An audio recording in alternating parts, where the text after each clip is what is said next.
This wasn't working. Leora's fire reached the overlap zone and found the Hydra's ice there, and when fire and ice met without precise control they cancelled each other, which meant the regeneration improved by exactly the margin the two effects had been suppressing. Ren changed elements without alternatives. The Hydra dropped the ice from the second head and moved to something that wouldn't interfere with the fire, so pure light on the first head, lightning on the second even at higher cost, because light and lightning didn't counter fire and the ice was doing more harm than good now. The lightning landed with real force. The beast that received it staggered, only for a moment, but a moment was enough for the carapace rotation to fall fractionally behind and the light to reach something softer underneath. Real damage, the kind the beast registered, adjusting its rotation pattern so the next cycle came slightly faster. But the pattern had changed. The partial paralysis from the lightning made both beasts clumsy, not useless but clumsy, and clumsy in something of 300 tons was still a constant threat, still something that could end a person without particular effort, but it was the difference between gaining no ground and gaining ground very slowly. Ren started calculating how much mana the group would have left for the 10th chamber if the fight continued at this pace. Lin reached the same conclusion a few seconds after he finished the calculation. At this rate we arrive downstairs tired, she said. There was nothing to respond, because it was correct. I fuse here, you come later to carry me out. Not a request for input. I finish this quickly and you save what you can for whatever comes next. Lin had made her decision. Go ahead to the 10th, she said, with the smile she had when something struck her as an interesting problem rather than a serious one, the smile of someone who had spent their whole life looking for challenges to push against and come out of better. But Ren started to hold his position, not wanting to leave her alone. Lin lowered her guard for a second to touch the top of his head, the way she had when he was still the boy she had been supporting since the beginning of first year. She was relaxed, not because there was no threat but because she had decided something, and when Lin decided something the body knew before the conscious instruction arrived, the same way it knew during daily practice, and didn't resist. She looked at the two beasts spiraling toward them, then looked at Ren, and in that look was all the evaluation she needed, how much mana the group had left, how much they would spend if this continued for another 10 minutes, what they would find in the 10th chamber without reserves. Go down now. Ren opened his mouth. Go down, Lin repeated, and this time there was no suggestion in the voice, only someone closing a conversation that wasn't having a second round. Then she smiled, and it was the smile she had when the problem in front of her was exactly the right size, not so small she would be bored and not so large she would be worried, just right. Something genuinely amusing in it, as if the two masses of 300 tons each rotating in her direction were a puzzle she found interesting rather than a danger she needed to respect. Nobody argued anymore. Ren looked at the beasts once more, then at Lin, and made the decision as someone who knew how to tell the difference between a situation where their presence added something and one where it got in the way. The guards followed. Leora was the last to move, because Leora was Ashenway as well, and when Mayo held her gaze she turned and went with the others. The group began making their way around the edges of the chamber while Lin created the open path to the staircase they needed. Lin's fusion had had the benefit of being among the first of its kind to exist, but it had never been the one that drew attention in a city full of double Tamers activated with the same capacity thanks to Ren. She had one of the weaker fusion combinations among the doubles with that capability, and the problem had always been the same simple one. Her crane and her panther weren't at the same rank, and fusions extracted the best from what was available when both beasts were matched, so the result landed somewhere between what it would have been with only the panther and what it would have been if both were level, something smaller than what one expected from someone in her position, closer in size to an advanced silver than a complete gold 3. Even physically it showed, the fusion form smaller than the panther's base form at high gold rank. People tended to underestimate that size. Only once. Lin invoked the first copy, the second instance the fusion produced as a secondary effect when it completed correctly, and let it stabilize with the mana finding its shape, then fused with the other in the movement she had performed enough times that the body completed it without instruction. The marks appeared on her arms first, the heat she radiated shifted temperature, and she directed the mana downward toward the legs, which were already long and defined and dense from decades of practice, and with the additional flow they became something different, something the two beasts in front of her would have recognized as threat if they had the vocabulary for it, denser, more alive, carrying the particular tension of a spring loaded before release. The mutant beasts kept spiraling forward. The formation they had developed between them in this chamber was simple and effective. One covered the other's weak points and then they exchanged, advancing in the process, and the combined size meant that attacking from outside was always attacking the part they wanted attacked. Not intelligence in the complex sense, but the specific instinct that things which survived long enough in selection systems developed for exactly what they needed to keep surviving. Lin calculated the angle with her extra beast copy. Then her already big and powerful legs turned even bigger and scarier and she jumped. The copy jumped a heartbeat behind to rotate with her, enough that the two arcs of trajectory weren't identical but convergent, the precise kind of offset that when executed correctly produced something arriving from two angles at the same point at the same time, and when executed incorrectly produced two masses colliding with each other instead of the target. Lin had executed it correctly enough times that the margin of error wasn't something she thought about while she was in the air. The rotation reached maximum force at the highest point of the arc. Graceful wasn't the word anyone watching from the floor would have chosen first for the powerful attack, but there was something in the movement that had that quality anyway, the same thing the mutant beasts had in their spiral but inverted, the body turning in the opposite direction of everything coming toward it with enough speed for physics to work in favor rather than against. In the last moment before impact, Lin released the copy she was combined with. The two blows stopped the spiral. Not gracefully. 600 tons of rotational inertia didn't stop gracefully, they stopped with the sound of mass against mass amplified by the echo of the chamber walls, the two beasts absorbing an impact from the specific angle that turned their own rotational movement into part of the problem rather than part of the solution. The massive bodies that had been advancing found themselves without a clear direction to continue because the direction they'd been carrying no longer existed the same way. Lin landed between them. She fused again with the copy before she touched the floor.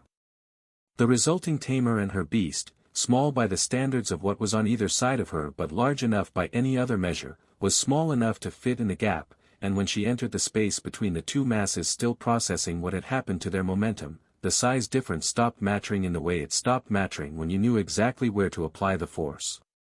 The first kick came off the left side of the nearest beast and landed against the right side of the other, and the rebound that produced in the physics of Lin's body was exactly the impulse she needed for the second kick to come out faster than the first from the angle the first had created.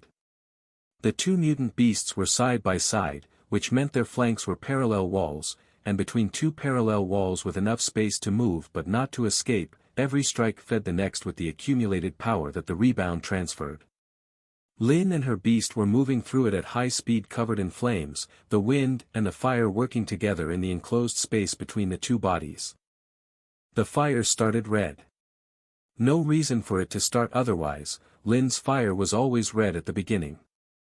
The kicks fed it, each impact adding something to the cycle that made the flame consume more energy in less time and release more than it received, and the red shifted toward orange first and then, when the accumulated impacts crossed the threshold, toward blue, the fire that Lin produced when she had the right conditions to produce it.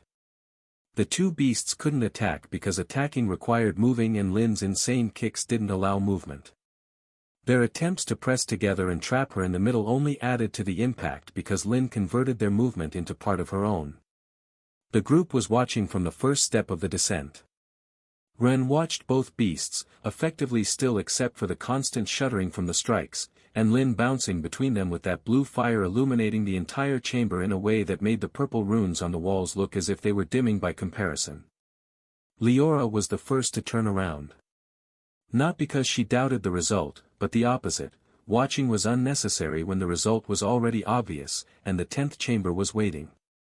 The sound of Lin's kicks continued rising from above during the first stretches of the staircase, steady and regular, without the long pauses that would have indicated something had changed direction, just the rhythm of something finishing what it had started. They descended. The staircase ended and the chamber opened before them. No beasts. That was the first thing their senses registered, the absence where presence should have been, and emptiness in a place that had until this point always been full of something produced a reaction that wasn't relief. The opposite kind of attention, the alert that activated when a pattern broke, because broken patterns always had their own reasons for breaking and those reasons were almost never the comfortable kind. Ren stopped on the last step. There was something. Not beasts, not the dense presence they had felt in every chamber before, but something that wouldn't fully locate itself, like hearing a sound you can't place because it's coming from everywhere and nowhere simultaneously. His mana perception, fine enough to read the microscopic structure of crystal in the statues he had worked with, found no identifiable source. The signal existed and had no origin he could pin. "Do you feel it?" he asked quietly. Leora nodded. The guards and Mayo did too, though their ability for distinguishing where it came from was even less than his. They advanced slowly, with the economy of movement that groups adopted when the territory hadn't given them a reason to run and hadn't given them a reason to relax either, the middle pace of sustained alertness.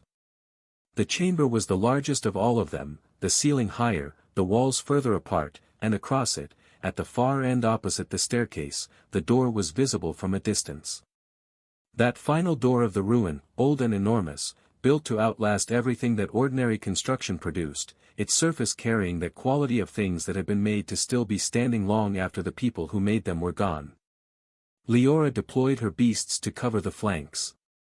Ren covered front and rear. The space between them and the door passed under their feet meter by meter without the something Ren kept sensing taking a shape he could act on, and somewhere between the midpoint of the chamber and the last 20 meters the instinct began yielding to the evidence that if something was going to happen it would have happened by now. Nothing came to meet them at the end. They didn't fully relax, but enough. They reached the outer range of the door and stopped. Ren knew the reach of the crystallizing beam. He had read enough doors of this type, their rune patterns familiar enough to know the configuration that activated the mechanism and the space that was close enough to see without being close enough to be treated as a target. Where they stood was correct, visible range, outside of response range, the calculation of someone who had learned this thanks to his free access to others similar to this one. Then they saw him. Sirius. Sirius Starweaver had generated a wind crystal for the door. Not light. Ren had assumed light, because the celestial tiger carried that element as its primary signature and the assumption had seemed solid, but the statue before them had lost the secondary element at some point, and the core carried the translucency of a wind crystal rather than light, slightly more gray than white, with that quality of something that still had movement frozen inside it, the weird impression of kinetics arrested mid-expression. Wind and earth. The celestial tiger that was his primary beast had carried wind as well, so the door had recognized him as eligible regardless. But the posture of the statue was what caught Ren's attention most. Not the posture of heroic surrender of the body that Dragarian had, that imposing image of someone who had given everything they had and was facing forward with the arm carrying the full weight of that decision. Sirius had his arm extended halfway forward, toward the door, with the angle of someone moving with caution and something like urgency at the same time, the hand open, the body's inclination that of a person about to touch something they very much wanted to touch. He had known the door's danger and was standing in front of it anyway. As if something in the door or in the space directly before it had shown him something, and he had moved without fully thinking through what he was moving toward, pulled by whatever he had seen before the caution that should have stopped him could. That was the statue. That was what Sirius had been for years. But the core in the door was the worst of all of this. It had not only separated from the statue's body and integrated into the door's surface, embedded in the old stone as though the door had always had it, as though it had been part of the original construction and the man it had come from was the detail rather than the other way around. The worst part was the color. In the crystalline mass of that core, where there should have been only the translucent green of wind element, nearly half was purple. The integration to the door was seamless, the boundary between the crystal and the ancient stone so perfect that distinguishing one from the other required the kind of attention Ren had trained specifically to apply. It would be hard to take off. But first, the corruption was consuming it from inside, slow and methodical. The wind crystal that had been Sirius's contribution to the door was becoming something else, and it had been becoming something else for long enough that nearly half the work was already done. Ren looked at it for a long moment, reading everything the surface showed and what the deeper layers implied, calculating what the intervention would cost and what it would cost if he waited. He had not come this far to wait. Ren raised his hand to use elemental control at range. If he could separate the core from the door before the corruption advanced further, if he could reverse even half of the damage that had already been done, if there was still enough of the original structure left to work with. No need to hurry. You've already won. The voice came from behind them. Leora was on fire before she finished turning, the purplish spiritual flames jumping from her palms with the speed of a trained reflex, and what she found when she completed the turn was a figure with both arms raised in surrender, no visible hostility, wearing an expression that was somewhere between amused and tired and corresponded to none of the ways Leora had imagined this moment was going to look. Celthia. The white-haired figure, shifting subtly between what looked like a young girl and an adult woman like something that existed in a space while not entirely existing in it, the specific way her presence was present without being fully committed to the room it occupied. I only came to say hello in the spirit of peace, she said, before you ruin all my work without my being able to offer any resistance. Not even a 10-year-old Ren would believe that, Mayo said from her position behind Leora, in the tone of someone who found the joke too easy to resist but wasn't going to pretend it required effort. Celthia laughed. Genuinely, the sound a real person made when something actually struck them as funny and they weren't performing it, short and unguarded before it settled back into something more composed. Then she sighed. The simple fact that you're here this soon is already a catastrophe, she said, and now the register was different, the tone of someone doing the inventory of a plan that hadn't resolved the way it was supposed to.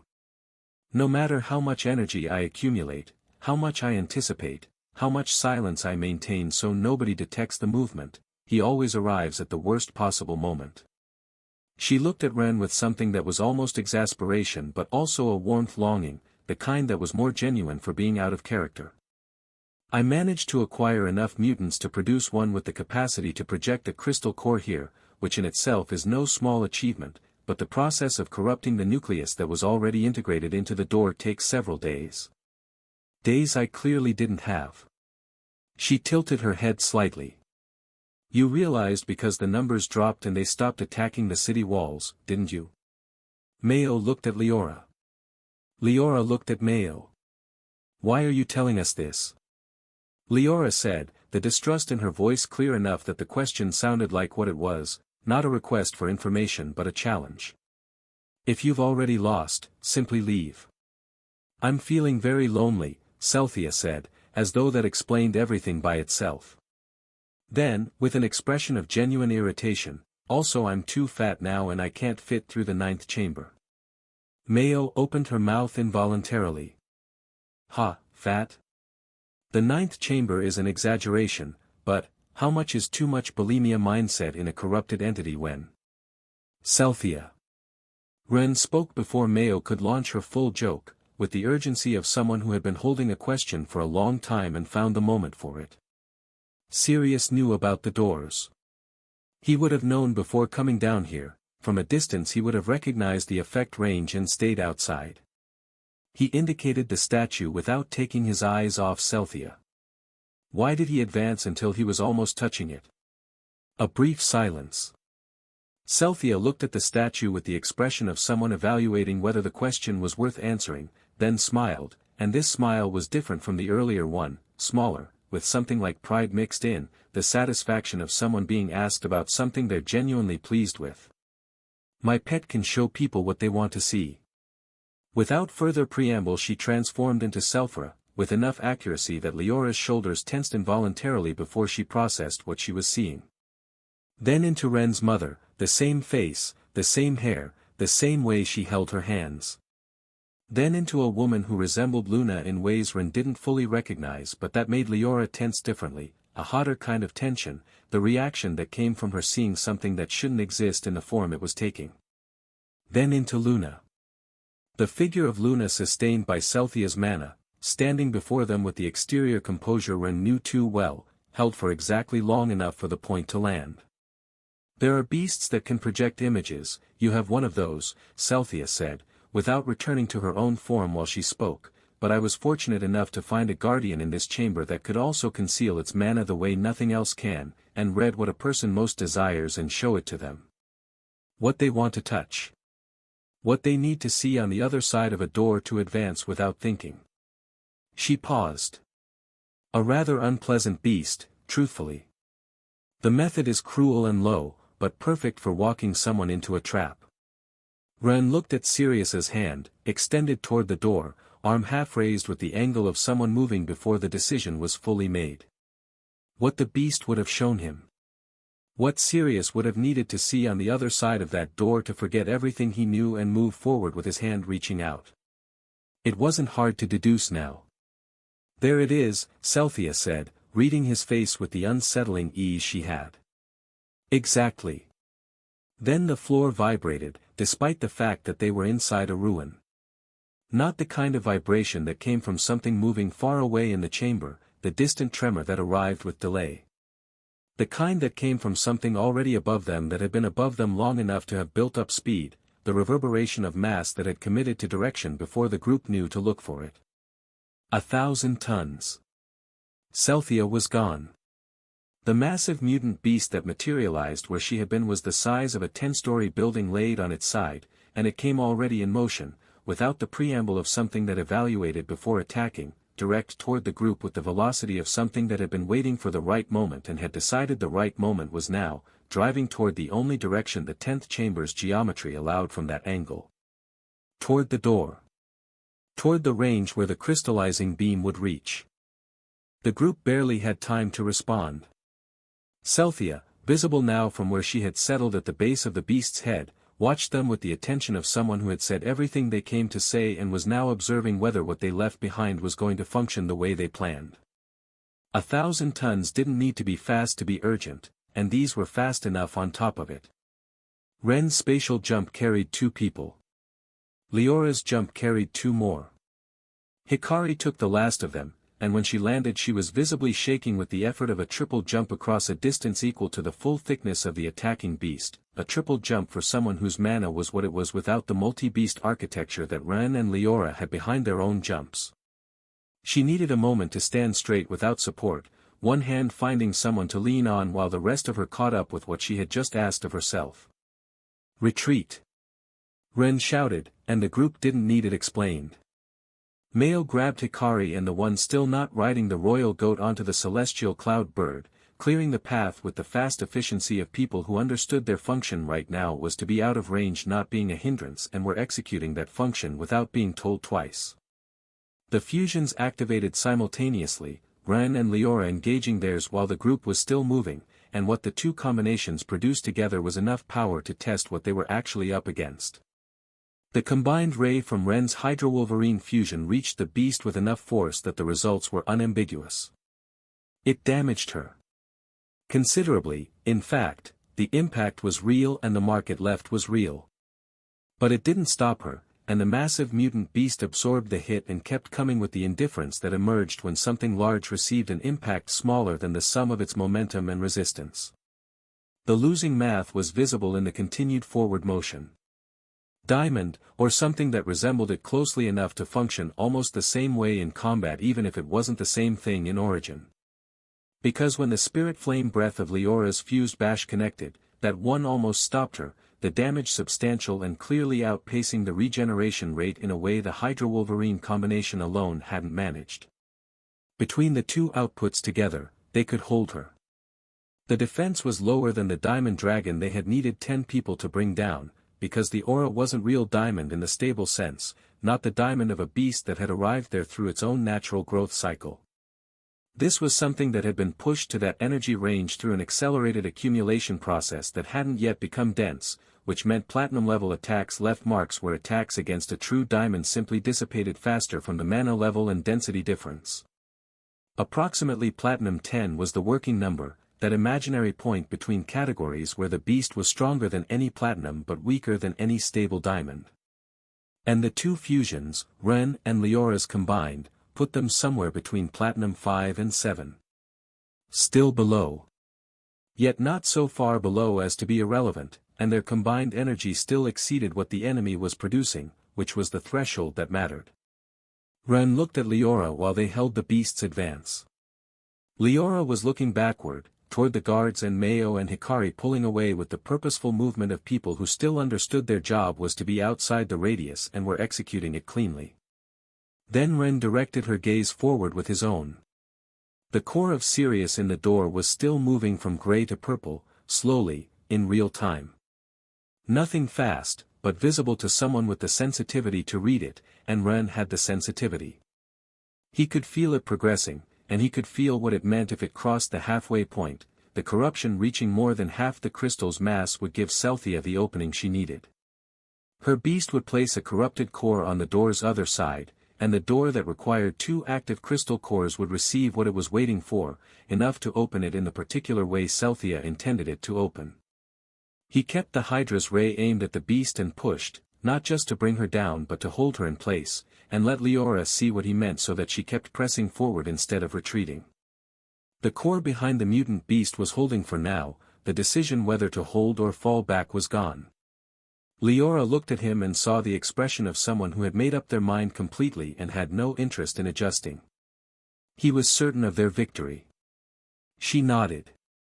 From the beast's carapace, in a small protrusion that had barely the outline of a humanoid form, Celthia watched them with the worry of a girl who had shifted tactical positions but still believed she could resolve this without further combat, or wanted them to believe she did.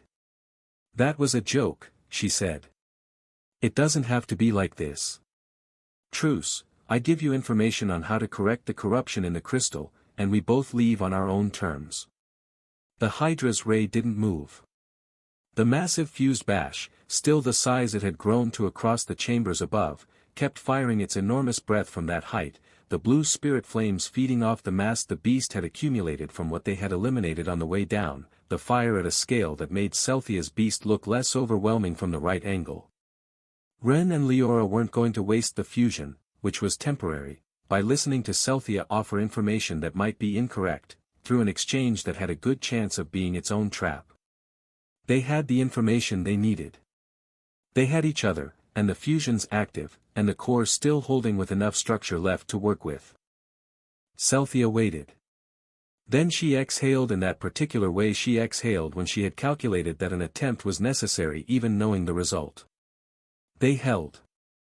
The beast pushed forward and they pushed back, and the purple in the crystal moved a fraction of a millimeter and then stopped moving while Ren's attention held it.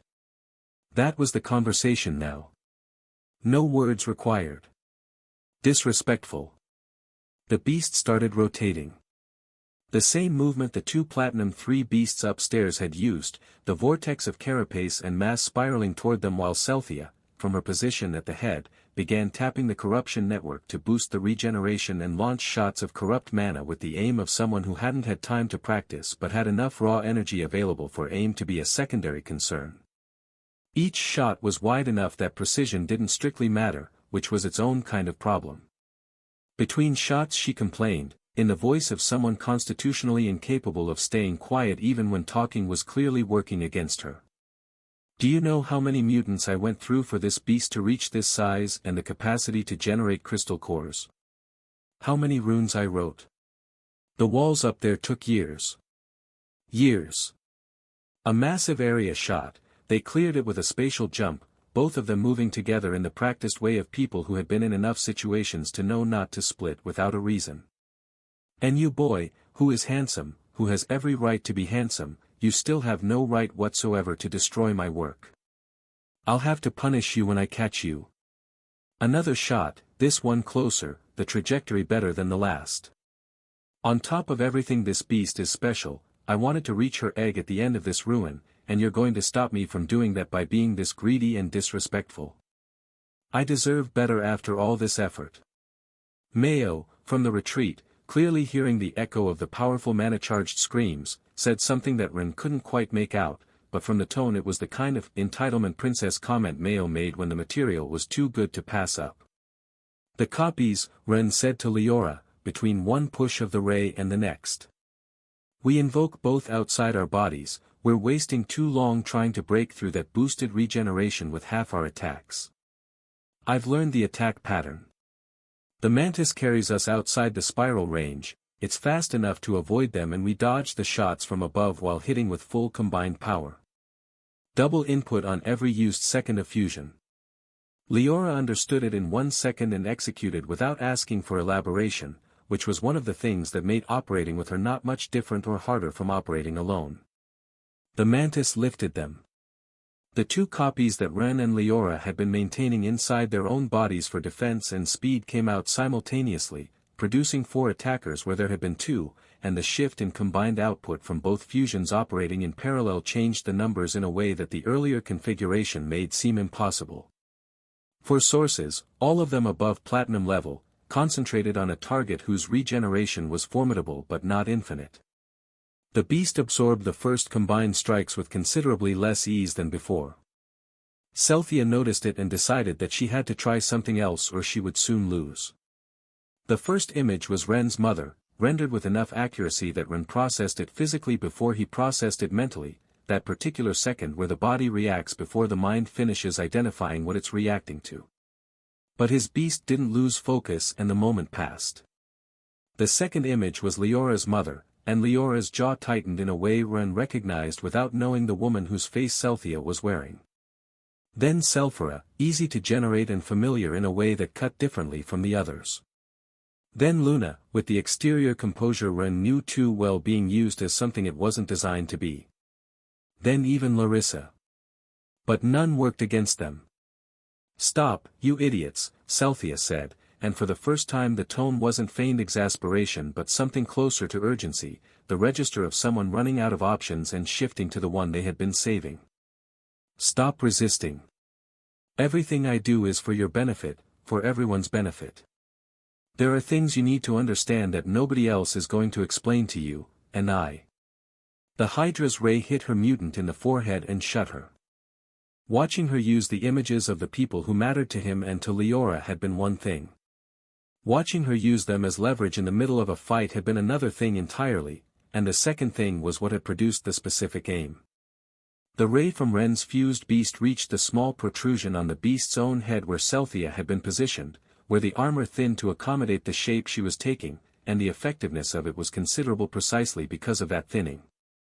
The massive mutant stumbled, which was what happened when a beast at that level, already damaged and losing controlled hold of the process that had pushed her this far, started responding to the external mana sources she perceived moving inside her own body, responding to them on her own terms and without the guidance of someone who could not feel the pain of what was happening and adjust for it.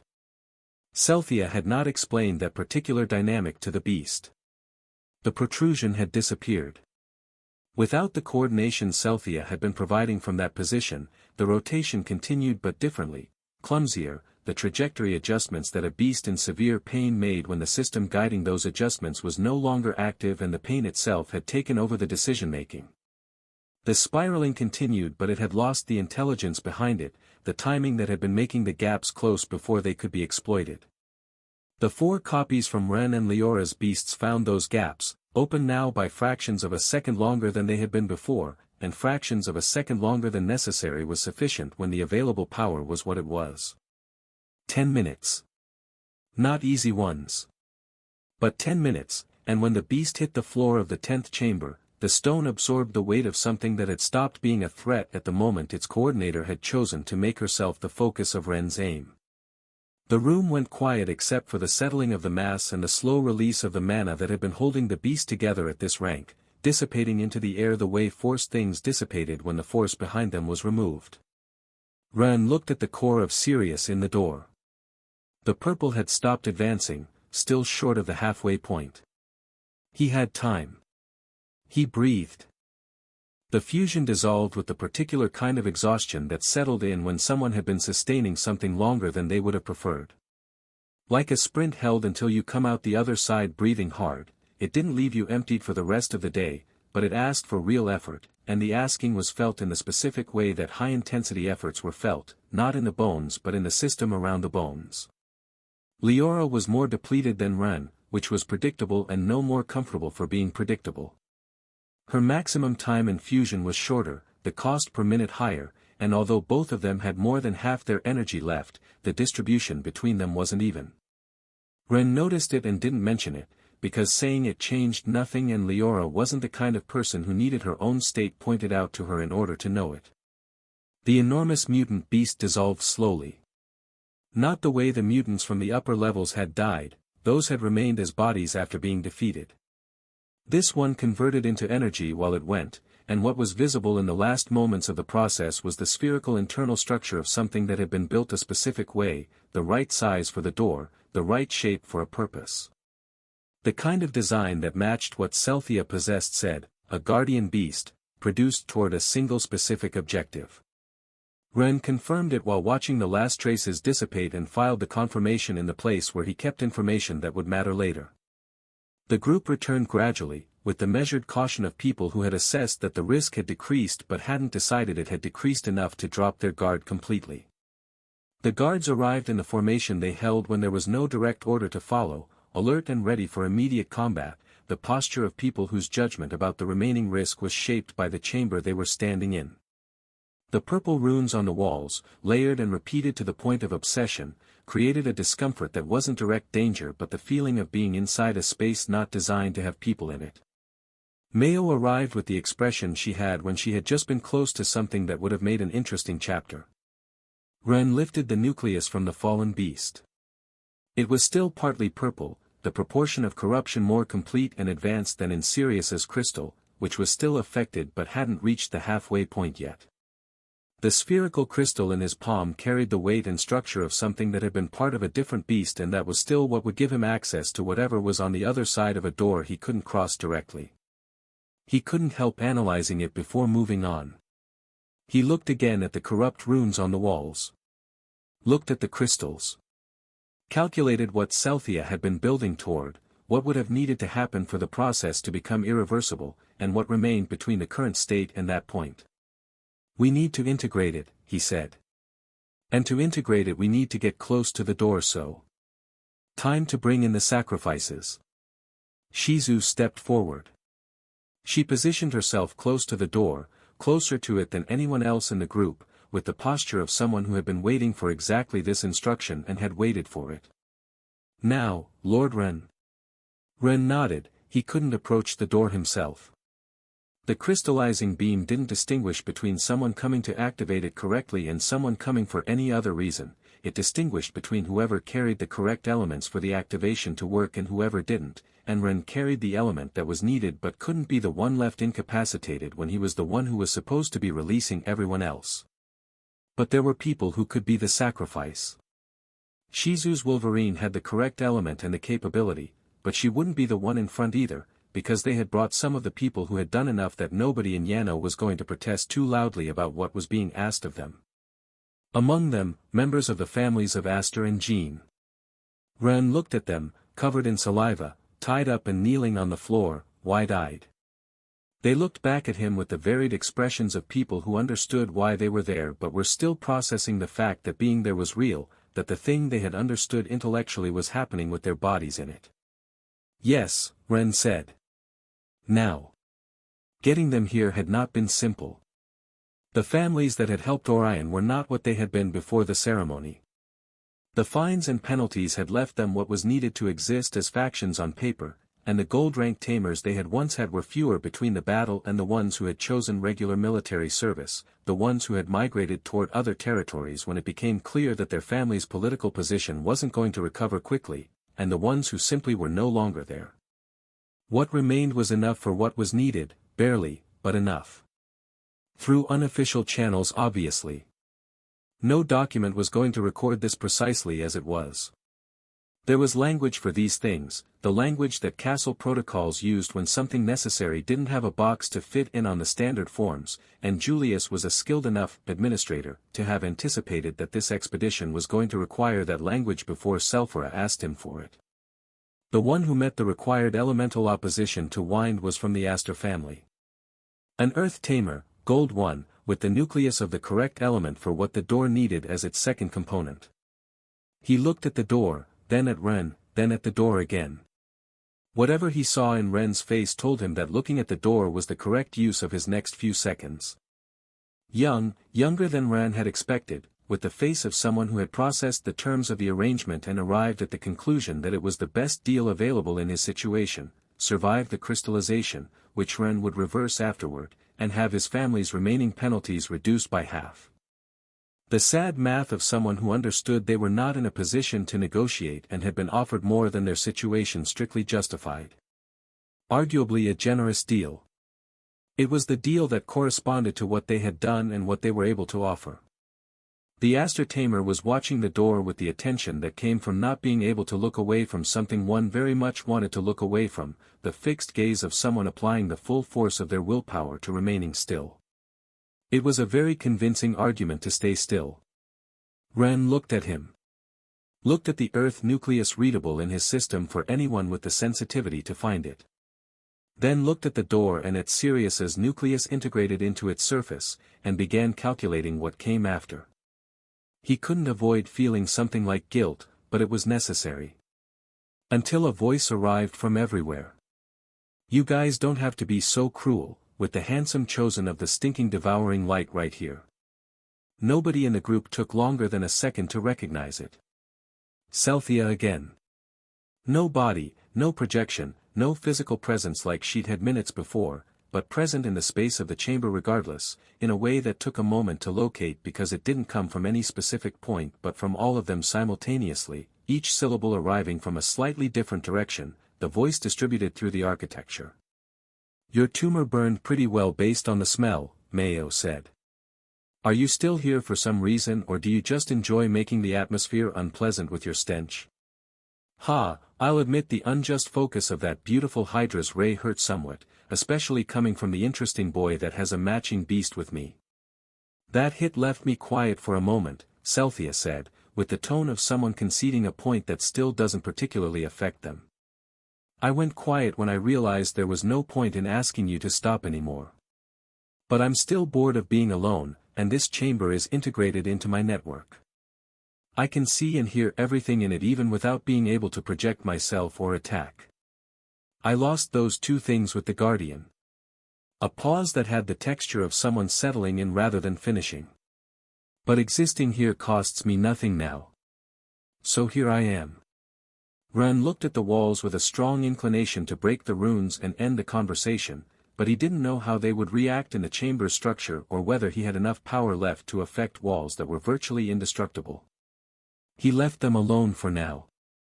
The voice changed direction with each syllable, not randomly but following a pattern, activating different runes in sequence in a simple brain to produce the acoustic illusion of something coming from everywhere at once. The kind of design that made every surface in the chamber participate in transmitting what one part of it sent, a single large distributed system that happened to function like a very old and very strange speaker. The runes were also tracking his position. And other things. He felt observed in a way that had nothing to do with eyes. What I'm proposing, handsome, Celthia continued, is simple. You can place your own core there. You won't fully crystallize, only the beast of your choice, momentarily, you could open the door even alone with two cores. Your system is different from ordinary people's, and these doors were designed for entities like us. And you are one of them.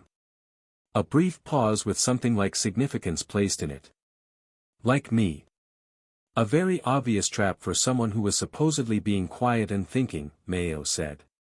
Do you think we're idiots? It's not a trap, Celthia said. And she said it with enough absence of urgency that it sounded different from how a trap would sound. You and I were built to interact with these systems in ways others aren't. They're being punished by error. Their full crystallization it's only a side effect of trying to carry a task too large for them. This is free information. Do with it what you want. There's no need for you to confirm any of it, Ren, Leora said, with the firmness of someone who had arrived at a conclusion and wasn't moving from it. She looked at the young Tamer. We have what we need. And if you end up crystallized, we're all left without the only person who can do anything about crystallization, which is exactly what she wants. Ren nodded.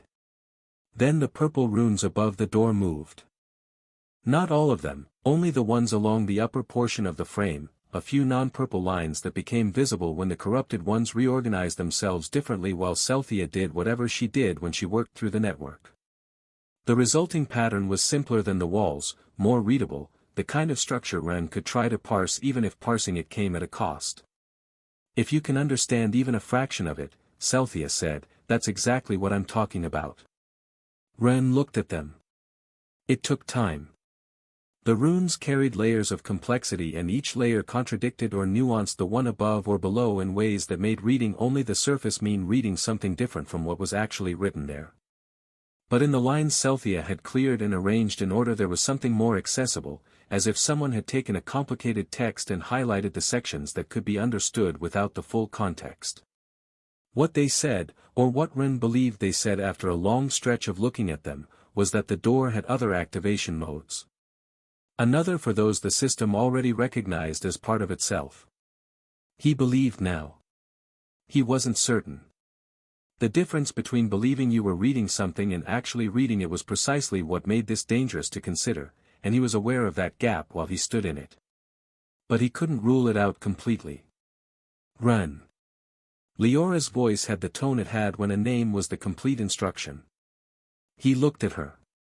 She was looking at him with the expression she had when she had read something in his face that she didn't like and needed to confirm she had read it wrong. She hadn't read it wrong. Mayo looked at him too. Then at Leora. Then back at Ren with the face of someone who had just updated an evaluation in a direction they hadn't anticipated. He's not actually considering it, right? Mayo said. The young man from the Astor family was watching Ren with hope and fear in equal measure, the precise combination that came from calculating in real time that if Ren did what he appeared to be considering, the deal the Astor Tamer had already accepted was no longer necessary. Good in one sense, he wouldn't be risking himself.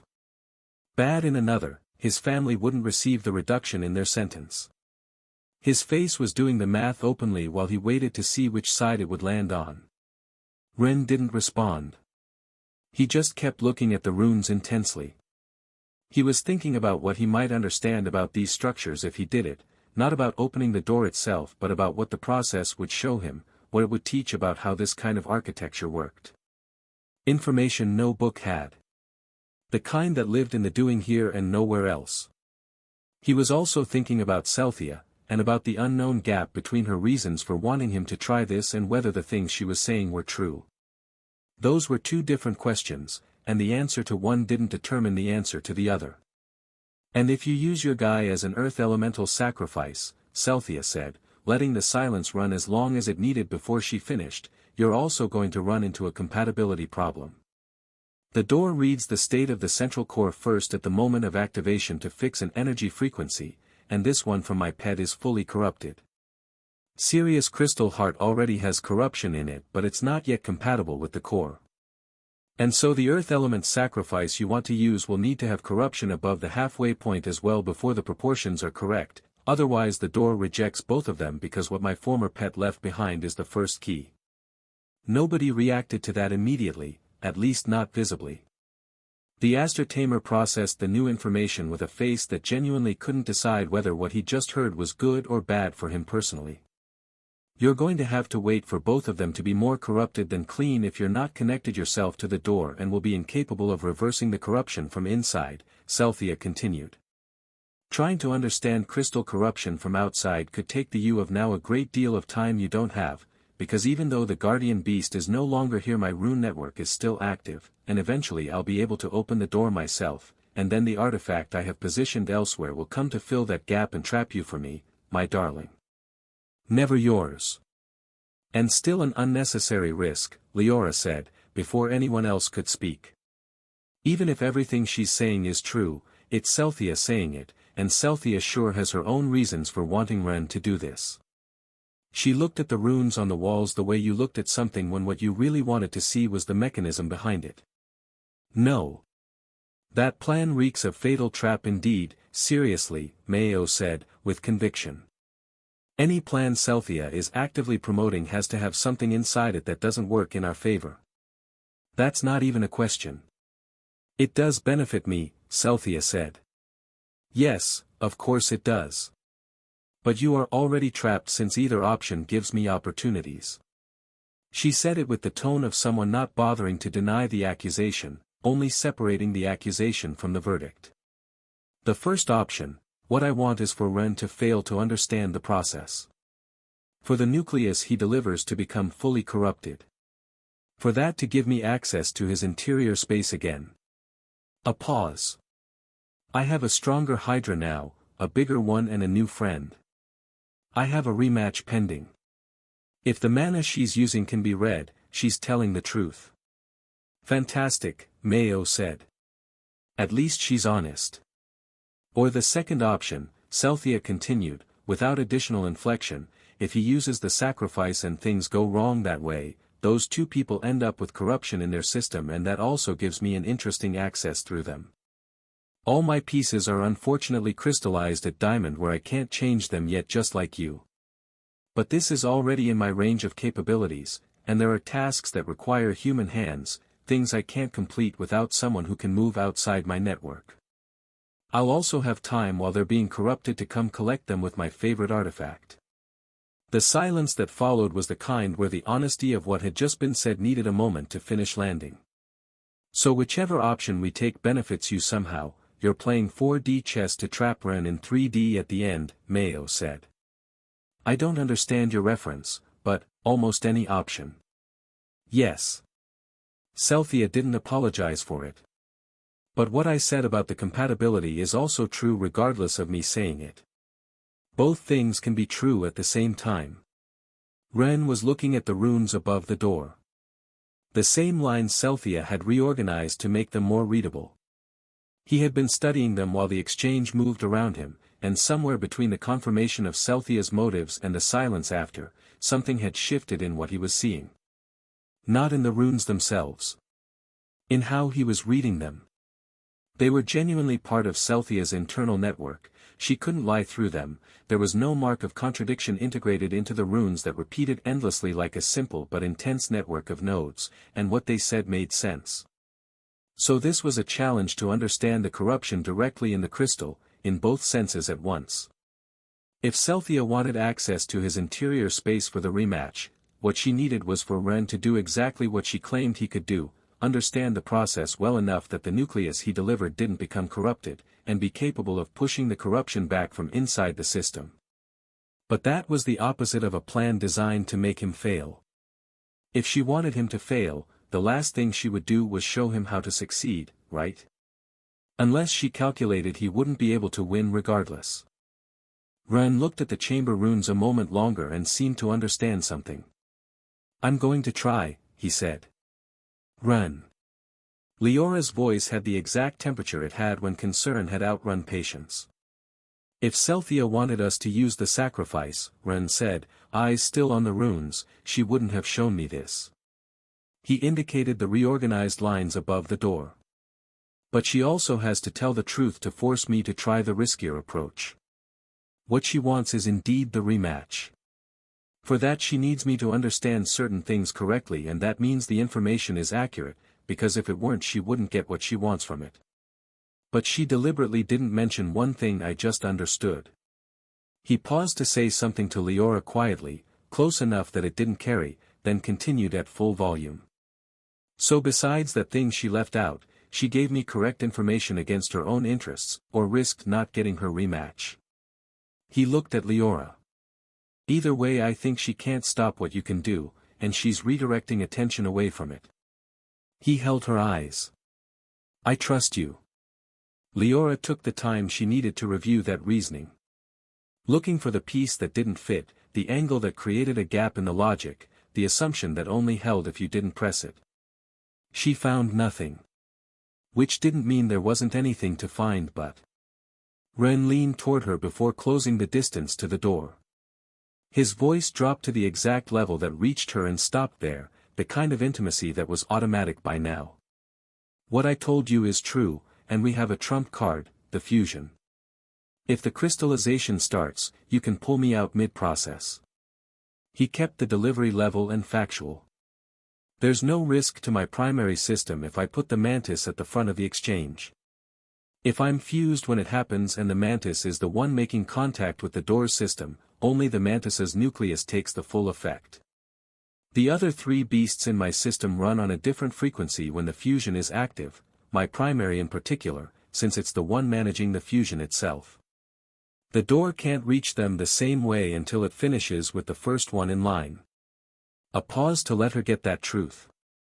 And the fusion bonuses give me enough resistance to hold against the beam for a meaningful stretch. I've read more operational detail about how these doors function in the other ruins than what she's showing us highlighted here. That specific part isn't in her highlights. Celthea left it out deliberately. Leora looked at him for a long moment. If it goes wrong, she said, and the word went down flat, no bend to it, a line rather than a suggestion, I pull you out. Whatever is happening with the door at that moment. Yes, Ren said. From the walls, Celthea said nothing. Nothing was also a kind of answer when Celthea was the one choosing it. Ren moved toward the door, then turned his head back toward Leora one more degree.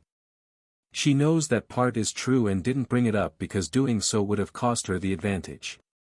Exactly. Celthea's laugh arrived from the walls, quiet and unforced, the kind that came before you could decide whether to let it out. Not just handsome, she said. Smart as well. How tiresome. The pause that followed had a particular quality to it, the pause before something more honest than what had come before. Though the part that matters to me was never the crystallization, darling. It was getting you into the system so we can play at pulling opposite ends of the same corruption rope. That's the game I built this for. That's what actually benefits me. Ren had already known that before she said it, and had already told Leora in the quiet exchange. The entire chamber had been constructed so that game would favor Celthea and not whoever played against her.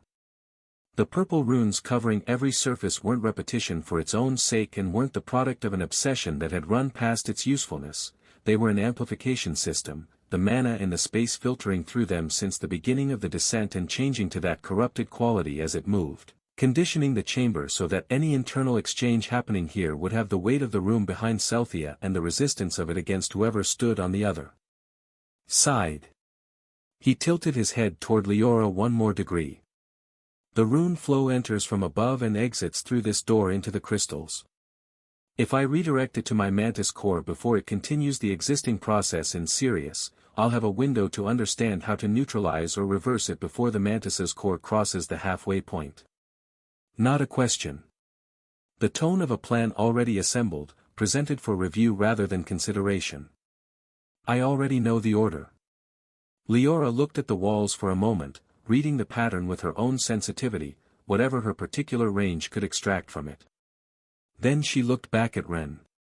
The only reason you're doing this now, she said, each word placed flat and deliberate, not a question anymore, is that if you don't, Sirius's core keeps corrupting, and when the artifact arrives we'd have to leave him on the wrong side. A real good fighter in the wrong camp. And Luna would be saddened by it. Yes. Silence stretched between them. And if you wait until your power is higher, or let the earth sacrifice until it's corrupt enough to meet the compatibility conditions she mentioned, that time gets used to push Sirius further anyway and bring in the artifact before you can do anything about the crystal from outside the door system. Yes. Leora exhaled through her nose, quiet and flat, the exhale of a person who had checked every angle and found the one she didn't like was the only one that held. She didn't speak after it, just sat with a decision already made and already agreed to, the particular stillness that arrived when both of those things were true at once and there was nothing left to decide. You'd better be right about this, she said. Because if you're not, Luna and Larissa are going to come kill me, not your statue. And that's not fair. Ren didn't respond to that directly. Something shifted in his face just enough. Leora read it. Go, she said.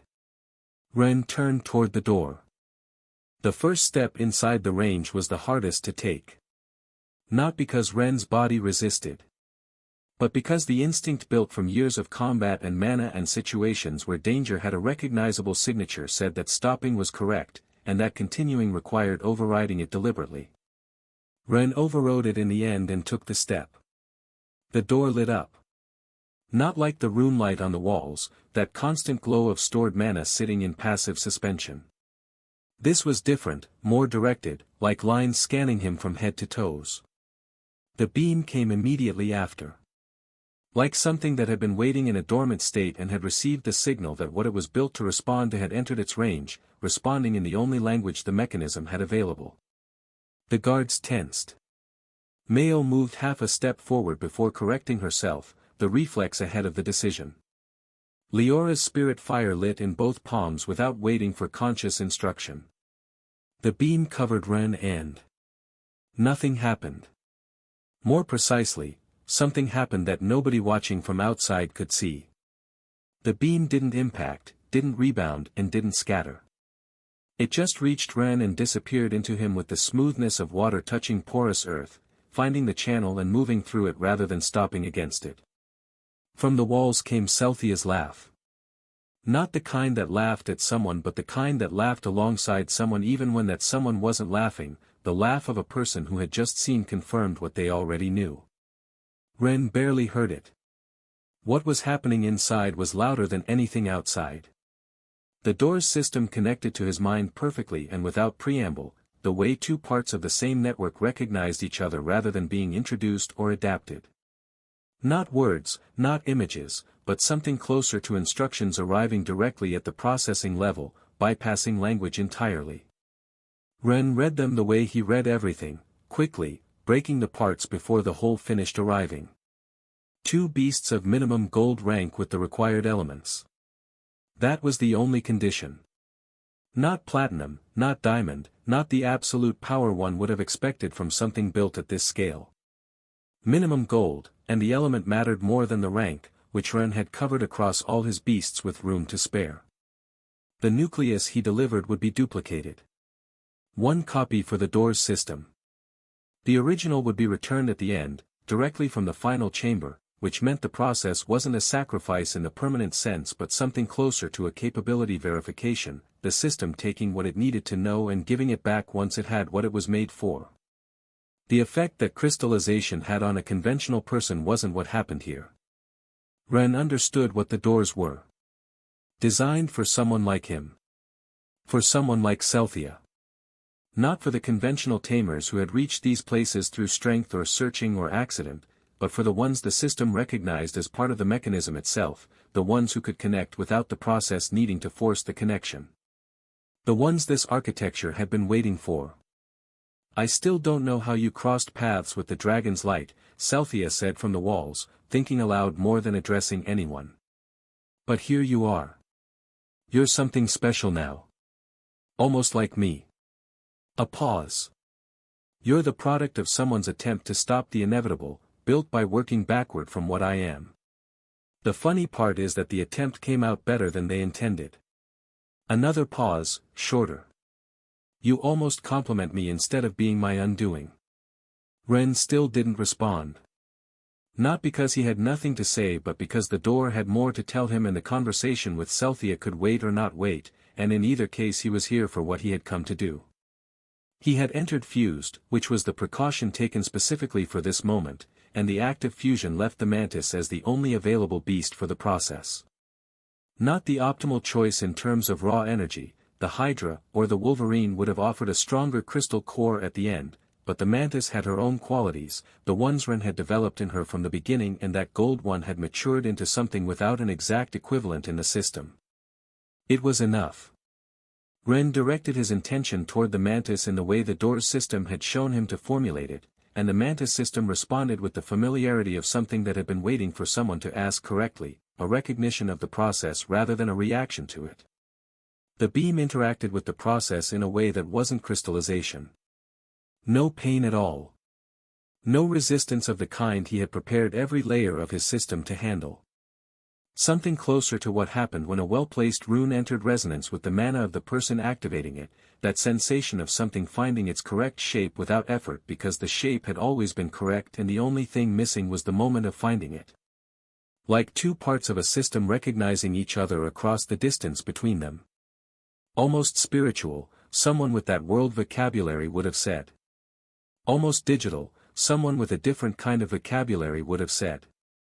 The connection completed. And from inside the door's system, before Ren finished processing what that meant, something answered. Fast, with the urgency of a long wait ending, not interested in another second of patience now that the connection was live. But the attack came in the moment after the connection finished establishing itself. Not like a beast's attack, nor like a tamer's in conventional combat. The corruption filling the chamber, the kind the purple runes on every wall had been amplifying since the group descended the first staircase, found the opening that Ren's connection created and entered through the mantis core cleanly, the way a key fit a lock it had been cast to match. The gap was right now. And Celthia, from inside her network, was already pulling. Ren didn't even tense. That was the first instinct, and it was wrong, because tensing against corruption was giving it exactly the kind of resistance it knew how to consume. He had learned this the hard way the first time the corruption had been dense enough that aggressive resistance made things worse rather than better. His system had remembered that lesson even when his mind had been too occupied to consciously recall it. So he relaxed. Not completely, not the way you relaxed when there was nothing to worry about, but the specific opposite of tensing, keeping the system active, the channels open, the circulation running without giving the corruption a pressure point to push against. Like keeping water moving so sediment doesn't have the stillness to settle. Fern would have understood that analogy better than any mana theory Ren had ever written. He analyzed. The incoming corruption had a signature, distinct from what the wall's corruption produced and distinct from what the chamber mutants had carried, though it shared lineage with both. It had structure, the signature of something cultivated or designed rather than simply generated, repetitive patterns that corresponded directly to the exterior runes and told any system that read them which frequencies to amplify and which to suppress. Not raw corruption, instructed corruption. Ren read the patterns. Deliberately, without urgency, finding the primary amplification axis first and then the secondary ones, looking for the points where the structure was repeated because the points where something is repeated are the points where its limits and weakness are more predictable. No different in principle from reading the crystallization runes in Selphora or Victor, only more complex and more dynamic, a living flow rather than a static crystal. But the same skill applied. Celthia's writing style, which was embedded throughout in the purple runes, had a strange quality, more intense than Leora's, more precise than Larissa's, almost artistic in places, hiding small details in the geometry that required real attention to catch. But it had internal logic, and anything with internal logic Ren could eventually read. He found the first reduction point at 2 minutes. Not to stop the flow but to divert a fraction toward an expulsion channel that didn't carry the effect the corruption was built to deliver. The equivalent of opening a secondary valve to reduce pressure in the main line without shutting anything down. The advance slowed. Not enough for the danger to clear, but enough to confirm it could be affected, enough to show the system had seams. The second point took longer because it sat deeper in the pattern and required him to have read enough of the surrounding architecture to know where to look for it. When he found it, the additional reduction was smaller but more stable, the kind of adjustment that didn't easily undo itself even when the system tried to compensate. He was learning. And while he was learning, the door's interior space was taking shape around him. The space was unlike anything Ren had entered before. Not the empty library of his own mind. Not the abstract beast mental architecture that fusions produced. This one had the geometry of something built deliberately, a space that responded to the runes outside the way a room responded to the building containing it, the interior defined by the exterior in every proportion. The floor, if that was the right word, was a translucent blue that Ren recognized as the base color of mana before corruption touched it. The walls shifted that blue progressively toward purple at the margins, and the margins were still moving inward. The whole space being dyed from the edges toward the center. Hello again. Celthia stood at the far end, wearing the figure Ren knew but different, fused with the Hydra, which had reached platinum during the time Ren had spent climbing to gold. Crystal scales caught the blue-purple light and scattered it. Corruption and its vast energy network once again gaining advantages that seemed unfair. The Hydra at that rank was visibly different from how Ren's looked, brighter and more irregular at the same time, the quality that accelerated corruption growth produced, results faster and stability lower, the trade-off written plainly in the surface of every scale. Beside her, a beast, she indicated, slightly moving her face with something between a smile and a presentation. Not what Ren had expected after the 1,000-ton mutant insect above, though the connection to some of the appendices it had was there once you knew to look for it. A compact insectoid creature, silver rank, with the original architecture before the corruption had altered the base form past recognition, the external plates bright and reflective, the articulation closer to the design it had started as. The parts the corrupted insect had once had, before Celthea had pushed it through too many processes. A beast soul, extracted from the body before Ren and Leora had finished destroying it in the physical world. I don't have the improved egg to give it a better foundation yet, Celthea said, without particular drama about the limitation.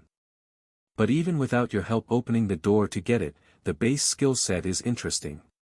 Very adaptable. She looked at the creature with something approaching fondness, in whatever proportion Celthea had fondness.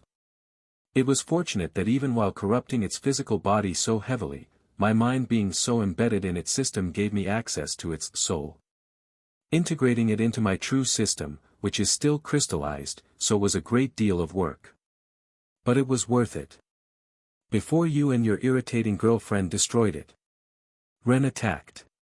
He had the fusion active, which meant the power he projected was many times bigger from what he would have had without it, and he used the moment while Celthea was still presenting the beast to drive the purifying light ray toward what might be the corruption's source point.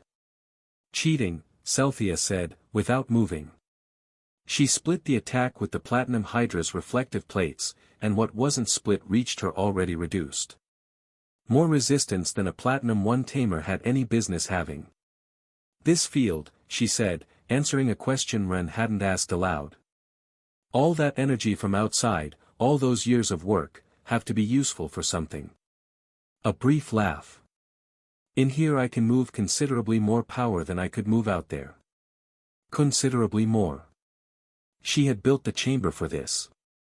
Every rune on every wall, every layer of corrupted mana amplification, every mutant used as fuel in the selection system above, all of it had been infrastructure for this interior advantage, this space, where the weight of the room sat behind her side and against his. Ren didn't attack again immediately. He read the space instead, the same way he had read the corruption signature on the way in, looking for the logic behind how Celthea moved power here, looking for the seams. You'll have to hit me with something considerably stronger than that, Celthea insisted. Considerably. If you want anything to actually hurt me, you need to bring something I can't simply push back with what the field is giving me. Ren didn't respond. He had used the attack as cover. The time it took to analyze how to reverse the flow, the time Celthea spent moving toward him, the exchange itself, all of it had been useful in a way the attack's result wasn't. He now knew more about how to work against corruption in this space than he had known 3 minutes ago. He knew more about how to reverse it. He knew what to do with the crystal core to make the process of purifying corruption for serious clean rather than messy. That knowledge was real and it was staying with him regardless of how the rest of this went. He calculated. He had found the reduction points, he had read the rune pattern, he had understood enough of the system to know how to reverse Sirius's crystallization and what the nucleus needed for the process to hold rather than collapse. All of that was solid in his mind now. The problem was that Celthea's preparation in this space was enormous. The exterior runes weren't only amplification, they were a field advantage that made every exchange one where she had more than she should and he had less, and no matter how well Ren understood how to move against the corruption flow, moving against a flow that came from every wall simultaneously while the person directing it had platinum-level power multiplied by the field was an equation that didn't close well. Not yet. Celthea launched at him. Between movements she kept talking, because Celthea was profoundly lonely and even in a fight she couldn't stop herself from maintaining the interaction, the hope that Ren would engage back and give her something to respond to. You'll need to bring something stronger if you want me to feel it, she kept moving, kept pushing. Ren took a step back. Then another. His eyes moved while he retreated, not erratically but methodically, running an inventory of the space that he kept quiet enough not to be obvious from the front. the blue floor bleeding purple toward the margins, and the rate at which it was moving. The structures the system's architecture formed at the edges of the space and what they could be used for. The flow patterns the corruption followed in transit, not random, because nothing in a design system was random if you could read the design. Something at the left edge caught his attention for a fraction of a second. A point in the space's structure where the pattern was slightly different, an irregularity that would have passed unnoticed without the context of the last several minutes spent learning what the pattern looked like when it was consistent. The discontinuity was small. Celthea didn't catch it because Ren barely reacted and she was annoyed by his silence. He kept retreating. Then he looked at her and gave her what she had been waiting for him to give her. Attention. Simple verbal engagement. Celthea noticed the shift immediately, and while she kept advancing, the pace dropped a degree. Just one. So. Ren said, in the tone of someone starting a conversation without particular urgency. Celthea waited for what came after. Nothing came. Her expression moved through several things in quick succession. Surprise first, he had finally spoken, and the first thing out of his mouth was a single syllable with nothing behind it. Then something between amusement and confusion. Then, almost against her own judgment, she answered, because Celthea had been alone for too long and couldn't stop herself when something spoke to her, even when the something was obviously a tactic. I didn't expect that from you, she said, and the pace had dropped another degree. I always saw you as the cool type who only speaks when he has something important to say. A pause. You want to make small talk. Genuinely? We can talk, Ren said. No point attacking you now. You just demonstrated your defense is too amplified. I'd just be burning energy for no result. That is small talk. That's the most obvious thing I already know you could possibly say to me. Celthea looked at him. She processed the situation with enough attention to realize that Ren was talking to her because he understood that was what she wanted. Clever. Handsome, and also irritating. So what do you intend, she said, knowing the answer would be unsatisfying. You can't retreat forever. The corruption is filling your crystal more while you waste time, and when it does I'm going to be even stronger and you're going to lose your fusion and have even less control than you do now. Retreating only accelerates the inevitable. Ren cancelled the fusion. Celthea processed that as a dare for half a second and advanced, because without the active fusion the power and speed gap between them widened in the wrong direction for Ren and the right direction for her, and not advancing would have been deliberately ignoring a direct tactical advantage. Ren raised one hand. A wait signal. Celthea kept advancing, ignoring it. Ren held until the distance between them reached the specific point he had calculated, then used the lightning element to move much faster and create the space he needed. Celthea watched him with the irritation of someone being made to waste time instead of having a real fight.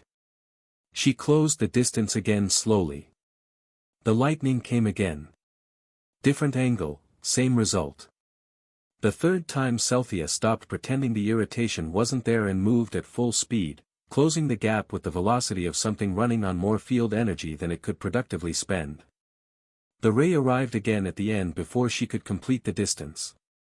Celthea stopped. Celthea looked at him across the space between them. The blue in the floor was still losing ground to the purple at the margins, and she had the field, and she was faster, and the gap in raw power was real. But she had stopped anyway. Because Ren had been retreating for several exchanges and hadn't gone anywhere in particular, and the space he kept moving toward was the same general area, which wasn't what someone did when they were simply buying time. It was what someone did when there was something specific in that area that made it worth being in. She looked at Ren with the frustration of being managed without seeing toward where, that gap in understanding bothered her more than the managing itself. But Ren had stopped too. Celthea spoke after a short, visibly anxious pause. You need to fight me now. Ren smiled. First time in the entire exchange. The kind that came from finding confirmation of something one had been looking for, not performance. That's exactly where you're wrong. There's a right moment for things. Celthea raised an eyebrow. What moment was he waiting for when every second worsened his position? She didn't ask. Not asking was her way of requesting the continuation without requesting it. You think I still see the ruins as untouchable, Ren said. And you feel very secure in your preparation. As if what you wrote your runes so integrated into them that nobody could touch them and manage affecting you directly. Celthea said nothing. They aren't. The mutual understanding between them at this point was almost absurd from the third-person POV, if there had been a POV with anyone in it to watch them standing apart while Ren raised one hand. He needed time. Celthea needed to understand what he was doing with that time. Both of them knew the other knew, and so the conversation continued because it was what both of them had available at this specific moment. You still can't strengthen the weakest aspect of those mutants' corruption, Ren said. Celthea's eyes opened wide. Not the gradual opening of someone arriving at a conclusion but the sharp opening of someone just told something they had no business knowing. A second later they were no longer only strongly opened eyes, but furious eyes. That's not fair. The calm she had been operating with throughout the conversation was gone, her voice had the temperature of someone genuinely angry rather than strategically expressing it. Ever since the idiot king crystallized our main body, the spiritual energy became incompatible with the physical network trapped in the crystal and the spiritual aspect weakened when the minds of all our followers shut down. But you shouldn't know that without being connected to the golden network. You're not supposed to know that, it was supposed to be my opening to trap you here, you cheater. A step forward, which Ren countered with one of his own, because this advance wasn't going to stop for words. She continued. What I wrote in these runes, the code I built for this, only I know how it works. I invented it. It doesn't exist anywhere you could have learned to read it. Ren laughed. The short one he had when something struck him as genuinely funny, not the managed kind. Next time make the patches larger. Celthea looked at him. Your invented code is beautiful, Ren continued. Very expressive. But very small. Small enough that the details are visible even when the rest isn't. Another pause. Also, the 10th chamber's runes are untouchable, you're right about that. But the first 9 aren't, because they're yours and not ruins. Your mutants built them trying to replicate the internal ones, and when you excavate chambers imitating the originals, and depend on the guardian beast whose illusion was always going to die with it anyway, to hold the idea together to fool me, the beginning of your long design is exposed in the most surface-level nodes. Celthea didn't move. I told Lin to verify it before rejoining us, Ren said. And Lin told the others when they went back up. You couldn't bring your guardian out of its chamber not because you overfed it too big but because the chamber was designed to contain it. And the other 9 chambers your mutants built have a serious error. Another pause, Ren stretching the time, which ended as soon as Celthea moved a foot towards him. The error is copying the internal structure of an open ruin in a perfect mirrored structure when building outside it. If I hadn't entered one identical to the original and thanks to Selfra Grandma's story I might not have caught it. Leora is erasing the important nodes from those false outer chambers right now. Celthea tried to smile. It came out rigid. Not quite a smile. Stranded halfway between composure and what lived underneath composure, the expression produced by someone running calculations fast and arriving at options none of which they liked. I still win in here, she said, playing her last card with the voice of someone unsure if the card was worth what they thought. There's a reserve node in the real chamber. Even if they destroy everything else, that node has enough energy to fully corrupt your beast's crystal and the crystal of the man you came to save before it collapses. They can tear the whole system apart and I still win on the strength saved in the real ruin. Ren smiled again, and this time the smile was bigger and had something mischievous in it. That's exactly what I meant when I said you didn't integrate the runes deeply enough. He looked at her with the attention of someone closing an argument that had started several minutes ago. What you wrote in the one chamber that should be untouchable isn't as integrated as you believe. The vibration of the enormous 1,000 tons beast moving while we were in the 10th chamber showed me the exact location of that node. 1,000 tons of moving mass leaves marks in the space most affected by your energy redirection. The redirection leaves a thin side for a sequence of runes readable even in your personal code. Celthea said nothing. Leora can destroy that node too with some effort even inside a ruin, because you reduced the reinforcement in that layer when you were redirecting and integrating it. A beat, making full use of Celthea's open mouth. And it shouldn't take long.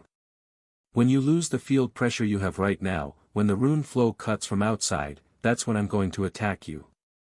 The interior space held the silence of something that had been running constantly and was starting to understand it was about to stop. Celthea stood still for a moment and then began accumulating power.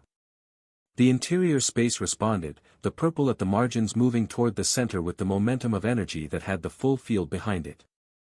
Then the field stopped accumulating to go in her direction and continued toward the center with her input, toward her feet, in fact, in the way that happened when a system designed to amplify started pushing from the wrong end. The purple that should have kept expanding around had stopped.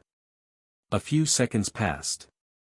Then it even started retreating, not fast, but in the wrong direction for Celthea, and the more power she accumulated for the attack she was building the faster it retreated, as if the system that should have been amplifying her with excess to spare was now running in reverse at her own expense. Celthea let the accumulated power drop when she saw that. She stood still for a moment. Then she smiled, and this one was different from the earlier ones, smaller. It was the smile of someone who had just realized she had lost in a way that, in retrospect, had a certain elegance. Outside, Leora had been a volcano for a while.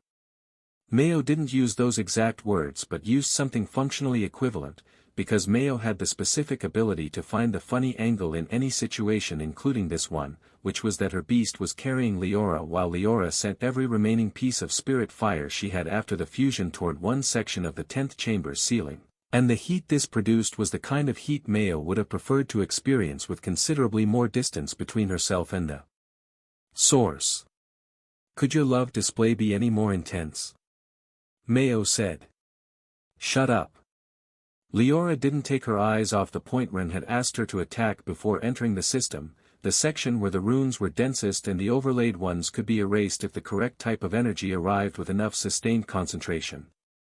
Spirit fire was exactly that type of energy because it acted on the ethereal mana component before the physical material, and the runes were mana even when written in stone.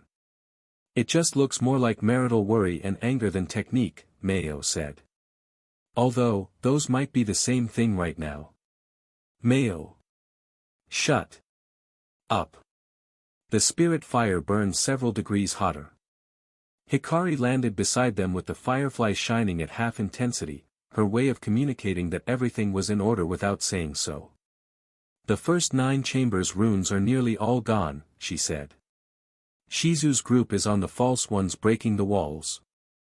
Umi's group has run covered below and his readings are normal. A pause.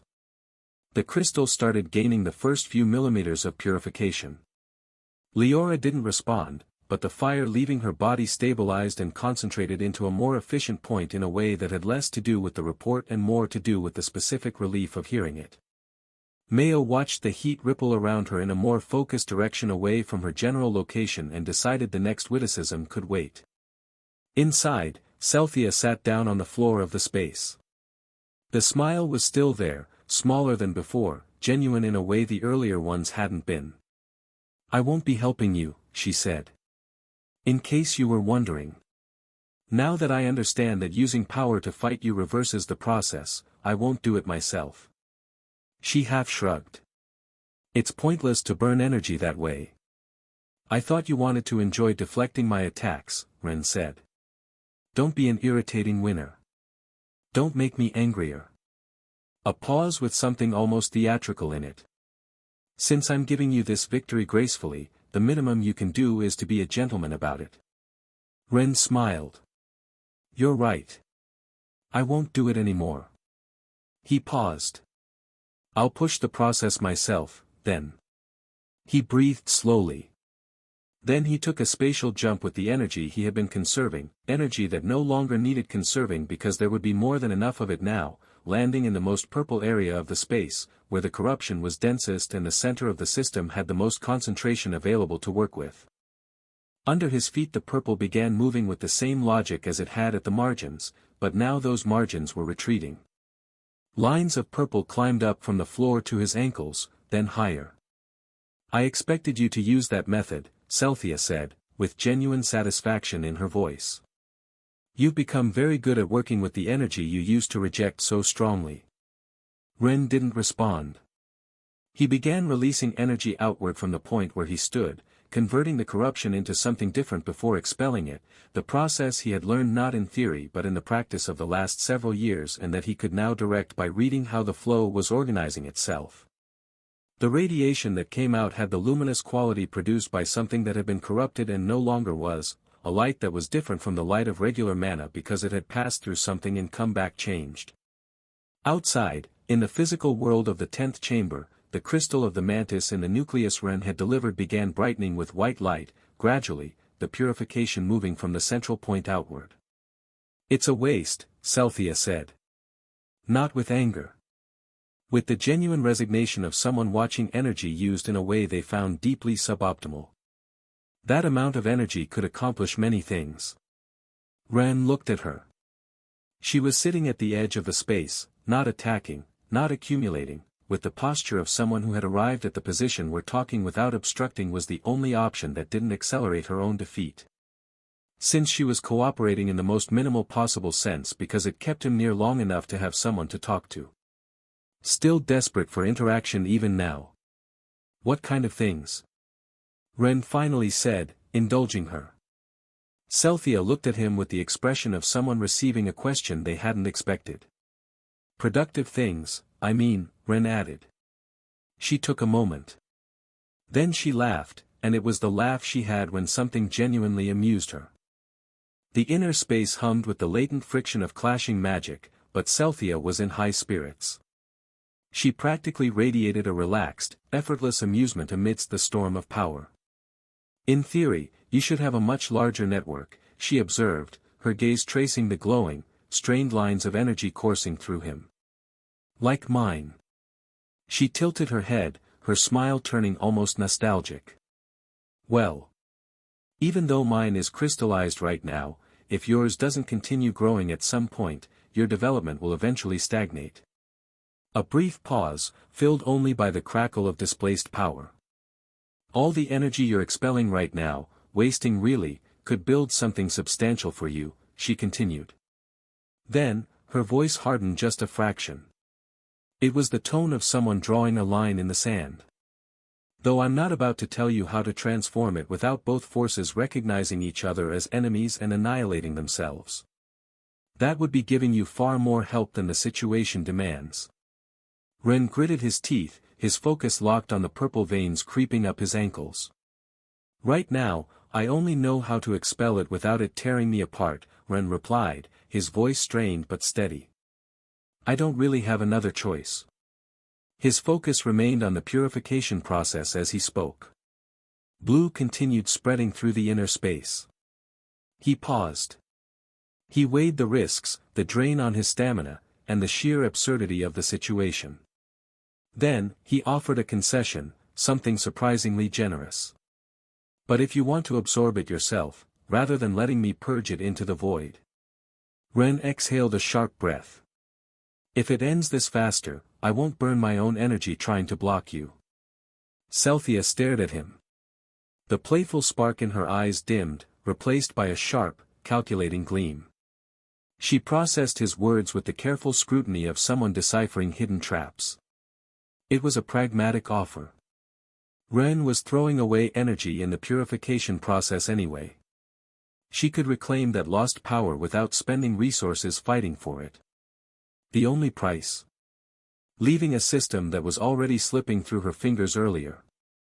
Silence stretched. Ren kept working. He couldn't afford to stop. The corrosive purple lines were now around his hips. Slowly, agonizingly, the brilliant hue of the mantis crystal reclaimed another few millimeters. Celthea thought it over. It wasn't the frantic calculation that preceded a lethal counterattack. It was a quieter contemplation. "Nah," she said softly. Ren broke his concentration just enough to shoot her an incredulous look. "The amount of energy left in the core, and in the half of the crystal you're trying so desperately to erase." She waved a dismissive hand, the casual gesture of someone writing off a minor debt. "It's really not that much for me. With your friends smashing the siphon on the outside, most of what I've hoarded all these years is going back into the network anyway. This small side is not a catastrophic loss." A beat of silence. "Honestly? I'd rather just stay and chat for a bit longer." Without warning, she dropped to the floor. She settled onto the immaterial ground of the crystal space with the total ease of someone lounging in their own living room. Propping her chin in both hands, she fixed him with a look. It was undeniably coquettish, not forced, but naturally, effortlessly alluring. Then, she scooted closer. Just a few inches. Very, very slowly. Ren immediately gathered energy. Mana surged through his veins as he gathered a dense sphere of energy, leveling it directly at her center of mass.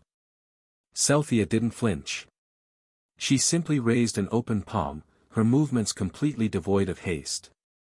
"Relax. I just want to get a closer look at you." Ren held the volatile energy at the ready. A second passed. Then another. The blinding glow cast harsh shadows across her amused features. Finally, with a frustrated sigh, he let the ray dissipate.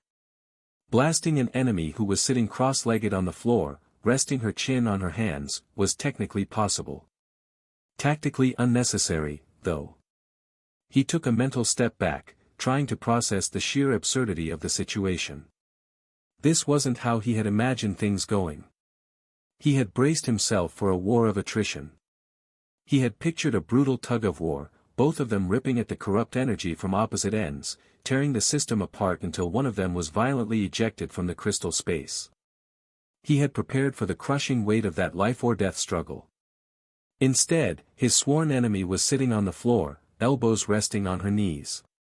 She was watching him sweat and bleed magical energy with the exact same passive interest of a bored passenger watching rain slide down a windowpane.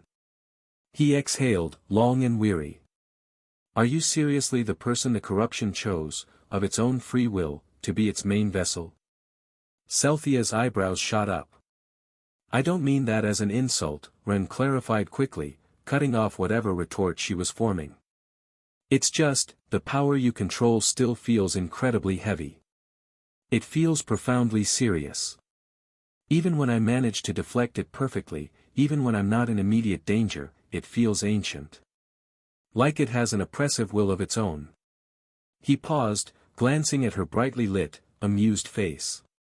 "And yet, it chose someone as cheerful as you."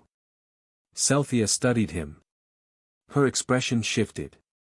It wasn't exactly offended, but it lacked the immediate, breezy acceptance of someone who had missed the slightly abrasive undertone of his observation. "We're more alike than you think," she said finally, her voice dropping an octave. "The entity and I." She turned her gaze toward the shifting landscape of the inner space, watching the blue purity devour the corrupted purple. "Of course, right now, with the entity crystallized and me acting as the primary siphon, my consciousness bleeds through a lot more.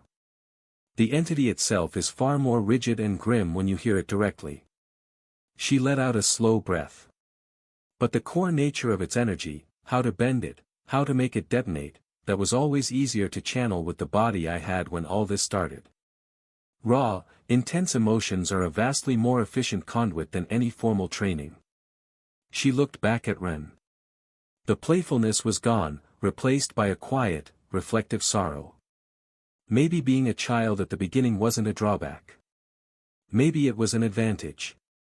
Emotions at that age don't have the social filters and layers of control you build up later in life.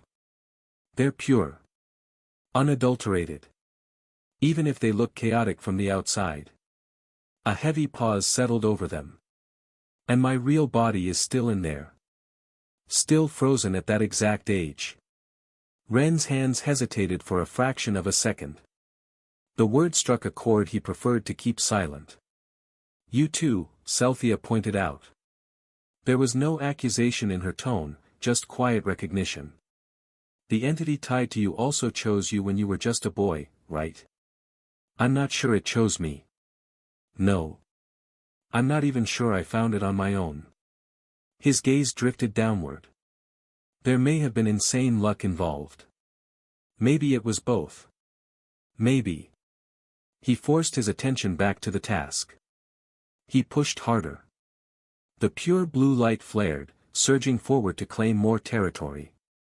But the backlash was severe, the residual purple lines creeping up his thorax darkened, turning a sickly, necrotic black as they fought his dragon light influence. A dense silence swallowed the room. Ren's mind drifted into dark waters and he found himself thinking about something uncomfortable. He felt a creeping dread as he considered the cosmic horror of it all. 2 children. 2 fragile, developing minds acting as the initial anchor points for ancient entities. Entities whose endgame seemed to involve wrapping themselves around so much of the world that human concepts of scale would become entirely meaningless. It was a sickening thought. It made his stomach churn with a profound, existential weight. But he also knew it wasn't a problem he could solve by dwelling on it right now. He took a breath. Celthea. She tilted her head, locking eyes with him. If you ever find yourself struggling with the weight of what you're carrying, Ren said. His voice was low, devoid of malice or pity. It sounded exactly like the tone he'd use when speaking hard truths to himself in the mirror. If you ever need help separating yourself from it, I could try to help you. If you come to me. Celthea froze. A faint flush of color crept into her cheeks. It was an incredibly human, jarringly vulnerable reaction. Then, she laughed. It wasn't her usual mocking giggle. It was a bright, startled sound, the laugh of someone who had just been handed a gift they hadn't expected to receive today. I didn't expect you to actually care, she said softly. There was zero irony in her voice. It was stripped bare, ringing with the genuine shock of someone profoundly surprised. Ren kept his eyes on his work, offering no reply. Celthea lingered on his silence. Same goes for you, she finally whispered. If you ever need the same. All around them, the battlefield was shifting decisively. Celthea pushed herself gracefully off the floor. I'm leaving. I'm leaving before your friends completely break the siphon outside.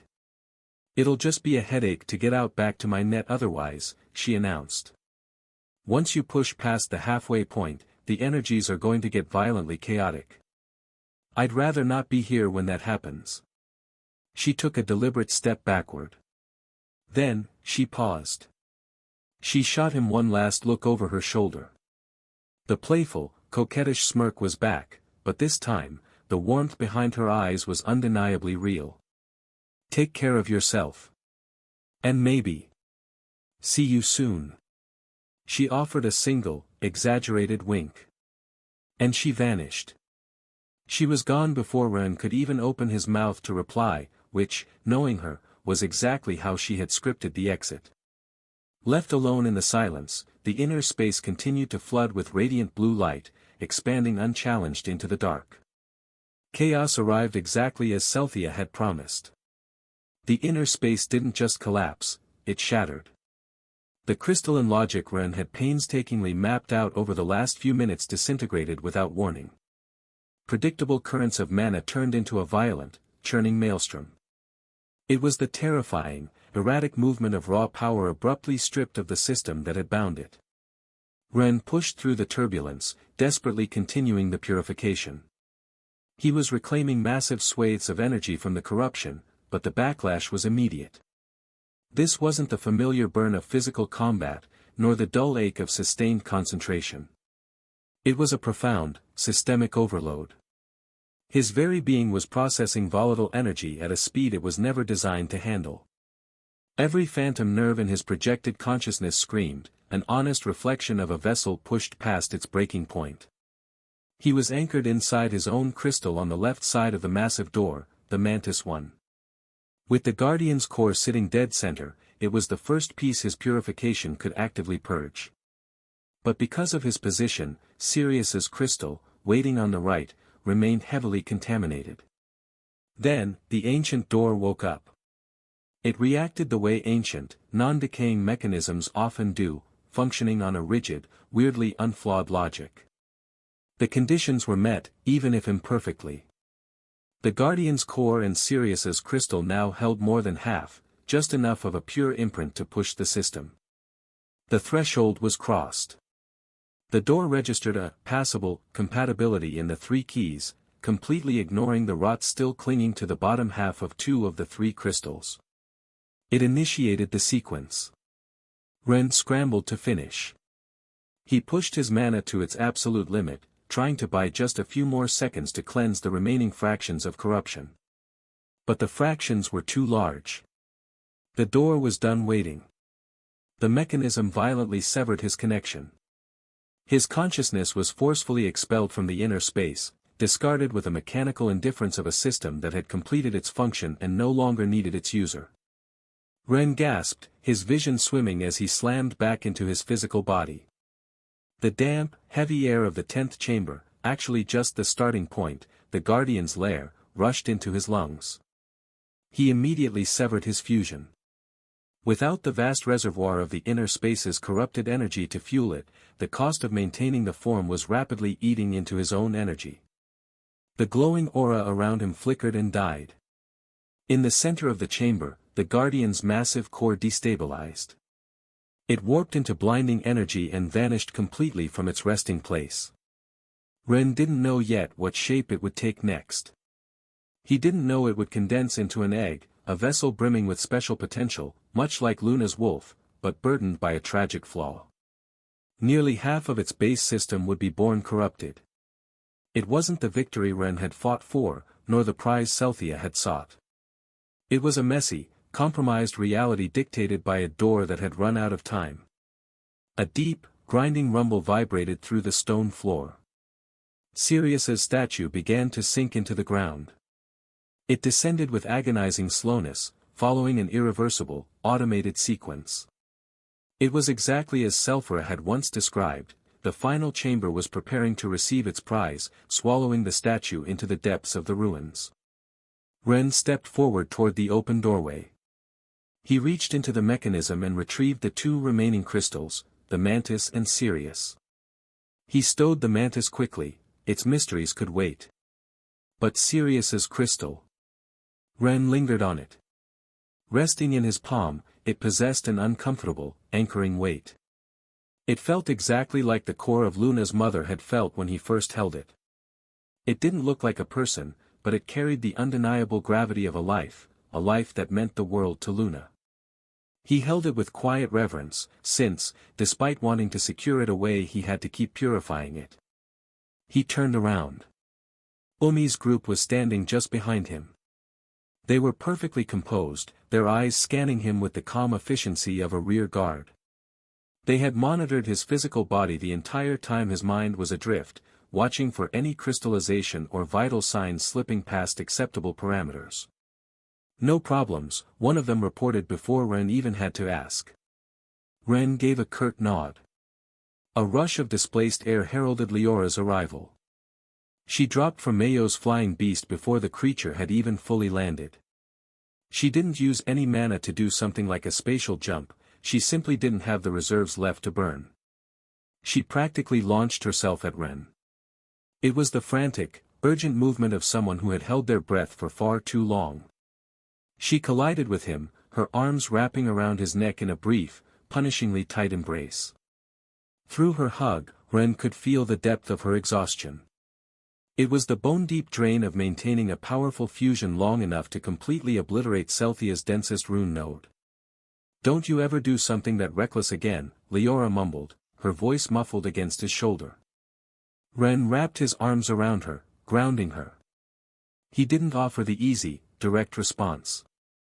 He couldn't promise her he wouldn't do it again, not with any real honesty, because they both knew he would inevitably break that promise. So, he gave her the only truth he could currently afford. "Everything is fine now." Mayo touched down right behind Leora. Her face was a complex mask of relief and lingering shock, the expression of a tamer that can't be fun when she's still processing the sheer scale of the mission they had just survived. The sharp, rhythmic sound of destruction echoing from the upper stairs had ceased. Lin emerged, followed closely by Shizu and the rest of their squad. Lin stopped and met Ren's eyes. Her posture was impeccably straight. Her expression was cool, collected, radiating an aura of absolute control. To anyone else, she looked completely untouched by the battle. But Ren knew her too well. The exhaustion of using her own fusion was there, hidden in the small details. He saw it in the way she shifted a fraction more of her weight onto her left foot. He noticed the split-second delay between her eyes tracking the room and her mind formulating the words. "The upper chambers are disabled," Lin stated, her voice crisp. "Good," Ren replied. He accepted the report with the exact same brevity she used to deliver it. Ren let his gaze sweep over his assembled group. They were battered. Their breathing was heavy. They were undeniably tired. But they weren't out of commission. They weren't broken, and they were nowhere near the state where pushing forward would be irresponsible. Ren mentally sifted through the information Selphra had shared about the Guardians. In this specific branch of the ruins, they would be facing elemental constructs of wind and earth. He had a strong suspicion they wouldn't pack nearly the same catastrophic punch as the entities of light and darkness. He also considered what he knew about the door systems distributed throughout these ruins. Then, he looked down at his hand. Sirius's core rested heavily in his palm. Leaving it in its current, half-corrupted state for longer than necessary felt like a ticking clock. He pushed his mana into it, attempting to continue the purification process manually. The resistance was immediate and viscous. Pulling the corrupted energy out and cycling pure wind mana back in was a grueling task without the door's ancient mechanisms to stabilize the crystal's form and without being inside it in energy form to absorb the stuff easier in him. The corruption clung to the core, fighting back and not wanting to change from crystal to energy. It was going to be a slow, agonizingly complex process, one he would have to manage passively while they fought their way down. If they decided to go down. "We keep moving," Ren finally announced. No one raised an objection. Except for Mayo. "Just one question," Mayo said. She used that specific, dry tone she reserved for when she already knew the answer, but needed it stated out loud for the official record. "If the lunatic with a sudden fixation on you decides to come back, is the plan really to let her trap us in a stairwell where we can barely fit one person at a time?" Ren met her gaze. "If she does that, at least we know how to jump." Mayo processed that. She weighed the tactical reality of teleporting out after being cornered by an ancient horror. "Fine," she said. It was the firm conviction of someone who found the tactical response acceptable, if not entirely comforting. It was certainly a better alternative being able to jump than the non-jumper people Orion strategy had not favored. The group seamlessly reformed their ranks. The stairwell leading down to the first true chamber waited for them. The first chamber offered no resistance.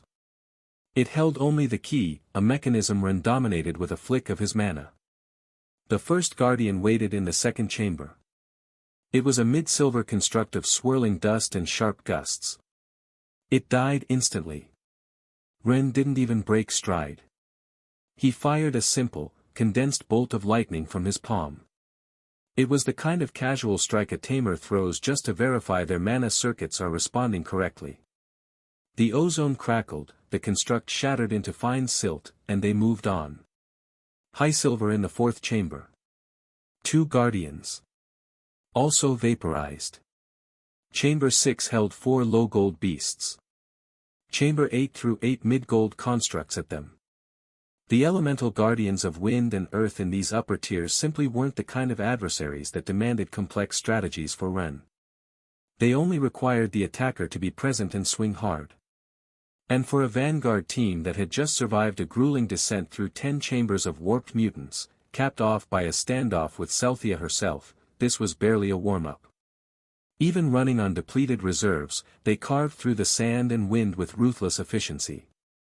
Gold-ranked beasts were no longer a threat to Ren. What did demand his attention, however, were the pedestals. After every cleared chamber, the ruins offered rewards. They were the exact same pedestals Sirius had undoubtedly found on his own descent. The same ones Orion's people had looted from the water and fire ruins. The same system Yino's explorers had triggered first. The ruins rewarded forward momentum with whatever power they had left to give. But the most critical prize, the one that had fundamentally defined the power disparity among the high command of the two cities for years, was waiting at the very bottom. According to Selfra's accounts, the double contract potions would be there. Ren mentally catalogued the potions. He calculated how many people could fundamentally change their lives if he pushed all the way to the end to secure them. He glanced back at the 6 guards. He looked at Mayo. These were people who had bled in every major battle over the past few years. They had followed him into the abyss. Yet, they were all still single-beast tamers. It had never been a lack of talent or loyalty holding them back, it was purely a lack of opportunity. Priority always went to the strongest. The ones who could maximize the collective defense. It was a cold, necessary logic for survival. But looking at his battered, resolute team, Ren decided that wasn't the only logic available to them anymore. They kept descending. In the 9th chamber, the ruins finally demanded more than just their physical presence. 2 high gold guardians materialized from the floor and immediately fused, twisting into a massive, jagged cyclone of razor-sharp rocks and howling pressure. For the first time in actual combat, Ren drew the mantis crystal. He left Sirius's core safely tucked away. He wouldn't dare use it for battle, nor would he try to fuse his mantis one with it. Using it as a weapon meant treating a person, the father of someone incredibly important to him, like a disposable field tool.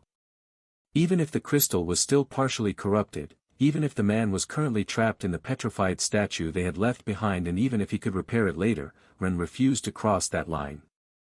The mantis crystal, however, was entirely different. It was, technically speaking, a clone of his own system. The door's mechanism had taken a perfect scan and stored the original. But the replica the system spat out possessed the exact same structural integrity. It held the identical neuromana pathways the mantis had carved into Ren's own system.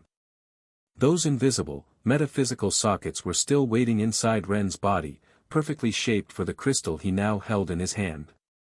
It was like holding the final piece of a puzzle, intimately knowing the exact shape of the void it was meant to fill. Using it didn't feel like wielding a weapon. It felt bizarrely akin to flexing his own fingers. The synergy wasn't merely skill like Orion's case, it was instinctual. The moment his skin touched the faceted surface, energy surged.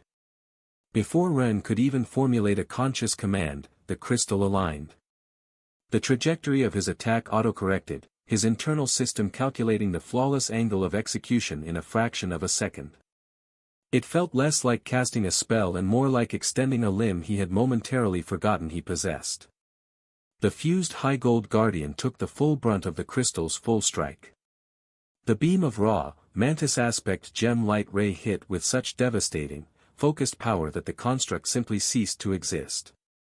The brief skirmish turned the 9th chamber into nothing more than a live-fire testing ground for Ren's new weapon. Finally, they breached the 10th chamber. The ruins threw their last desperate defense at the intruders, a towering platinum-rank entity, a flawless amalgamation of crushing earth and shredding wind.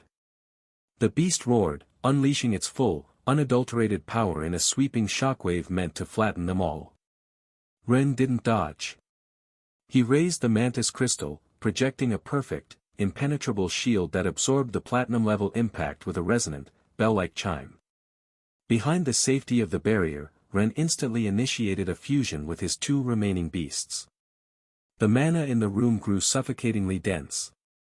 He charged the attack for 5 long and powerful seconds. When he finally released it, the devastation was absolute. The platinum construct shattered into a million harmless pieces. The last guardian fell. In its ashes lay the pristine core they needed for the last door in the very first ruin in Starweaver territory, the objective that had started this entire, grueling campaign. Ren picked it up, storing it alongside their accumulated spoils. A deep satisfaction settled over him. This part of the job, at least, was completely finished. The 10th and final reward chamber didn't have a massive door requiring 3 cores to open. The moment Ren stepped across the threshold, he recognized the architecture. It mirrored the water and fire ruins perfectly. It was the specific, deliberate layout of a space designed to be a final transit point, not a fortified vault. This was the end of the line.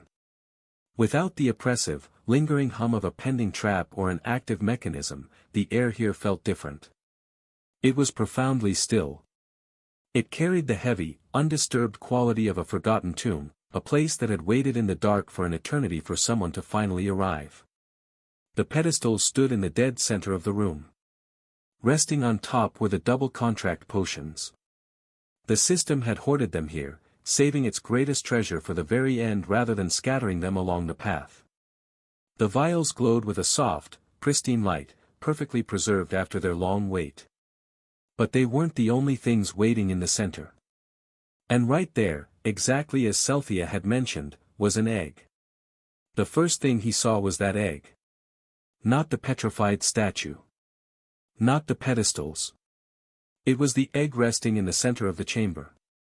Somehow, it had entirely bypassed the mental inventory Ren had been building of what awaited them here.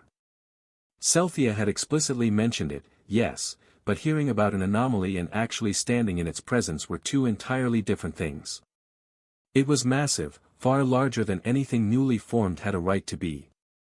Its surface didn't look like a shell or scale, it possessed the distinct, sweeping quality of crystallized wind. It was almost silver, flashing with reflections that warped and shifted depending on where you stood. It was translucent, but not in the bright, piercing way of a light aspect crystal. It was cloudy, like a storm trapped in glass. Faced with the choice between earth and wind, the fallen guardian had clearly leaned into its superior affinity upon its collapse, exactly as Luna's wolf had done. Yet, a dark stain marred its beauty. Nearly half of the iridescent surface was bruised with a sickly, purplish tint. The corruption had deeply infiltrated the base system before the door's automated, incomplete purification had severed the process. Wind. This was what remained of the whisper of the wind, the half-corrupted guardian capable of weaving terrifyingly real illusions. The exact beast Celthea had coveted for her own arsenal, the one that could forcefully project a person's deepest desires into reality. It had left this legacy behind. Staring at it, Ren realized it looked incredibly close to a superior, insectoid version of his own mantis. Or would have been had it not already been fundamentally mutated by the jade energy of the seed.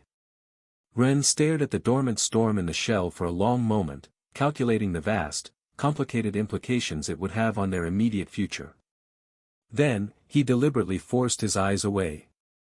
Moving it right now served absolutely no tactical purpose, and the rest of the silent chamber was still waiting for him. Pedestals dotted the expanse of the room. Atop them, the potions glowed with an unalterable, pristine light. They possessed the eerie perfection of items that had survived in the dark for decades, perfectly preserved by a system that maintained absolute stasis without ever being asked. And there, in the back of the chamber, stood the statue of Sirius Starweaver. It stood frozen, imposing, and tragically hollow, missing the heart that should have been beating in its chest. The very core Ren currently had stowed away, the one he would inevitably have to return in ways he hadn't fully prepared for yet.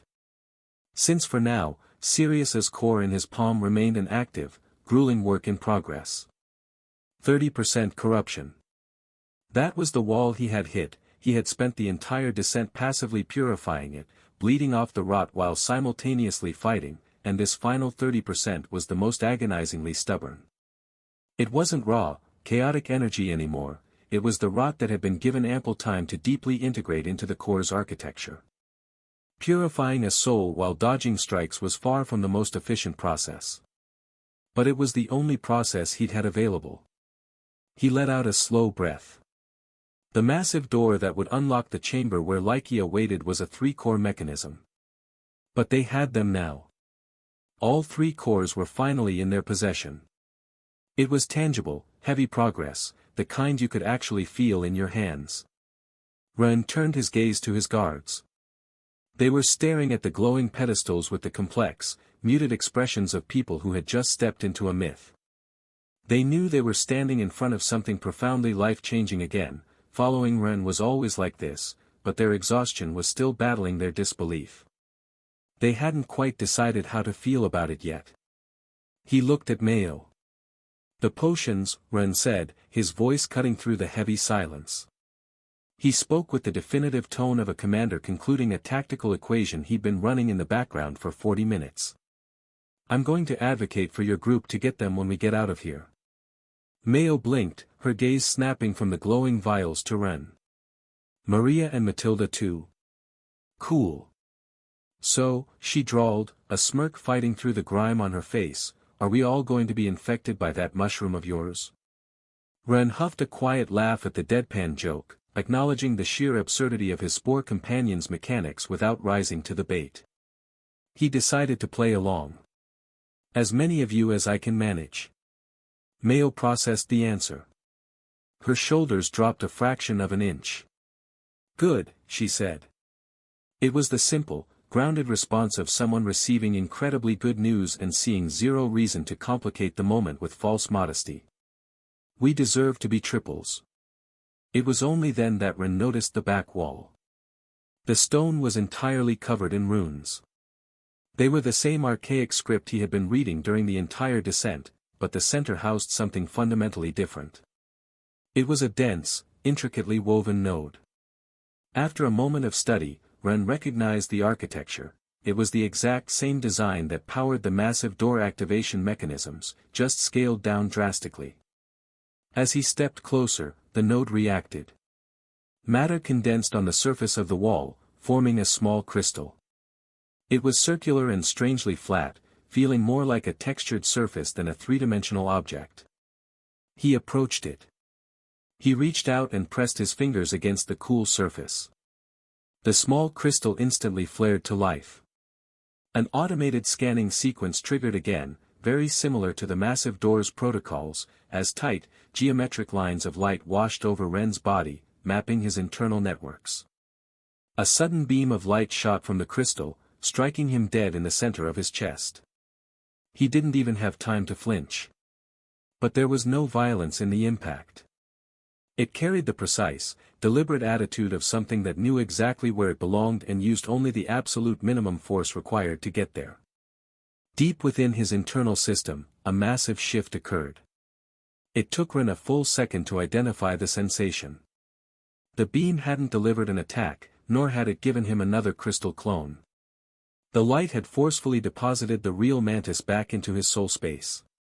The ruins trial was officially completed, and the system was returning the hostage.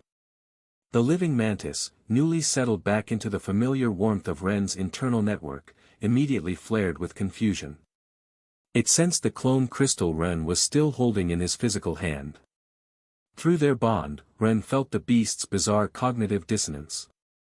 It perceived the clone as something simultaneously deeply familiar and entirely alien. It was the metaphysical equivalent of staring into a mirror and realizing your reflection possessed its own physical texture and weight. The clone crystal was practically the Mantis's own crystallized echo. The beast prodded at the sensation with intense, wary curiosity, trying to decide if the thing in Ren's hand was a piece of itself or a completely different entity. Ren waited patiently for the Mantis to finish processing the existential shock, which took considerably longer than he expected, before finally storing the clone crystal away in the Wolverine spatial storage, right alongside the rest of their hard-won materials. "Rest for a bit," he announced to the group. It wasn't a tactical command. It was the quiet request of a man who knew the next step required absolute, surgical concentration, and concentration demanded silence. "I need to work on this." He withdrew Sirius's core once more. Sitting down, he initiated the purification process. Doing this in a state of rest, without the deafening roar of combat or the chaotic pressure of the crystal inner space, was a profoundly different experience. But it was also agonizingly slow. The remaining 30% of the corruption wasn't fighting him with blind rage anymore, it was fighting him with familiarity. The dark energy had rooted itself into the specific, intricate pathways of Sirius's beast system. Tearing it out without damaging the host required microscopic precision. Around him, the group settled down. They collapsed with the specific, heavy grace of seasoned fighters who have just survived a nightmare and have been granted temporary permission to stop anticipating the next blow. The guards paired off. Leora slumped heavily against a wall right next to Lin. Lin, true to form, sat perfectly rigid, having selected her resting spot with the exact same scrutiny she applied to a battlefield. And Mayo. Mayo had hopped up onto the most central pedestal. It was clearly a sacred altar meant for ancient relics, entirely unsuited for sitting, but Mayo had unilaterally decided it was her chair now. She sat cross-legged, casually inspecting the silver egg. Half an hour bled by. The core in Ren's hands yielded another agonizing 5%. 25% remained. It was taking an eternity. But it was fine. They could afford to keep resting, slowly replenishing their shattered mana reserves for the long climb back to the surface. The current pace was manageable, provided the conditions in the ruins remained exactly as they were. Then, the conditions changed. The warning didn't come as a sound, it came as a physical pressure. A suffocating wave of energy rolled down from the ceiling before the first echo even reached their ears. It was a highly specific signature, the heavy, oppressive displacement of air that occurs when something possessing massive weight and high rank moves rapidly through an enclosed space. And it was moving with a cold, focused intent that had absolutely nothing to do with exploration. Ren felt it ripple across his expanded perception. His mind categorized the threat in the fraction of a second it took him to recognize a familiar, creeping dread. Something was coming down the stairs. A heavy, collective silence fell over the room as every single eye snapped toward Mayo. They stared at her as if she were a breathing omen of bad luck. I only said that at least we know how to jump. Mayo threw her hands up defensively. Her gaze remained locked on the dark, gaping maw of the stairwell, her face twisting into the deep, uncomfortable grimace of someone who desperately wished they had been wrong. The oppressive energy bleeding down from the ceiling didn't belong to a single entity. It was fragmented, scattered into distinct pieces, yet it pulsed with a sickening, unified rhythm. It possessed the terrifying coherence of a shattered machine whose gears still turned in perfect synchronization, regardless of the distance between them. 8 distinct magical signatures. Each one, isolated, would have been manageable. Their only real advantage right now was the physical bottleneck of the ruins. The stairwell was incredibly narrow. Only 6 of those disjointed horrors could physically squeeze through the shaft at a time, forced to crawl down one by one, and that discarded the ones that looked more like legs. It was the exact tactical bottleneck Ren had banked on when he originally warned the group against letting Celthia's artifacts assemble in the lower chambers. Now, that same bottleneck was being weaponized against them. "We need to move out," Ren ordered. But nobody moved. And the reason nobody moved was the exact same reason the urgency in Ren's own voice had died before the sentence even finished echoing off the stone walls. Sirius. The petrified statue of Sirius Starweaver remained anchored in the center of the chamber. It wasn't bolted to the floor by iron or stone, but it was fixed in the way only ancient ruins could fix things. Its magical circuitry was seamlessly woven into the ley lines of the room itself. Moving it was practically impossible, it would be like trying to uproot the foundational pillars of the ruins with bare hands. It wouldn't yield a single inch until Ren completed the decrystallization process. And that process couldn't be triggered without the heart, the core, securely integrated into the statue's chest to grant the three-dimensional system its vital coherence. And the core still harbored 25% of its impure, deeply rooted corruption. Ren stared down at his open palm. The core pulsed with a sickly, bruised light. He was forced into a brutal mental equation. If he slammed the core into the statue right now, injecting that remaining 25% of rot directly into Sirius's dormant body, what part of the man's system would be permanently crippled? Sirius was a high-tier tamer bonded to two beasts. That meant his overall network comprised his human core plus the intricate systems of both companions. If the corruption spread uniformly upon activation, mathematically, it would only infect roughly an eighth of their total combined network. Could he purge it later once the man was awake? Probably. It would be excruciating, but probably. Ren ground his teeth together. He swallowed the bitter curse he wanted to spit out regarding the corrupted girl's immaculate timing. Complaining wouldn't change the reality. Suddenly, Celthia's bizarre behavior clicked into place. She had been so relaxed, so conversational. She had accepted her defeat in the crystal space with such effortless grace. And while she was sitting on the floor, playing coy and making casual conversation, she had been ruthlessly stalling. While he was distracted, her scattered artifacts had been mobilizing, crawling fast toward this exact spot. It was a failsafe she never mentioned because she didn't want to. It was horrifyingly clever. But acknowledging her genius didn't solve his immediate, terrifying dilemma. If they grabbed the core, cut their losses, and fled up the stairs, they would be leaving the hollowed-out statue behind. Celthia could easily project a deeply corrupted substitute core and slot it into Sirius's chest. Or she could simply reinfect the full core if he decided to leave it inside the statue. If she claimed Sirius Starweaver as a vessel, the problem would instantly graduate from a temporary tactical retreat to a permanent, catastrophic failure.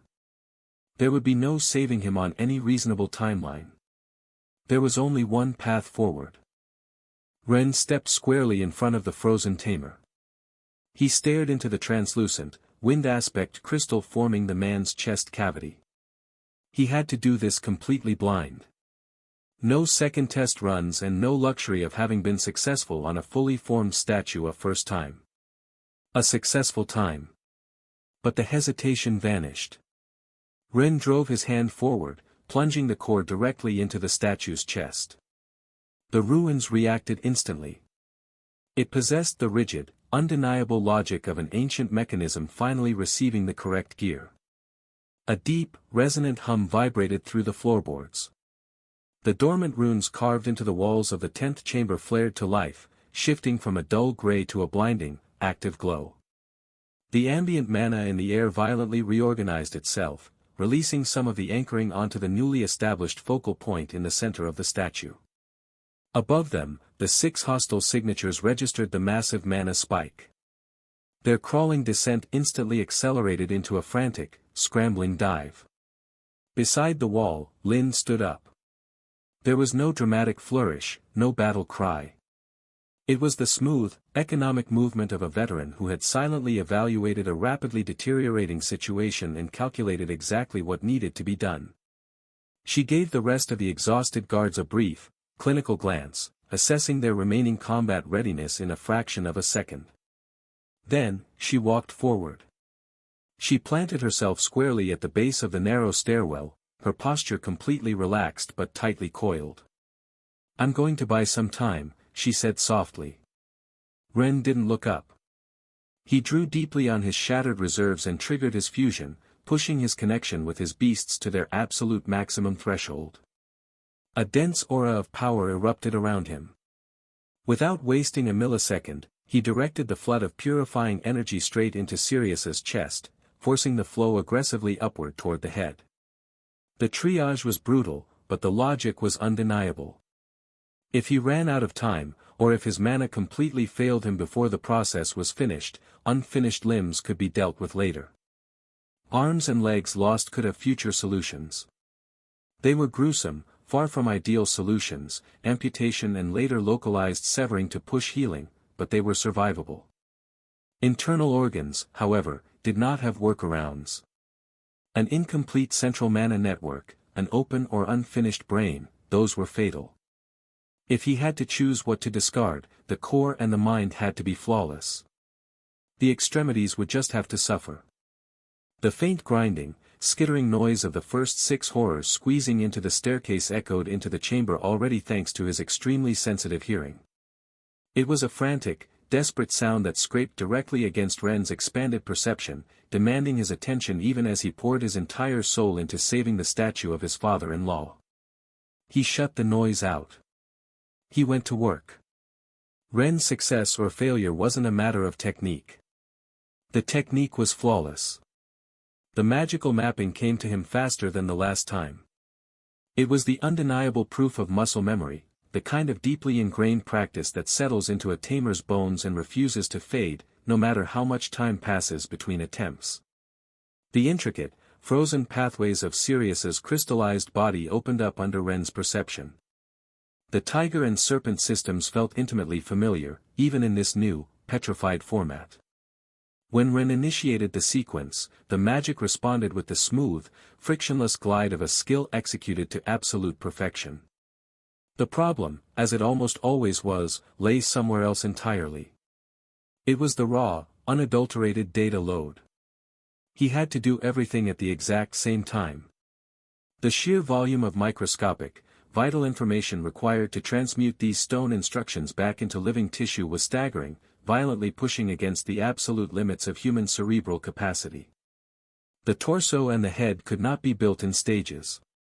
It was a biological impossibility. If he created a beating heart of living tissue inside a chest cavity that was still solid crystal, lacking the sprawling, elastic network of a circulatory system to carry the blood, Sirius' heart would simply hemorrhage.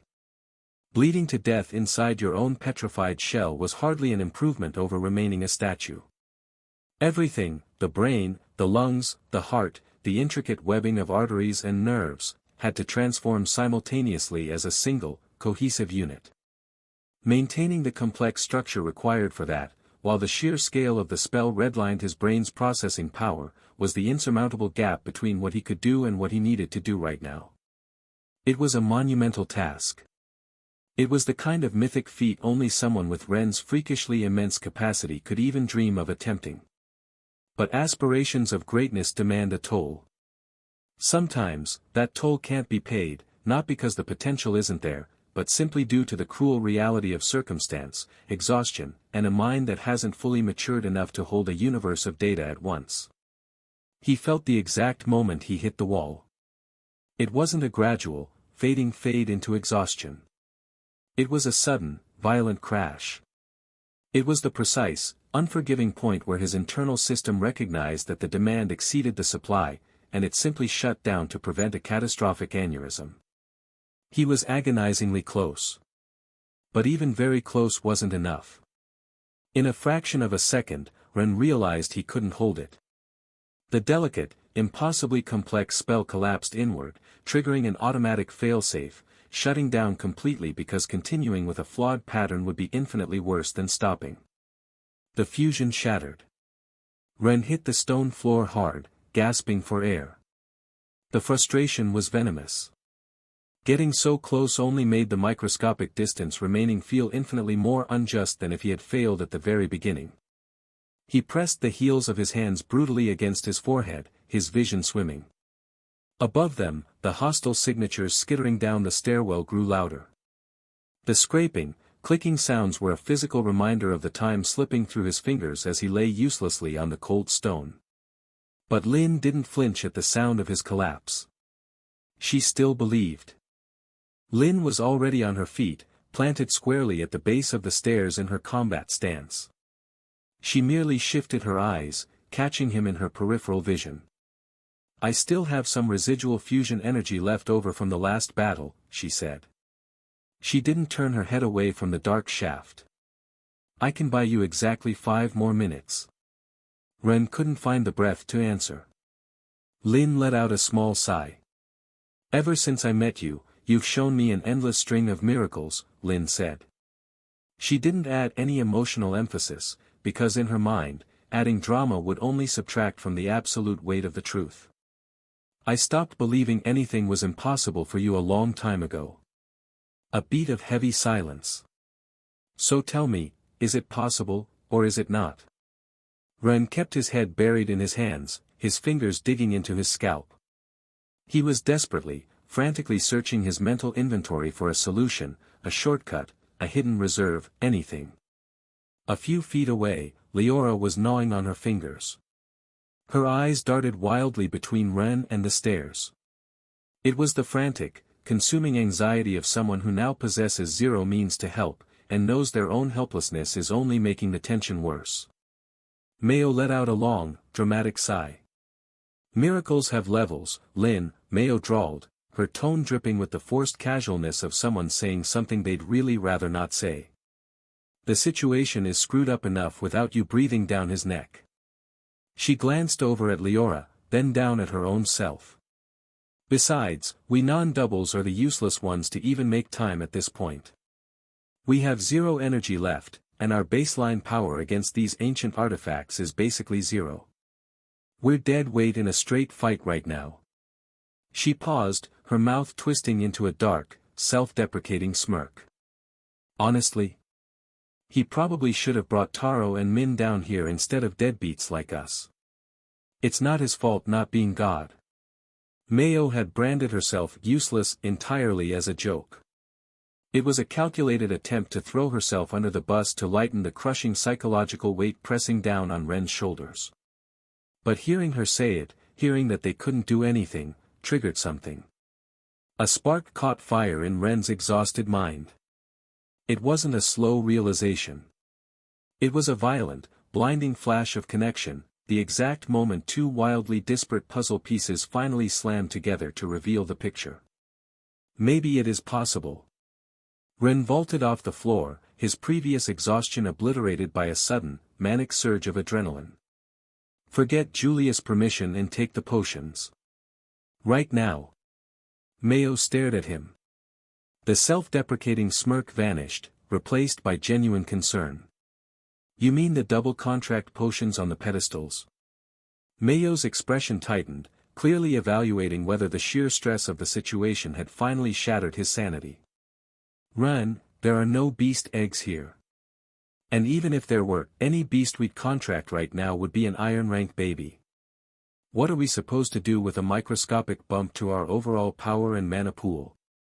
We'd be in the exact same useless boat we are right now, just with your weird mushrooms growing in our heads. I have eggs in the Wolverine's spatial storage, Ren fired back, already moving. What? Dozens of them and multiple types. I sell them based on market scarcity, but I've been hoarding a specific batch for years. Ren waved a hand, dismissing her confusion as he rushed forward. But I'm not giving you frontline combat beasts. These I'll give you are specifically tailored for newly ascended double tamers. He stopped, locking eyes with Mayo, then swept his intense gaze over the other guards. You said it yourself a bit ago, Mayo. You'd all be infected by my spores. And that is exactly what I need. Leora's eyes widened. She reached the conclusion half a second before Ren finished his sentence. Your network, she breathed. 7 nodes, Ren confirmed, his words spilling out with the rapid-fire speed of a man building the parachute after he'd already jumped out of the plane. Even if the new beasts are barely iron rank, it doesn't matter. What way, Finch, and everyone else with my spores prove to me is that my system can interface with them if we are close. It works just like Celthia's corrupted hive mind.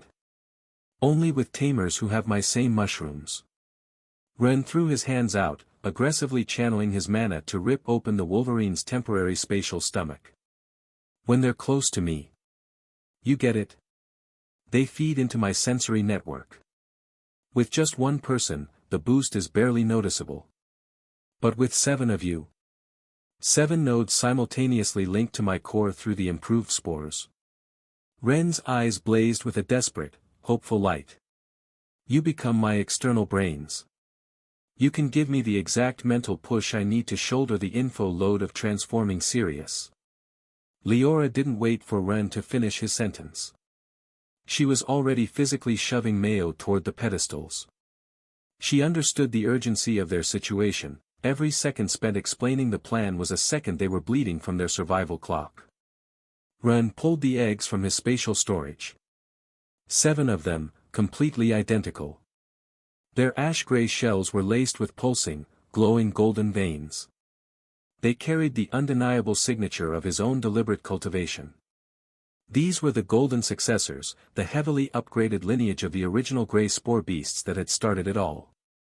The potions came first. There was no ceremony, no hesitation. The girls grabbed the glowing vials and downed the liquid in single, jagged gulps. They were veterans, they had long since learned that monumental, life-altering moments rarely required elegant framing. The contract snapped into place a heartbeat later.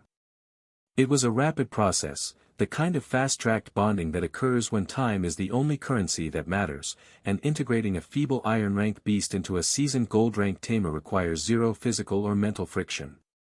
The girls synchronized with their new beasts. And instantly, the spores emerged. Small, glowing with the bright golden tint of their upgraded lineage, the mushrooms bloomed onto the heads of their new hosts. They settled into the women's nervous systems with the docile, placid energy of creatures utterly devoid of combat instincts, bred entirely for their utility in altering the bonding network. Mayo reached up, her fingers grazing the smooth cap of the glowing fungus.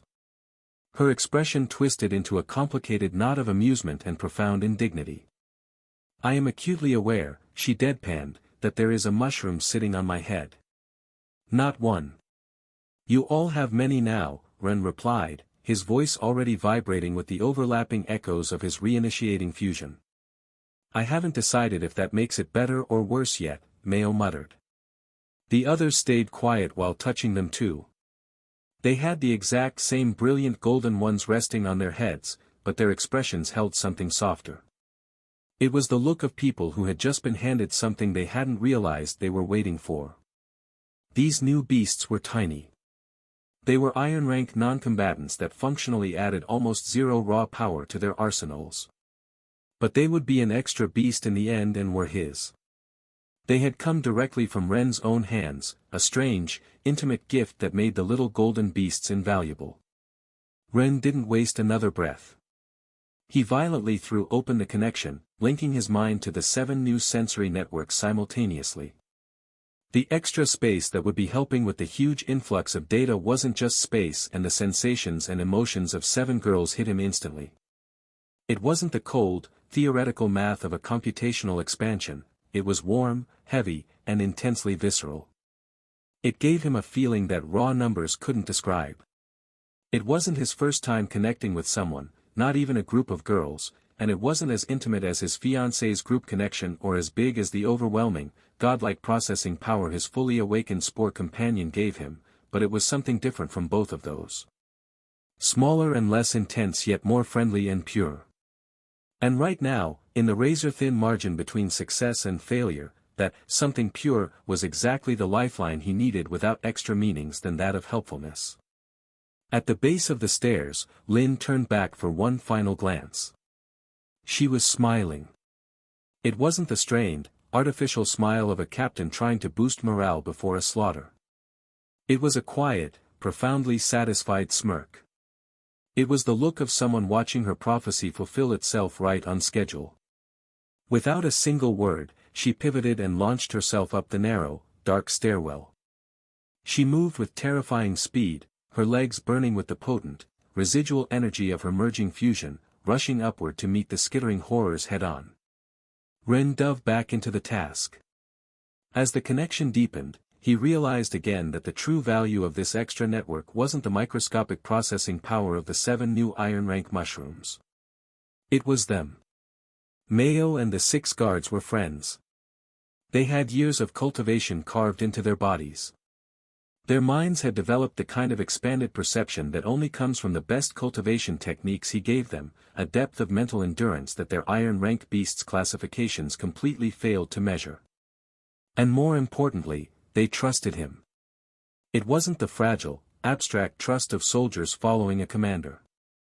It was the blood-forged, absolute certainty born from standing shoulder to shoulder in the worst times. That absolute trust translated directly into that pure mental access. When Ren reached into their minds, he didn't encounter the reflexive, guarded walls most would have instinctively erected when sharing minds and sensory feelings. The gates were thrown wide open. They surrendered their mental architecture completely. Even Mayo. She complained about the intrusion, and technically, the flood of shared sensory data was deeply uncomfortable, but she didn't throw up a single barrier to block him. She gave him everything too. The raw mental bandwidth flooded into Ren. It wasn't a godlike network, but it was real, tangible, and added directly to his own massive capacity. In a spell where the only bottleneck was the gap between his maximum mental output and the required data load, this extra external RAM was just enough. His analyzing gaze surged forward. The intricate, impossible map of Sirius's petrified body lit up under his expanded perception. Ren locked down the vital organs.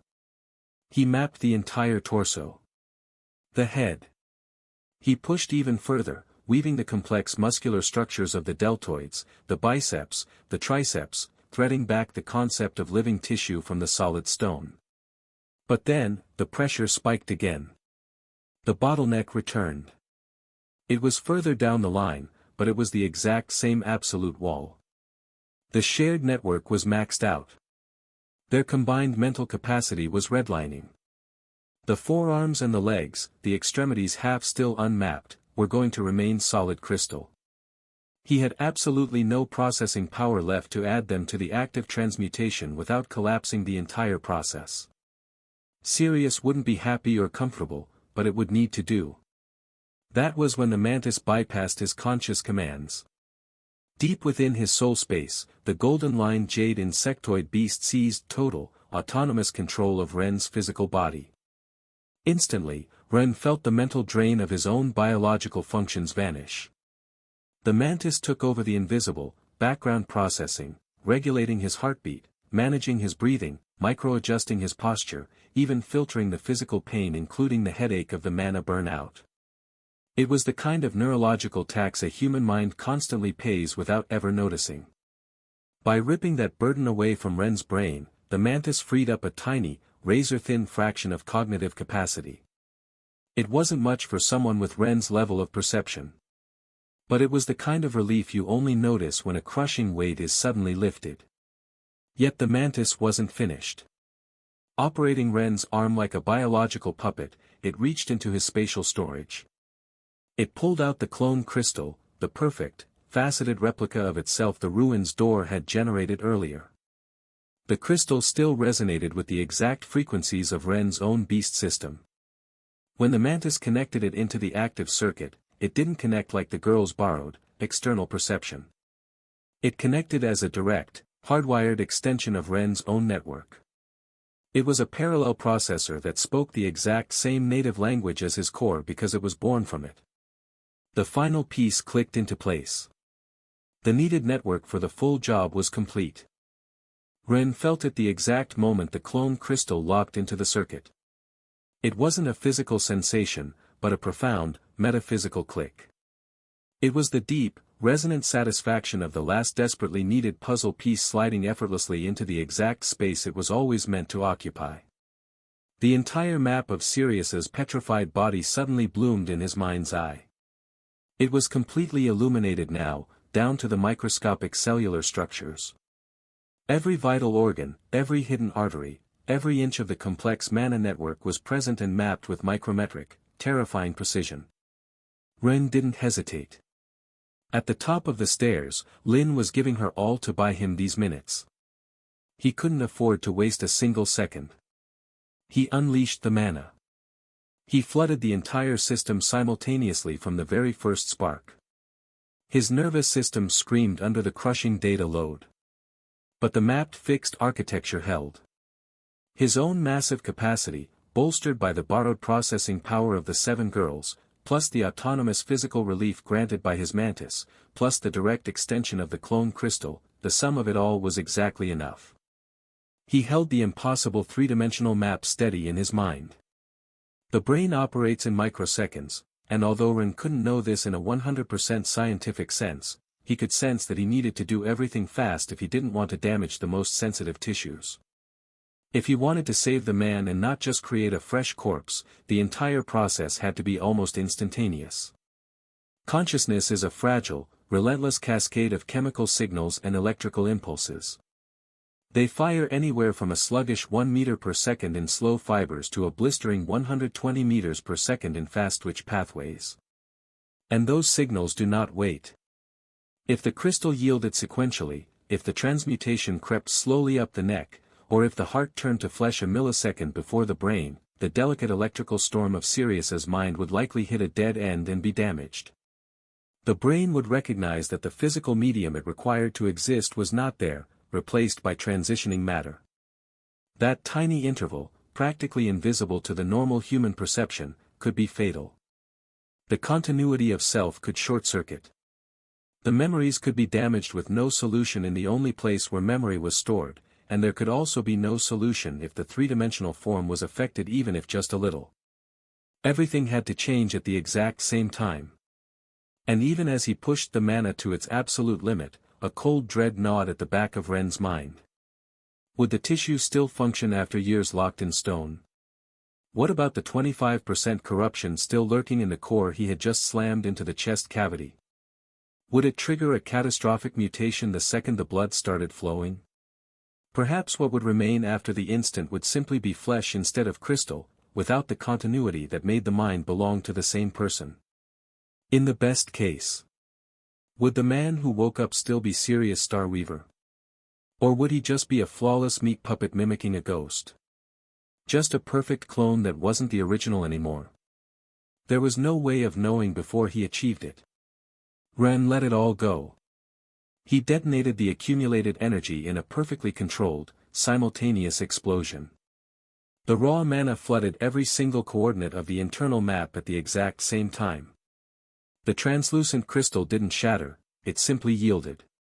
It rewrote its own atomic structure in a single, blinding flash, obeying a physical logic that had violently overwritten the magic holding it in stasis. The sound was barely a whisper. The transformation was complete. It took Sirius Starweaver a long, disjointed moment to realize he was staring at a face he knew. It wasn't that his consciousness was slow to return. Basically a miracle, his brain was firing perfectly.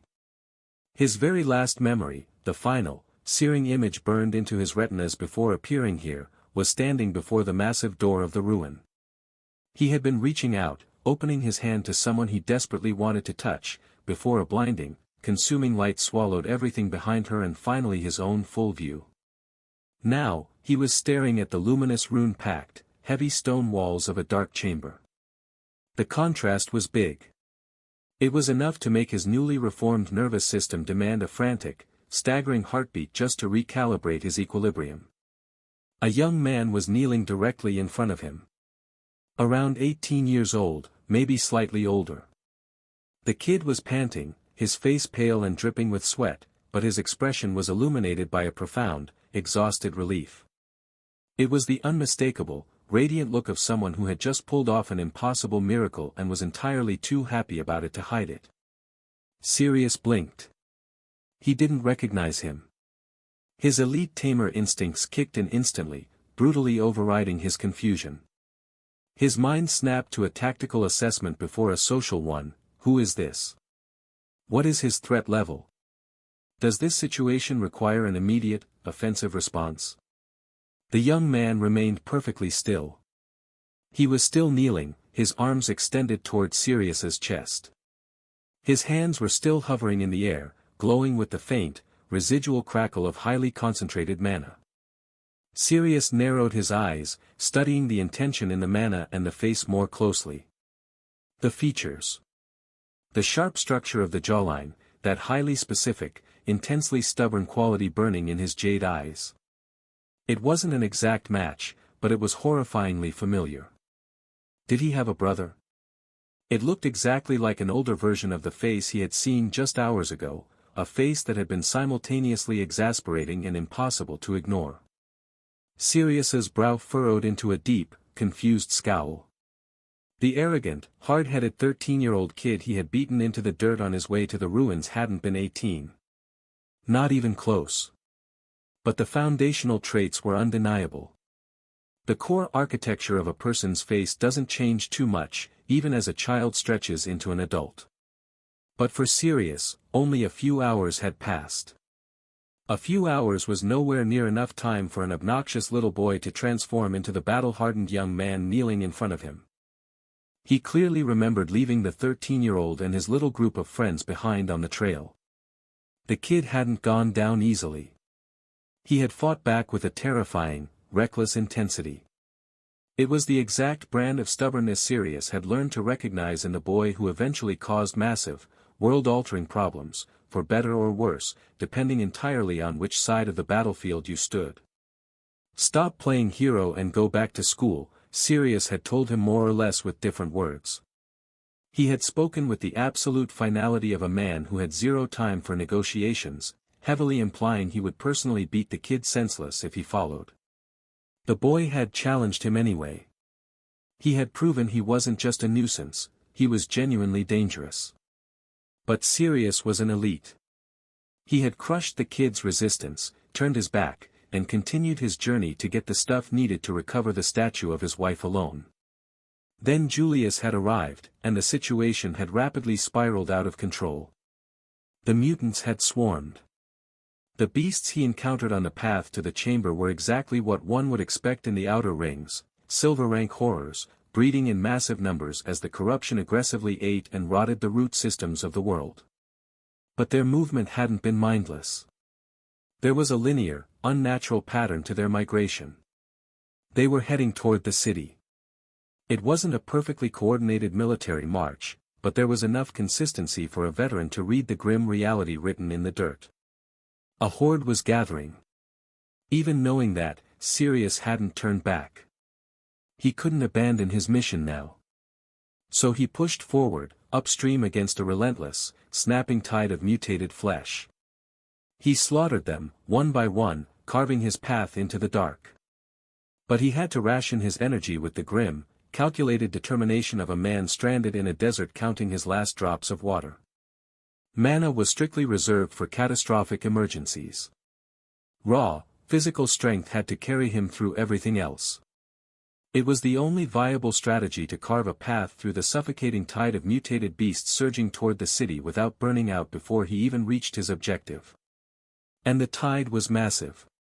A relentless, chittering river of corrupted flesh. He wasn't entirely alone in the culling, though. The environment itself fought back. Golden noses, clustered by sheer luck along the migration route, dove and pecked at the silver-rank beasts flooding beneath them. They struck with the frenzied voracity of predators that had stumbled into a boundless feast. Many of the birds were so bloated they could barely move, yet they kept striking, driven by blind instinct because the feed just kept coming. In the Gold 2 zone, the bloody pattern repeated. Deeper still, in Gold 3, the colossal, carnivorous sprouts of the giant forest floor were literally choking on prey. Some vines hung limp and unresponsive, their mana digestive capacities completely overwhelmed by the sheer volume of bodies. The entire ecosystem was gorging itself, and it still wasn't enough to stem the tide. But tactically, it made sense. The mutant strategy of forming a narrow column and brute-forcing a safe path through sheer numbers, was very effective. Sirius's contribution to the slaughter was added to the ecosystem's toll. He wanted to help the city more but that would burn his mana fast, so having no other choice, he tightened his grip and kept moving. By the time he reached the coordinates Zhao had provided in the Gold 3 ring, the landscape had been changed. The massive, petrified claw tree that was supposed to serve as a landmark was completely gone, either moved or physically buried by the endless trampling of thousands of beasts. The subterranean sinkhole beneath it had been drastically widened. Mutants poured in and out of the crater in a ceaseless, churning flow, connecting to an adjacent tunnel that spiraled up the colossal dead body of the tree from underground. The constant traffic had violently merged the two distinct entrances into a single, massive highway. Sirius processed the chaotic terrain with the split-second analytical speed of a veteran tamer. They had been forced upward. There was no other logical explanation for the subterranean flow violently breaching the surface with such intensity. If the ancient walls of the inner ruins remained what they historically were, indestructible, the mutants had hit a dead end below. Although they might have begun their invasion of the ruins from lower down, Sirius surmised it had something to do with the flow moving toward the city. The mutants had found access from above, wherever the chamber system had a natural opening or one created by something that predated all of this, and had descended in sufficient numbers for the traffic itself to widen the entry points. To enter that saturated pit, raw muscle wouldn't be enough. Wading into that river of flesh would be like trying to punch a waterfall. It was time to spend mana. Sirius activated his shadow step. He melted into the darkness, slicing smoothly through the dense tide without physical resistance. But when he finally breached the interior of the cavern, he found something deeply unsettling. The outward flow simply vanished. The chamber was gorged. The terrifying pressure driving the mutants to the surface had hit a saturation point. Inside the ruins, the problem ceased to be about the current and reverted entirely to volume. Sirius had braced himself for a duel against an ancient guardian. Instead, he found himself staring at a suffocating, wall-to-wall ocean of silver-rank beasts. He immediately cut his mana supply, reverting to physical force to preserve his core. Hundreds of beasts stood between him and the first doorway alone. Hundreds more waited in every single false chamber that followed. As he waded through the gore, a dark realization settled over him. These weren't the actual ruins. These were crude, adjacent chambers excavated by the mutants themselves. It was an artificial hive built for some unknown, deeply unsettling purpose, likely the real reason the Horde had breached until the surface in the first place. The anomaly didn't stop at the architecture. The power scaling was fundamentally wrong. Based on everything Sirius knew about the new corruption, mutant ranks possessed a hard ceiling at silver. But that rule was currently being shattered. As he descended, the designated guardians defending each threshold were noticeably stronger than the surrounding fodder. Not by a dramatic, impossible margin, but the increase was consistent. That consistency was terrifying. It meant an evolutionary gradient existed here. A forced progression that absolutely defied the established laws of corruption. By the time he reached a chamber guarded by a fully realized gold-rank mutant, and he hadn't even breached the 10th level yet, Sirius had slaughtered thousands, and a deep, gnawing dread had set into his bones. He couldn't have known it then. He had no way of knowing that the thousands of corpses he was leaving behind would become the foundational biomass for the next generation anyway. He was witnessing the embryonic stage of a nightmare that would churn for years, each generation devouring the last, climbing the evolutionary ladder on a mountain of their own dead, until these very chambers mutated into the hellscape Ren's group would eventually face. Sirius hit the 10th level running on fumes. He was utterly physically depleted by the sheer numbers. The fiercest enemies he had faced during the grueling descent had barely scraped high gold at their absolute peak. But he knew the final chamber would be entirely different. He knew very well that the true entrance to ruins of this nature would be protected by a platinum-rank guardian. Sirius drew a ragged breath, preparing to trigger his beast fusion and burn his absolute final reserves if the situation required it. But when he stepped into the cavernous final chamber, he felt nothing. The air was dead. The stealth capabilities of the beast, the terrifying whisper of the wind that would eventually fall to Celthea, the original guardian whose soul had been warped and repurposed, were entirely outside the realm of human knowledge. No historical archive mentioned a beast capable of erasing its presence so flawlessly, simply because no one had ever survived an encounter to document it. Sirius walked cautiously toward the massive, seemingly empty door. And then, he saw her. Sirius remembered.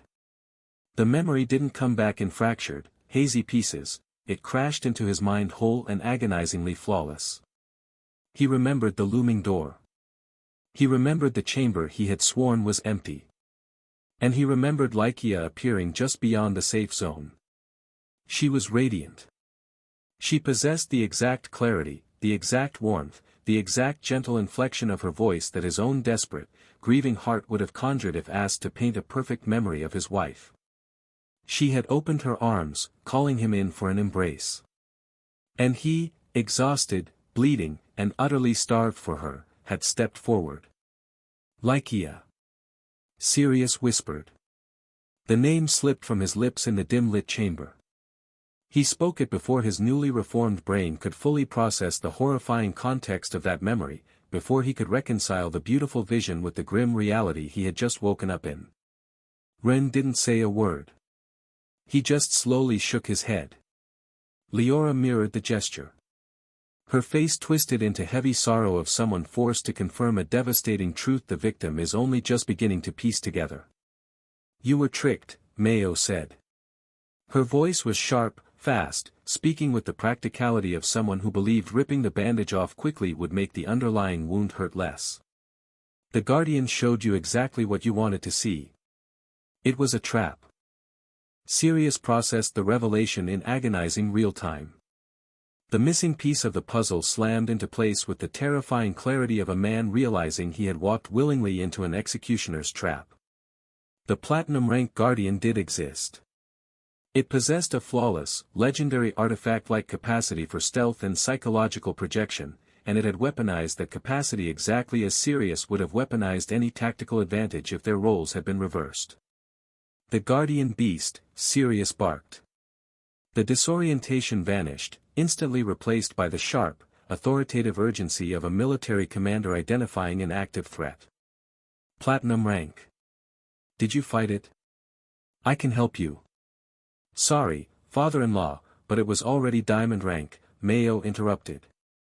She flashed a quick, entirely inappropriate grin, delivering the devastating information with the rapid-fire speed of someone desperate to land her joke before the conversation moved on. "It spent years down here gorging on pure corruption. And don't worry, we already killed it." "We didn't Hikari retorted. "Move faster. A diamond beast is the least of our problems right now," Ren snapped, cutting through the banter like a knife.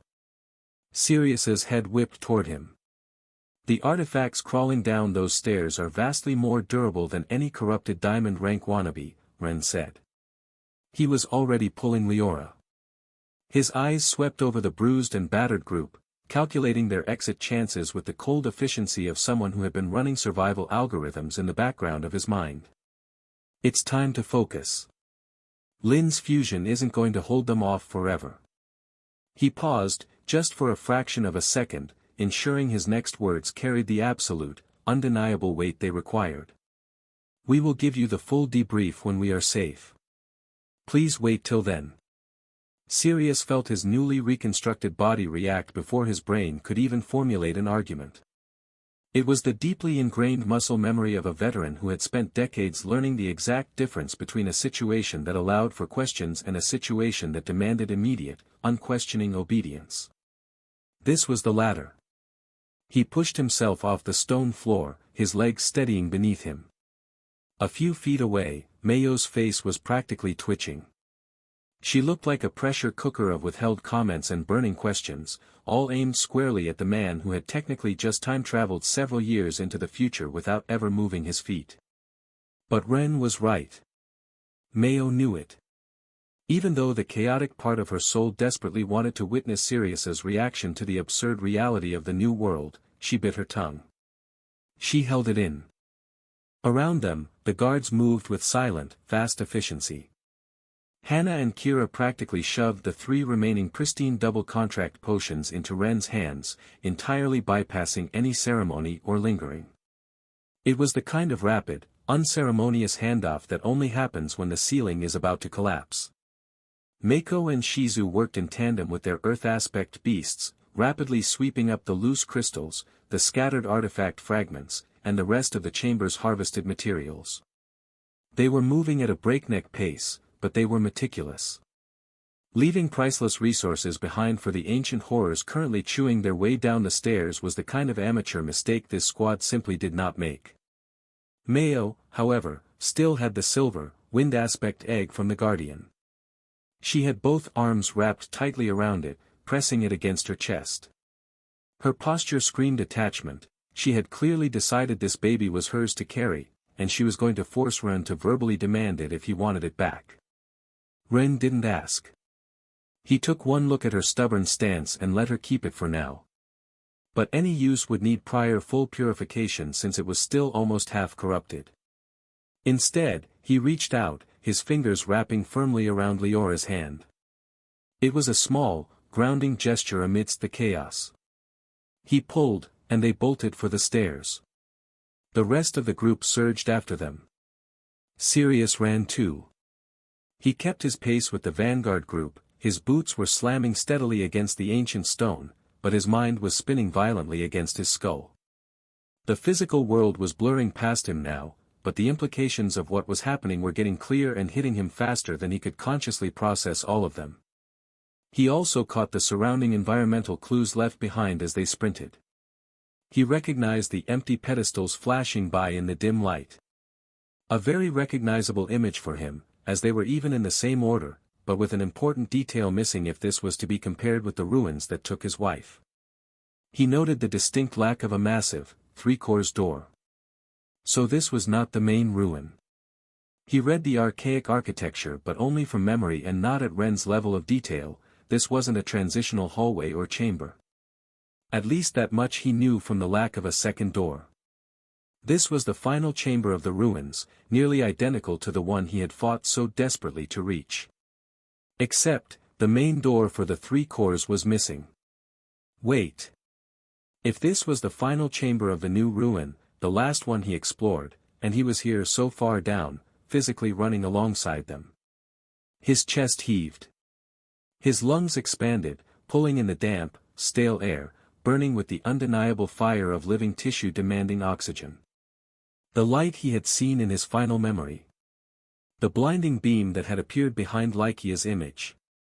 It hadn't been any array, it hadn't been a lethal strike. It had been the crystallizing beam.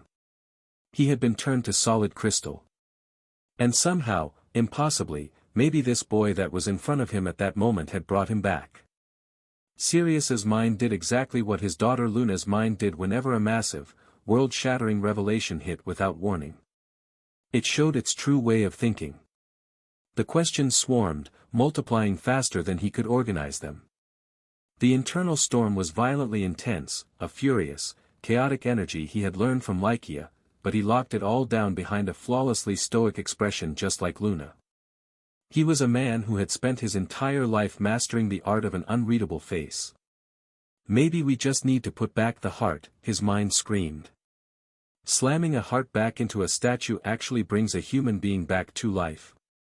While running, he cast a sharp glance at the girl clutching the silver egg to her chest. Something about the sharp curve of her jaw, the specific way she carried herself, it tickled the back of his memory. It was the deeply unsettling familiarity of recognizing the ghost of a child hiding in the face of a fully grown adult. A child you hadn't been around to watch grow up. Was I crystallized? Sirius demanded. His voice was blunt, cutting through the heavy sounds of their boots on the stairs. Did you bring me back by shoving my crystal heart into my statue? Mayo let out a sharp, breathy laugh. It wasn't a mocking sound. It was the hysterical, entirely genuine laugh of someone who knew her next words were going to break his reality even further, and there was absolutely no way to cushion the blow. Oh, yeah. You were solid glass. We could literally see right through you, Mayo called back over her shoulder, not breaking her stride. But no, that was just step one.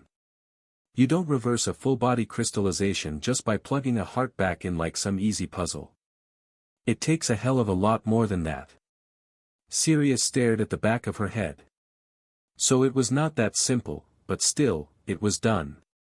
And that means. The implications hit him in a devastating, cascading avalanche. Each realization violently kicked open the door to the next before he could even brace himself. If he had been reversed, if a statue could become flesh again, who else could be saved? Lycia. Could Lycia be? He swallowed hard. If he had woken up at the bottom of a ruined cavern, surrounded by unknown seasoned fighters, how much time had actually passed? What had happened to his city? To his family? Days? Weeks? He looked at Mayo's adult profile again. A cold, suffocating dread seized his newly beating heart. Years? Don't tell me it's been years. Luna, Sirius breathed. The name tore its way out of his throat. It carried a ragged, desperate urgency that completely shattered his stoic mask. It wasn't a question, it was a plea. A few steps ahead of him, Leora, still gripping Ren's hand tightly as they climbed, turned her head. The deafening crash of combat echoed down the stairwell, violently severing the conversation before anyone could say a single word about Luna. Sirius didn't flinch. He recognized the brutal, percussive rhythm immediately. It was the unmistakable sound of a high-tier brawl, the kind of noise any seasoned fighter knew in their bones without needing to see the details. Operating on decades of deeply ingrained muscle memory, he instantly expanded his mana perception. What he felt rolling down from the upper chamber made him sprint faster. It was an absolutely massive display of power. It felt dangerously close to the output of his own peak fusion, but the flow was completely wrong. It was volatile and erratic. It possessed the chaotic, shrieking signature of two very different amounts of power flow being pushed together by sheer, brute force, rather than naturally harmonizing. Even worse than his high silver and gold dissonance. They breached the seventh chamber.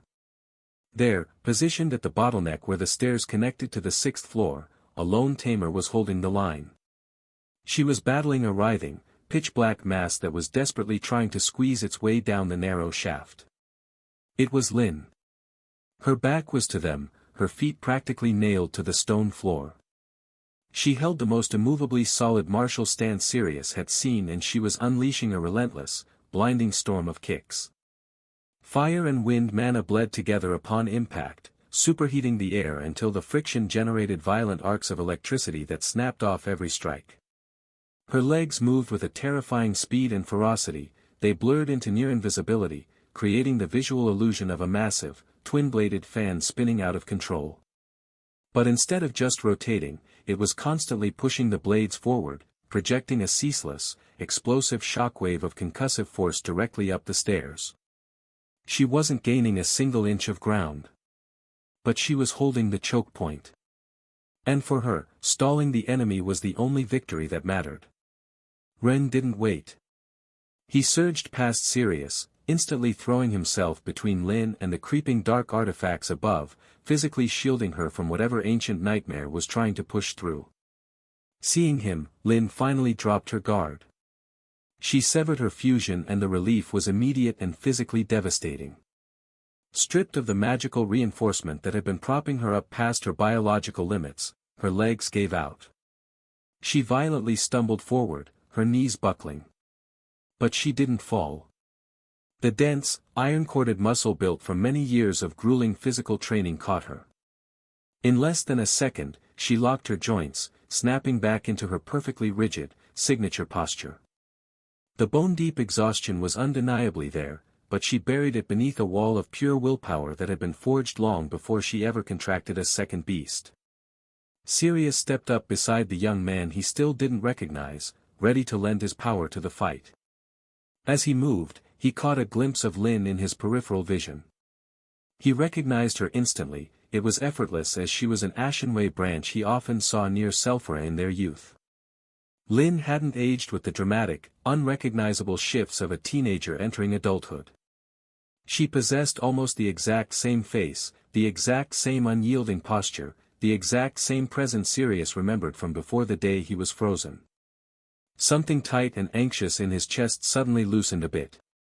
Seeing her was a silent, profound confirmation that the world he had just woken up in still held anchors he knew. Lynn caught his gaze. Her eyes swept over his fluid, unhindered movements, and she realized in a fraction of a second that Ren had successfully pulled off the impossible. She didn't cheer. She merely offered a small, brief smirk, the quiet satisfaction of a soldier confirming a mission accomplished. But there was no time for reunions. A suffocating wave of pressure violently dragged their attention back to the stairwell. Ren triggered his fusion. The Hydra and the Wolverine. Gold 2 and Gold 3. The two massive systems violently slammed into the physical space in Ren's body at the exact same moment. The resulting shockwave of displaced air was so intense it physically forced everyone in the room, including Sirius, to whip their heads toward the source. Sirius felt the sheer magnitude of the power before his brain could fully process the reality of it. This was almost a kid. 18 years old, maybe 19 at most. Yet he was casually radiating an aura that completely eclipsed the absolute maximum output Sirius could generate at his absolute peak. And the kid was doing it without straining. He wielded this godlike jade-colored energy with the terrifying nonchalance of someone merely operating at their standard, everyday baseline. The energy was flawlessly, impossibly stable. Sirius didn't even have time to ask a question. Ren unleashed a combined blast of absolute light and devouring darkness spiraling directly up the stairs. Sirius watched the spell's trajectory with wide eyes. As an elite, he recognized the terrifying mastery behind the strike instantly. It wasn't just raw, blind destruction, no, the control was perfect. His best signature attack, yet he couldn't do it at that level. The spell carried a lethal potency and a microscopic precision that could only be forged through thousands of hours of desperate, bleeding practice. It was a flawless integration of two opposing forces woven into a single, devastating motion, something that fundamentally shouldn't be possible for someone so young. A monster of pure talent. Even amidst the screaming urgency of their impending deaths, Sirius felt a profound, overwhelming surge of respect. The blast slammed into the artifact. The entire atmosphere shuddered. Smoke and blinding residual mana flooded the corridor. But as the dust violently cleared, the horror was still there. It was completely intact. The massive, black limbs simply reoriented themselves against the stone stair and resumed their agonizing crawl forward.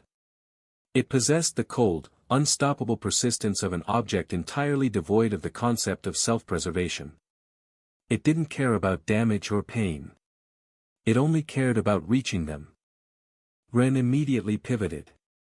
He dropped the heavy, exhausting fusions of the Hydra and Wolverine, instantly switching to a pure wind mana push. Using the Mantis crystal in his hand, he seamlessly matched its frequency, making the spell incredibly cheap to cast. It was a masterclass in mana efficiency. He was maintaining the physical pressure on the artifact without bleeding out the last mana reserves he desperately needed to conserve. The howling gale lacked even a quarter of the destructive, flesh-tearing damage of the light-dark blast. But raw damage wasn't the objective anymore if the artifact's front couldn't be damaged. If he could hit the corrupted flesh controlling it from behind. But it was out of reach in the bottleneck of the stairs. Luckily, to stop it, they didn't need to kill it. They just needed to push back. And an endless, suffocating wall of wind, without wasting energy on lethal force the artifact would just absorb anyway, was the most efficient tool he had left. But the tactical reality remained grim. The artifacts were blocking their escape route. 6 colossal, black arms were forcefully wedging themselves into the stairwell, their sheer mass occupying the entire shaft and already spilling out into the edges of the 7th chamber. The normal route was gone. The only remaining exit was a small sliver of dark space slipping past the grinding limbs. They had to jump. And it had to be a shadow jump. A light jump required an uninterrupted line of sight to the destination, and from where they stood, the other side of the blockade was not visible. There was zero chance to use it in those conditions, so Leora and Hikari couldn't push themselves to help with their mana fumes. Ren ran the brutal math out loud. He wasn't giving a report, he was just trying to organize the grim reality in his head. I can't carry all 9 of you, Ren gritted out, his eyes locked on the encroaching mass. He quickly evaluated the battered, exhausted group. Even if I split the load, 5 or 6 with me, and the others with Sirius, it won't work. The jump distance is too long. Best case we'd materialize on the other side with completely empty mana and without energy, we're just feeding ourselves to them. Sirius listened to the rapid-fire calculation. He didn't know exactly how much time he had spent as a petrified statue, but as he stood there, he realized the process had done something entirely unexpected to him. When his flesh returned, it brought something back that he had nearly burned out completely before his death. Energy. His mana core was thrumming. He was completely fully charged thanks to Ren's rewind process. It was the bizarre, miraculous byproduct of having existed as a literal mana crystal for some time. His system had essentially hard rebooted. He felt a surging vitality that completely contradicted the physical and magical exhaustion he should be feeling from the grueling descent he remembered fighting just hours ago in his altered perception. He opened his mouth to offer his reserves, trying to carry all 10 people while fused. If he fused now, burning his full mana pool to the absolute limit, maybe he could brute force the entire group across the gap. And if that wasn't possible in the end, he would do what any seasoned military commander did when faced with total annihilation: he would suggest a triage. Prioritize the VIPs, secure the essential assets, and accept the necessary sacrifices. But before the first syllable could leave his lips, a voice echoed through the chamber. "Hello again so soon. Celthia." The voice didn't echo off the ancient stone this time. It squelched from somewhere else. It projected directly from the pulsing, necrotic-looking meat woven tightly between the artifact's 6 colossal arms. It was the exact same grotesque, biological architecture Celthia had used to speak other times, and it was very different to the one coming from the walls of the 10th chamber. But hearing it up close, vibrating through a wall of living, corrupted muscle, and echoing in the stairs made the air feel suffocatingly heavy. "It seems I arrived just in time," Celthia said. Her tone was terrifyingly bright, brimming with the genuine, warm delight of a hostess welcoming old friends. "And I'm really glad we get to see each other again so soon." Ren didn't break his focus. Sweat beaded at his temples as he forced his mana into the howling wind barrier, grinding it relentlessly against the unyielding, black mass of the artifacts. "You're a cheater," Ren gritted out, his voice strained. "I thought we ended things on good terms in there." "Yes, yes. But that was then," Celthia replied lightly, a dark, genuine amusement threading through the fleshy tunnel. "And this is now." She paused, letting out a soft hum. "Though, I must admit, I do love the sound of good terms in there. It has a certain romantic charm to it, don't you think so?" The amusement vanished, instantly replaced by a razor-sharp, calculating edge. "So, since you kept me such lovely company, and you even thought about helping me if I ever needed in such a sweet, tender way, I'm giving you a rare opportunity. You can negotiate with me now, before I bring my other platinum-rank mutants to the party." She let that hang in the air for a second. It was a deliberate, weaponized concession, and Leora wasn't happy about the way it was framed. But it could be the only way out. They're a bit far away, unfortunately. Being bred in another ruin, all the way in Yino. They'll take a little longer to arrive. So what you say? The implication hit the group like a physical blow. A ticking clock had just been activated. Every second they wasted standing in this stairwell was a second closer to absolute annihilation. If platinum-tier horrors from Yino arrived to reinforce this blockade when they were this low on mana, whatever slim chance of survival they currently held would evaporate completely. The situation would instantly shift from a desperate bottleneck to a slaughter. They needed to move. Now. Ren's jaw tightened. "What exactly do you want to negotiate?" he demanded, his eyes locked on the crushing limbs ahead of him. "What do you mean by that? What's your price?" "Oh, please. You all seem to know already what I want," Celthia mocked, her voice vibrating through the purple rotting tendons. "You didn't even try to hide it." A dark giggle echoed down the stairs. "The egg. The one your little jester fool guard is carrying. That is what I want." Mayo's breath hitched.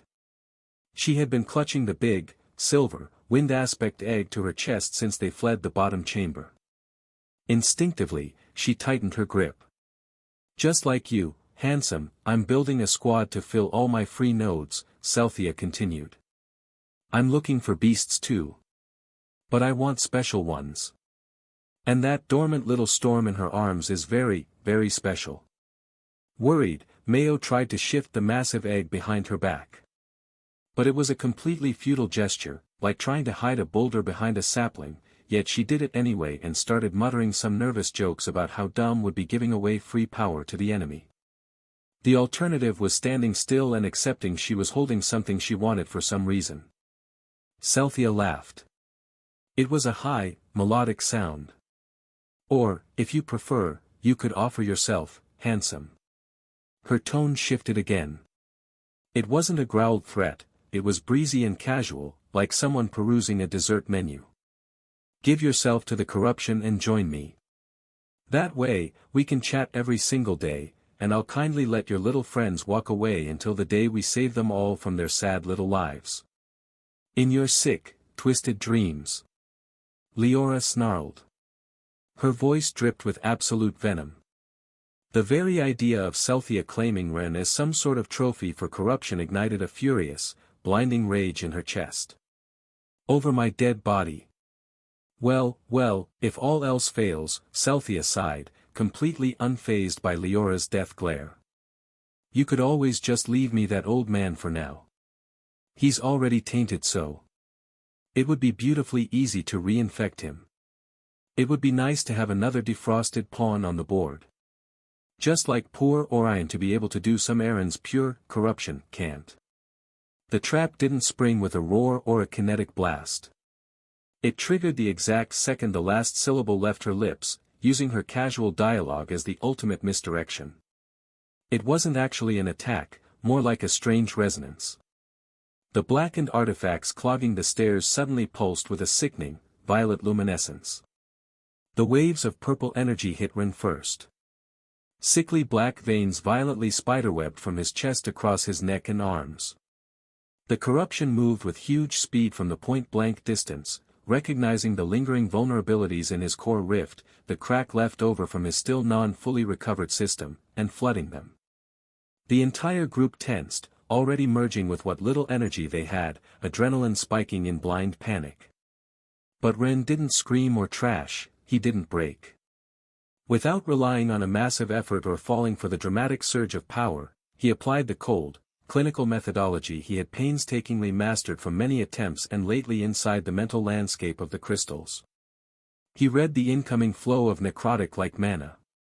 He mentally seized its own internal runes and violently counter-rotated them.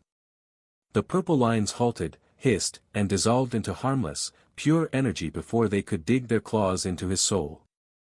They didn't corrupt him, they only recharged a small amount of his energy. Ugh. You're no fun when you don't lose control, Celthea complained, an audible, childish pout in her voice. But the resonance wasn't finished. The silver egg in Mayo's arms abruptly convulsed. It wasn't a violent thrashing, but a deep, rhythmic vibration. Mayo gasped surprised. She could feel it against her ribcage, a living, ancient thing eagerly responding to an external corrupted pulse. The lingering rot tainting the bottom half of the shell flared to life, singing in perfect harmony with Celthea's projected power. It recognized the source and it wanted to answer. Terrified for a short moment, Mayo loosened her grip. She didn't drop it, but she pushed it away from her body, desperate to sever the sickening, vibrating connection from her own flesh, muttering something about the unexpected infidelity of a creature so young. Then, the true catastrophe struck. A heavy thud echoed over the howling wind. Sirius Starweaver collapsed to one knee.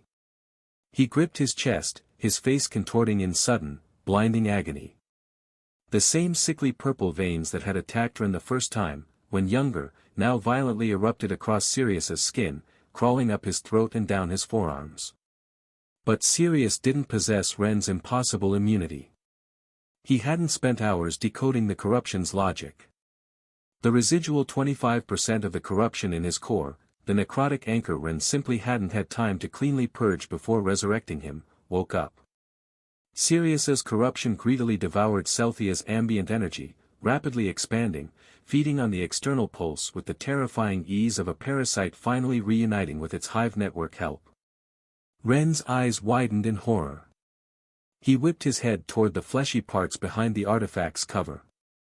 "Stop it," he roared. It wasn't a negotiation anymore, it was a desperate command. The gale force wind he was projecting exploded in intensity, howling through the chamber, but it still wasn't enough to physically dislodge the massive, anchored artifacts. "I can stop, sure. I will stop the second you give me something else I want, Cynthia replied. Her laughter tinkled down the stairs, light and breezy, the sound of a predator perfectly comfortable playing with her food. But honestly, I don't mind. You can stay right here and think it over. We can chat a little longer, if you'd like. A soft, echoing giggle vibrated through the purple meat. But fair warning, when my platinum beasts finally arrive, and you're all bleeding and exhausted, the negotiations are going to get much more aggressive. My leverage is going to be absolute.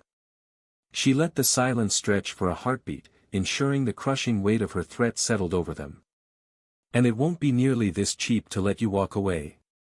Just a few seconds earlier, in that microscopic window of time when the violet pulse of corruption first struck Ren, before the young man had even begun to fight it back, Sirius had been watching him with worry. And in that briefest of moments, Sirius finally saw it. At a thought speed several times faster than a normal person thanks to his Tamer's level, before the shockwave of corrupted energy finally reached him. The memory washed over him with the crisp clarity of an event that, to his own internal clock, had occurred mere hours ago.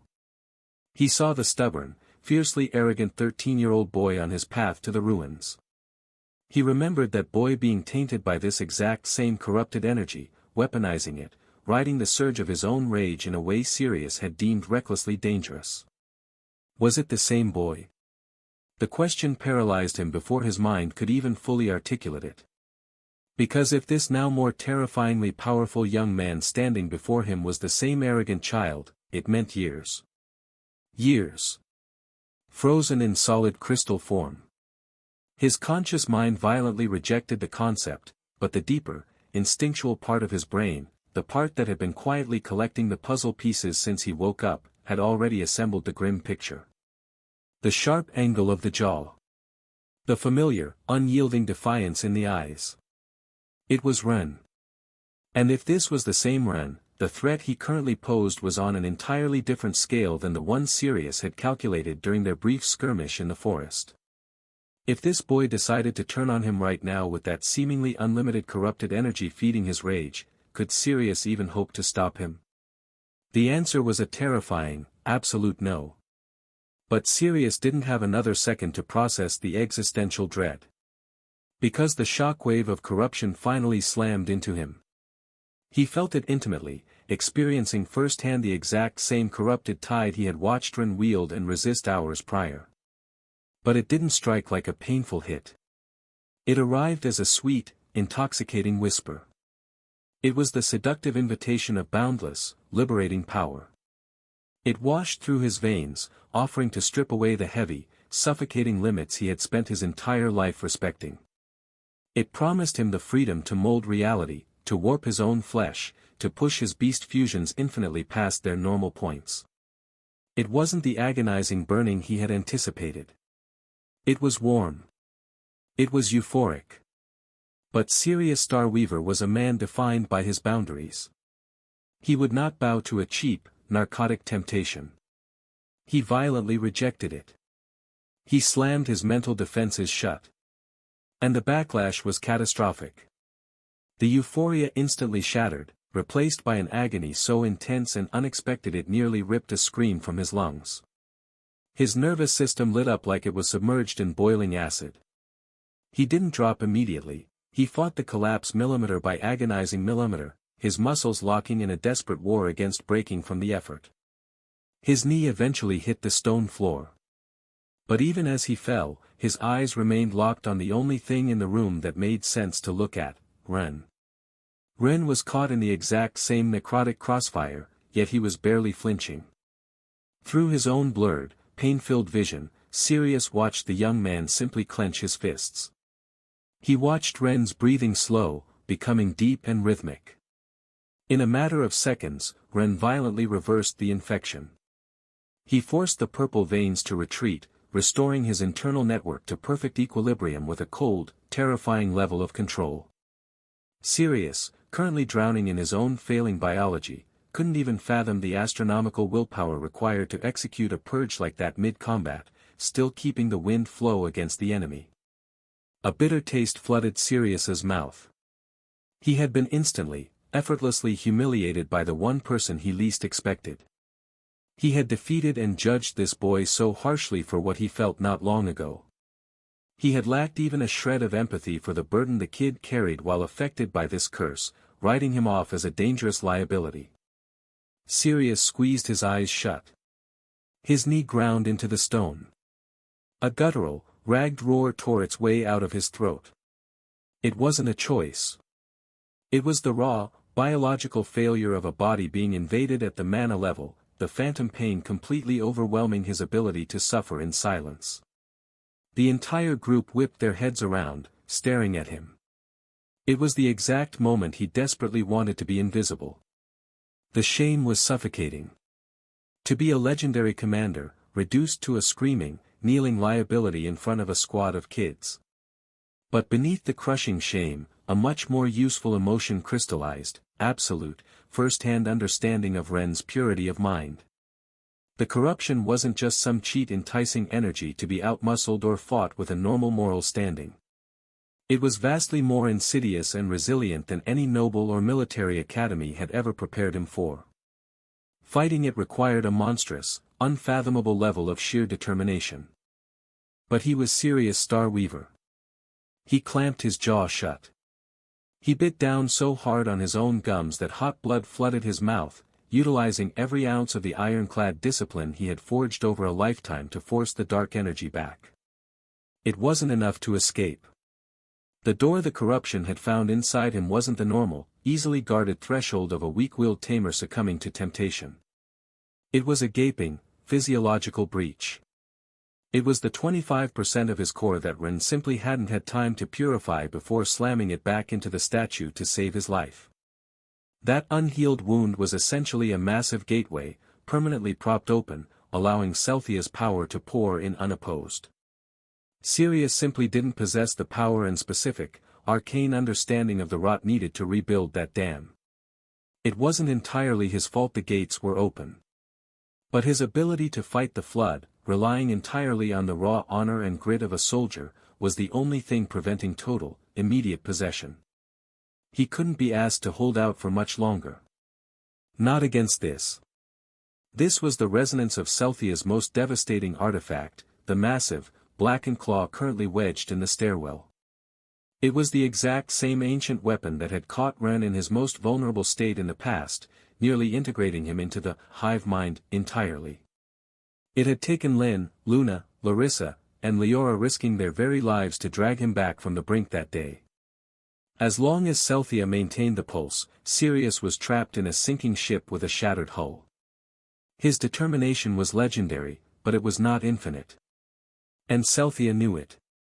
Ren spun toward him the second his own system stabilized a bit. But the tactical reality was a true nightmare for his mind power. Purging corruption from your own network, where you intimately know every channel, every valve, every point of resistance, was one thing. Reaching into the soul of another person and trying to surgically extract the rot, while purifying and maintaining a powerful wind, while that person was actively being bombarded by the source. It was nearly impossible. The external assault was constantly scrambling his attempts to establish a clean circuit to close the huge door. Celthia was gaining ground by the second, and Ren was rapidly running out of ways to hold her back. Sirius felt his own pure mana boiling. His thoughts were growing dark, aggressively twisting into violent impulses as the corruption flooded the channels his discipline could no longer seal. Relying on decades of deeply ingrained training, the most likely soon to be a fallen commander made the only logical, desperate call available. "Leave me. Leave the dead weight," Sirius ordered. He forced every single syllable through his blood-soaked teeth, desperately trying to maintain the steady cadence of a proud officer. "Leave the less important ones behind. Run now, while I can still hold myself back. No. Hold on to my energy." Ren roared back, his hands glowing as he refused to break his containment energy. His eyes darted frantically, calculations firing at light speed. The brief clash with the corruption hadn't just tested him, it had fed him. By perfectly counter-rotating the purple lines, he had absorbed a fraction of Celthia's projected energy, stacking it on top of his own meager, remaining reserves. I'm getting everyone out of here. Ren shouted. With what I just absorbed, I have enough. I can make the jump. He snapped his head toward Lin. Her face was a mask of grim, absolute focus. There was no room for panic, no space for doubt. She processed Ren's words in a fraction of a second and immediately understood the brutal physics of what he needed. To jump them all, he needed to condense their mass. Lin turned sharply. Shizu, she barked, her voice cutting through the howling wind. Spit out the prisoners. Do it now. Shizu hesitated, but only for a fraction of a second. 7 people with different elemental affinities were brought here. They were together with the 2 members of the Aster and Jean families, brought along as unofficial sacrificial pawns. In the middle of a catastrophic crisis, they were nothing but dead weight. Ren wouldn't want to leave defenseless people behind, even technical enemies, but the brutal reality of the ruins left no room for morality. The families would still benefit as agreed, but the priceless artifacts and mana crystals stowed inside Shizu's Wolverine were for Lin much more valuable than 7 bodies that would anchor down a desperate spatial jump. If Shizu's Wolverine was destroyed before they escaped, the beast would simply regenerate from her core with time. She wouldn't lose the beast, but the loot inside would be gone, falling right into Celthia's hands. Giving that monster more ammunition of any kind was a fatal mistake. Shizu made the cold, necessary choice. She violently expelled the 7 prisoners onto the stone floor and immediately absorbed her beast back into her own body. A massive shadow warped the air as Ren summoned his own Wolverine, bigger than hers. Get in now, Lin barked, already herding the battered group toward the beast's gaping maw. Ren's Wolverine was a vault. It held mountains of harvested materials, eggs, crystals, weapons, artifacts. And because those items were born of pure mana, they integrated seamlessly into the beast's spatial dimension back to Ren's core without adding physical weight or resistance. Living, breathing humans were fundamentally different, not originally born from mana. You couldn't just drop a person into a spatial stomach and transform it into ethereal mana. To absorb someone alive, the Tamer had to actively cocoon them in their own mana, essentially dragging them through a localized time-space distortion your mana pushes to create. It normally was agonizingly difficult and burned a massive amount of energy. Larissa had spent months mastering the technique to travel with Ren first, and only succeeded because of their shared high light element affinity. But putting them into the internal system of the specialized beast did help because it reduced the energy needed, like a control aid. It acted as an external processor, a biological RAM, buffering the massive energy drain of the jump. Which was exactly why it was worth putting the whole group inside Ren's Wolverine instead of making the jump without that help. It wasn't a pleasant ride. Unlike Shizu's conventional, slightly slimy Wolverine, Ren's storage was more defined by his shadow control, dry, suffocating, and pitch black. But packing them inside for a moment was the only way Ren could generate enough thrust for a long-distance jump. Leaving the 7 prisoners thrashing on the floor clawed at Ren's conscience, but leaving Sirius behind to become Celthia's corrupted puppet was a nightmare he refused to allow. Luna was his absolute priority in that case. 7 pseudo-enemies paled in comparison to her father's well-being. But the crisis was spiraling. If Ren didn't want to drag an almost unconscious, trashing man across dimensions, and end up fainted by the effort, he had to force Sirius to snap out of it and help him with the jump. Ren was already pushing his brain to the point of an aneurysm. He was simultaneously forcing his purifying mana into Sirius's chest to fight the invasion while projecting a howling wall of wind to hold back the blackened artifacts on the stairs. A thick line of blood dripped from his nostril and ears, tracing the line of his jaw. The dual mental load was tearing him apart. Uncle Sirius, fight it. Leora screamed at Sirius. Then she hurled the exact same desperate words, the exact same resistance mantra, she had screamed at Ren the day the corruption first claimed him. Lin didn't waste time on words. She grabbed Leora by the waist and unceremoniously hurled her into the Wolverine's open jaws. Then, running on absolute fumes, Lin stepped forward. She unleashed the very last dregs of her mana, taking over the wind pressure just long enough to give Ren a second of undivided focus. You have to hold on. Ren roared over the howling gale, locking eyes with the kneeling commander. Luna loves you. Despite everything, you cannot give up. Something deep inside Sirius Starweaver shattered. But it shattered in the exact right direction. Inside Wolverine's mouth, Hannah sensed something and suddenly went rigid. A bizarre, phantom sensation brushed against her perception, strange in the chamber's atmosphere. This was the moment. Not only Sirius' body. His will, the last vestige he needed to push back against the corruption with all his might, to also stop fearing Ren's mana and begin working with it, opening himself to external control in the way passive resistance demanded. He surrendered his stubborn, solitary resistance, opening his network to his full external control. Lynn saw the tension leave Sirius's shoulders. Knowing the connection was made, she didn't hesitate. She threw herself backward into the Wolverine just as her legs gave out. Sirius gasped, regaining a fleeting, desperate control of his own body. He reached out and fused, his aura flaring, and poured his massive shadow energy into Ren's shadow jump. The world collapsed around them. They vanished into the void. But the air in the cavern rippled with an unnatural mana distortion. Hannah's contracted beast, the Royal Venus Antenna, was unique within the group. It possessed a highly specific, rare capability, spatial disruption blocking. It was the exact same beast she had weaponized years ago as the expensive babysitter she actually was, acting as Julius's operative, to repeatedly track down and trap the three mischievous princesses when they tried to teleport away into danger. That hyper-tuned spatial sensitivity had screamed in alarm moments before. The dimensional current they were riding wasn't flowing outward, it was bending back on itself with huge power. Don't waste the mana. Hannah shrieked into the dark. She was a fraction of a second too late. The Wolverine's jaws had snapped shut, dissolving back into Ren's shadow, submerging them entirely in the violent swirl of shadow and earth mana of his beast space. But when the darkness violently peeled away, the heavy, stale air of the seventh chamber hit their lungs again. Ren stumbled, his boots scraping against the familiar stone. Sirius' knees hit the ground hard. They hadn't escaped. The jump had executed flawlessly, big reserves of Sirius mana had been burned, but the spatial destination had been hijacked.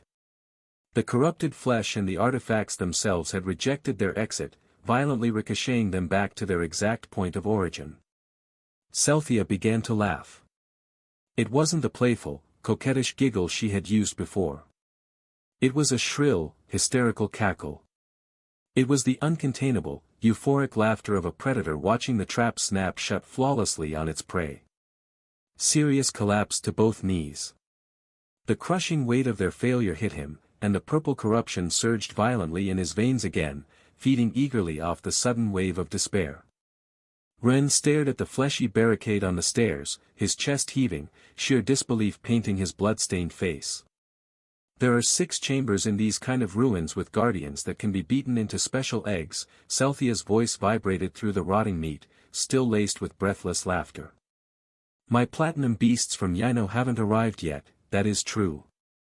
A heavy, deliberate pause hung in the air, letting the sheer dread of her next word settle into their bones. But I've had another little beast in me that I absolutely adore. It is incredibly helpful, especially when dealing with little jumpers who think they can escape and not pay the deals whenever they please. They were truly trapped. It wasn't a dramatic exaggeration, it was the cold, suffocating reality of their situation. The spatial jump had violently rejected them, slamming them back into the exact same dead-end cavern. At the top of the stairs, the monstrous artifact continued its relentless, grinding descent, absorbing every frantic attack they threw at it. Worse still was Sirius. Stripped of a good portion of his mana he had burned to assist with the failed jump, his internal defenses had shattered. Without that stability threshold to push back the invasion, the purple rot was visibly accelerating, crawling up his neck and sinking deeper into his reconstructed flesh with every passing second. And echoing through the pulsing, corrupted meat slathered across the walls, Celthea's laughter continued to ring out, sharp, triumphant, and maddening. Ren slowly pushed himself off the stone floor. A thick line of blood trailed from the corner of his mouth down to his chin. It was the undeniable, physical toll of a body that pushed leagues beyond its absolute limit, a biological warning that his neurons were beginning to hemorrhage from the sheer strain. He ignored it. He didn't even bother to wipe it away. Deep within his chest, a spark ignited. His mana core began to emit a low, thrumming golden light. Enough! Ren roared. His voice wasn't a shout, but it carried a heavy, lethal edge that cut straight through the howling wind. Stop it! Why should I listen to you? Celthia's tone remained light, dripping with the breezy amusement of a predator holding all the cards. You certainly didn't listen to me when I politely asked to negotiate. Because I can't trust that you'll actually let us walk away, even if I do make a deal with you. In response, the golden light in Ren's chest flared brighter. It bled through his skin, casting stark, long shadows against the cavern walls. Celthia perceived the shift instantly. The playful amusement in her voice didn't completely vanish, but the temperature of it dropped drastically. It acquired the sharp, defensive edge of a creature that suddenly found itself cornered by something it deeply preferred to avoid. Don't you threaten me again with that disgusting, foul light, she hissed. The memory of their last encounter, when that exact same light had violently purged her, was clearly still fresh. To mask her unease, she lashed out. She violently increased the input of the corruption. Sirius convulsed. His back arched off the ground, his fingers digging uselessly into the solid stone until his nails cracked. He didn't scream, he was too proud, too disciplined for that, but a ragged, agonizing groan tore through his gritted teeth. It was the sound of an iron-willed soldier physically breaking under a torture his body simply could not contain in silence. But the torrential wave of purple energy that Sirius was desperately trying to reject. Ren absorbed it with zero resistance. He inhaled the dark miasma voraciously. He abandoned the careful, meticulous purification techniques he had used before. Instead, he violently ripped the corruption straight from the air, dragging it into his own system and forcefully, aggressively refined it. He used the toxic energy as raw, volatile fuel, feeding it directly into his core to make it burn even brighter. The golden light radiating from his chest became blinding. It illuminated the entire seventh chamber in a brilliant, searing halo. It was pulsing at a dangerous frequency, teetering right on the edge of fully awakening his smallest, yet undeniably most terrifying, ally. It was a suicidal tactic. Burning unfiltered corruption to supercharge his core guaranteed massive internal damage. It risked crippling his future potential permanently. But looking at the situation and at Sirius writhing on the floor, Ren knew there was no other choice. If this is the game we are going to play, Ren said. His eyes were dead, his voice dropping to a terrifying, absolute calm. The voice of a man who has moved entirely past warnings and straight into consequences. I can take your energy and reverse it all the way to the source. And this time, I'm not just going to expel you. I will make absolutely sure you suffer 10 times worse than you did last time. A heavy, suffocating silence fell over the stairwell. Why you don't care about the man twisting in agony right behind you? Celthia challenged, though her voice betrayed a subtle tremor. Ren didn't turn around. He didn't even cast a glance over his shoulder. That man isn't just anyone, Ren said, his burning eyes locked dead ahead on the pulsing meat of the tunnel. He will just have to endure it with sheer willpower while I deal with you. And he can. The pause that followed was fundamentally different from the ones before. It was longer. The texture of the silence had shifted. It was no longer the silence of a predator waiting for its prey to bleed out, it was the frantic, calculating silence of a creature realizing it had stepped on a landmine. All right. Fine. Celthia's voice had lost its playful cadence entirely. Just, don't force your annoying little friend to come out and interrupt us. The invisible pressure vanished. The violet pulse of corruption was instantly severed. On the stairs, the massive, blackened artifacts ceased their grinding descent. They froze completely, locking into place like deactivated statues. Behind Ren, Sirius let out a long, ragged exhale. It was the desperate sound of lungs finally pulling in clean oxygen after suffocating for an eternity. His breathing rapidly leveled out, his elite biological system immediately fighting to stabilize the rhythm the corruption had stolen from him. Seeing the threat halt, Ren finally allowed himself to breathe. He cancelled the howling wind and willed the blinding golden light in his chest to dim back down to a dull ache. He ran a rapid, internal inventory of his core. Sirius's massive influx of mana during the failed jump had kept Ren from hitting absolute zero, but just barely. Between that and the volatile corruption he had just force-fed himself, he was sitting at exactly 15% capacity. It was the absolute dregs. It was the precise threshold a tamer reaches when they have bled out everything they have to give, yet stubbornly refuse to collapse. "I wasn't lying, you know," Cynthia said. Her voice crept back through the cavern, slowly regaining a fraction of its usual, conversational lilt. "I mean it. If you are willing to negotiate, I will open the path and let you walk away, but this is the first and final offer." Ren stood in the dimming light, looking at his options. Their situation was still on a razor's edge. But if making a deal meant he didn't have to permanently shatter his own core to push her off. He didn't rush his answer. He let the silence stretch, the non-deliberate quiet of a man actually making a heavy decision, not just pausing for dramatic effect. Finally, he acted. He channeled a sliver of mana and summoned Mayo out of the Wolverine's spatial storage. She materialized on the stone floor, a bit confused. "Wait, you won't give your favorite maid to the enemy, right?" Her arms were still wrapped fiercely around the massive, silver egg, clutching it to her chest. "Give the egg to her," Ren ordered quietly, not in the mood for her joke. He jutted his chin with a serious face toward the enormous, black claw resting at the bottom of the stairs. The artifact was waiting with the cold, unmoving patience of an appendage that knew time was on its side. Mayo's mouth opened to protest. She looked up, ready to argue the massive downsides of the order. Then she saw Ren's eyes. She saw the blood on his chin, the profound exhaustion carving lines into his face, and the grim absolute certainty in his gaze. She closed her mouth. She swallowed hard, and moved while letting out a trembling sigh. It was the sound of a soldier realizing that whatever argument she had prepared simply didn't matter anymore. The priority of their survival was written on that face. Mayo stepped forward warily. She walked slowly toward the towering, grotesque artifact. She didn't look at it, she just kept her eyes glued to the stone floor to avoid cowering back, and her face was twisted in a bitter grimace, the universal expression of someone surrendering a priceless treasure to the enemy and choosing to physically ignore the exact moment of the handoff. She gently placed the silver egg into the open, corrupted palm of the claw. "Get back inside," Ren instructed promptly. Mayo didn't hesitate to flee.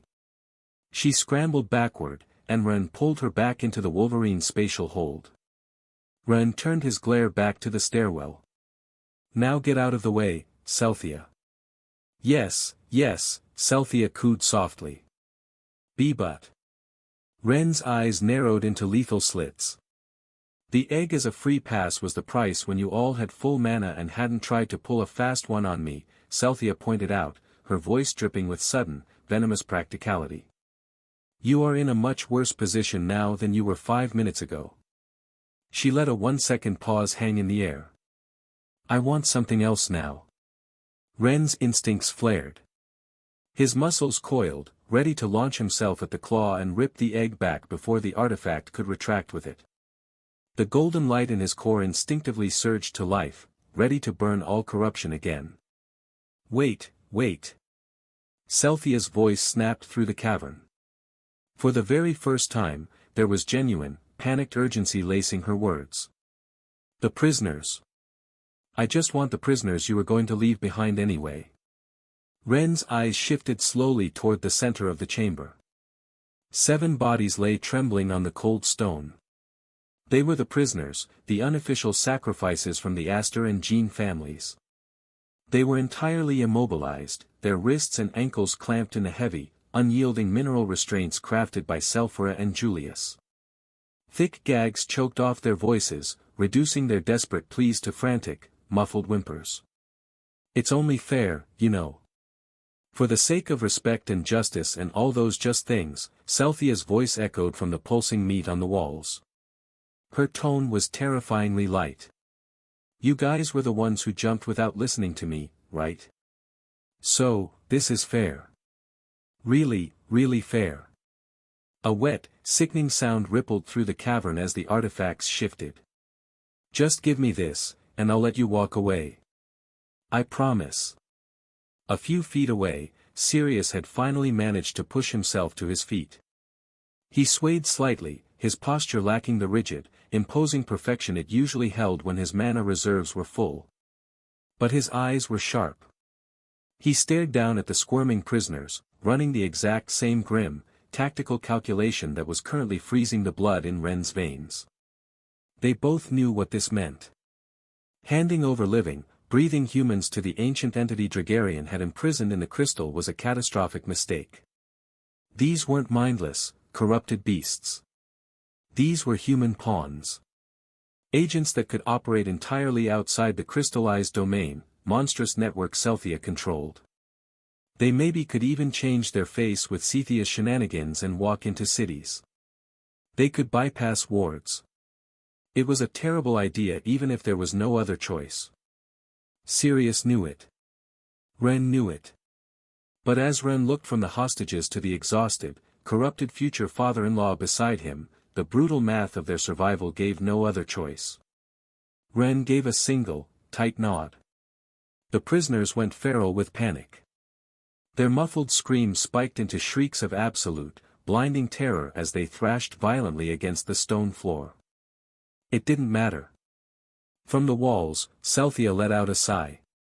The sound carried a completely different texture than her previous laughter. The sadistic, calculated edge was gone. It was replaced by a deep, genuine satisfaction, the sound of a starving creature finally being handed a meal. "Well then," Celthia said. Her voice was brisker now, the tone of someone who had already moved on to the next item on her agenda. "I'm going to have the claws moved down into the 7th chamber to clear out the stairwell for you." Ren didn't move a muscle, he just watched. For massive claws were currently wedged into the narrow staircase. Given the sheer, colossal scale of the artifacts, for was the absolute physical limit the shaft could hold. If Celthia only moved 2 of them down into the chamber and left the other 4 clogging the path, the situation wouldn't be resolved, the trap would just be displaced without the wind resistance from before and with now 2 claws to fight inside. But he decided to trust and waited. The first blackened claw scraped against the stone, pulling itself out of the stairwell and descending heavily into the chamber. Then the second. 2 of the massive, black artifacts slithered forward, surrounding the prisoners in a cage of corrupted limbs. Then the third. As the third massive limb cleared the entrance of the stairs without anchoring itself to block the path, Ren felt a microscopic knot loosen in his chest. It wasn't nearly enough to drop his guard, but it was enough to marginally shift the odds. If she betrayed them right now, fighting 3 artifacts in an open room and pushing only 3 in the stairs, with Sirius backing him up, was a vastly different scenario than fighting 2 with the same 4 in the suffocating bottleneck. "Don't try to run early," Celthia called out, her voice echoing as if she had plucked the calculation right out of his head. "Really, really gonna keep my word. Just wait. Let the last one come down." The heavy, grinding scrape of the final artifact echoed through the shaft. As they waited for it to clear, Celthia spoke again. This time, the quality of her voice changed completely. It was softer. Stripped of its strategic malice, it sounded incredibly small, echoing in the dark.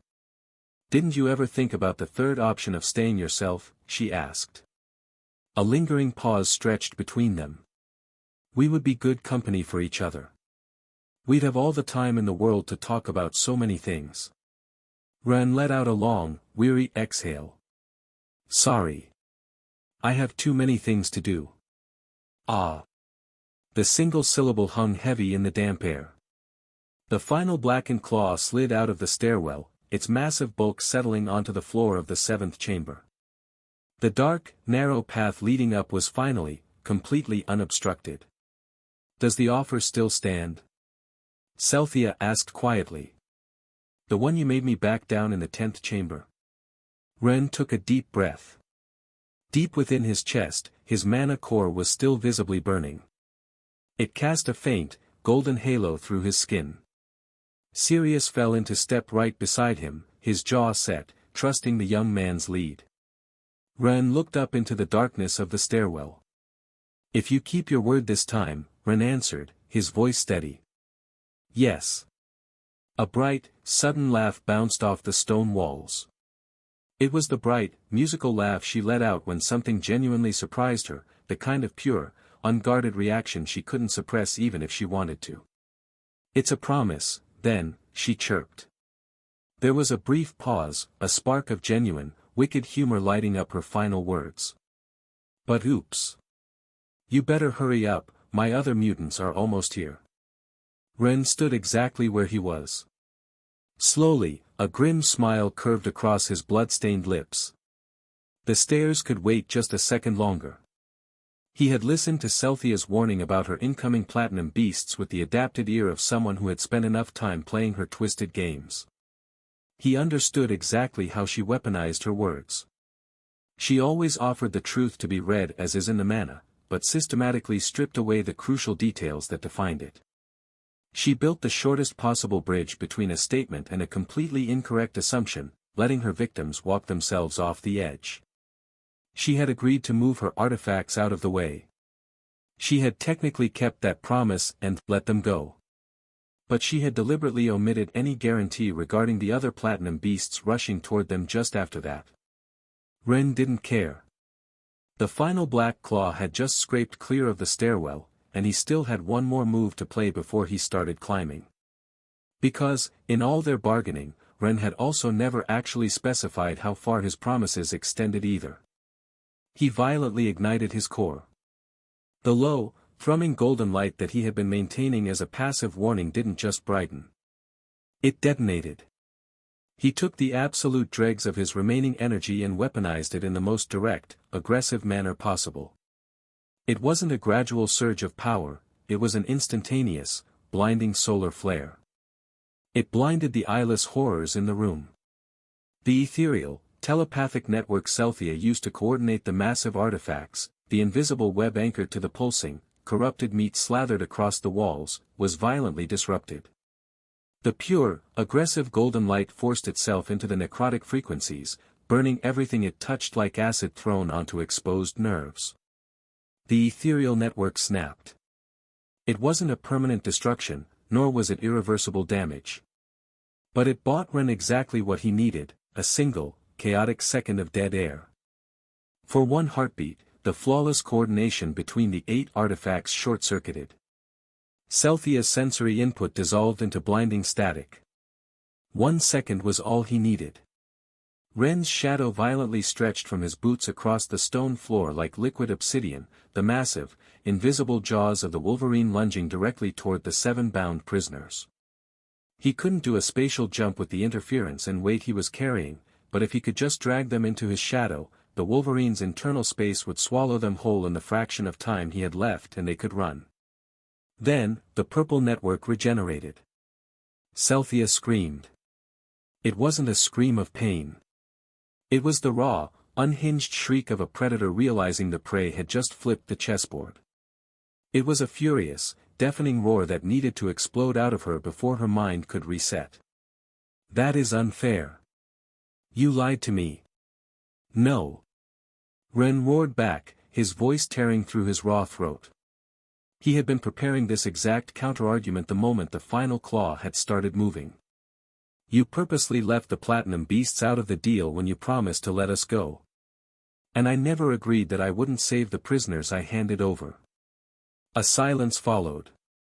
It lasted for the exact fraction of a second Celthea needed to rip his argument apart and find the logical flaw. She couldn't find one.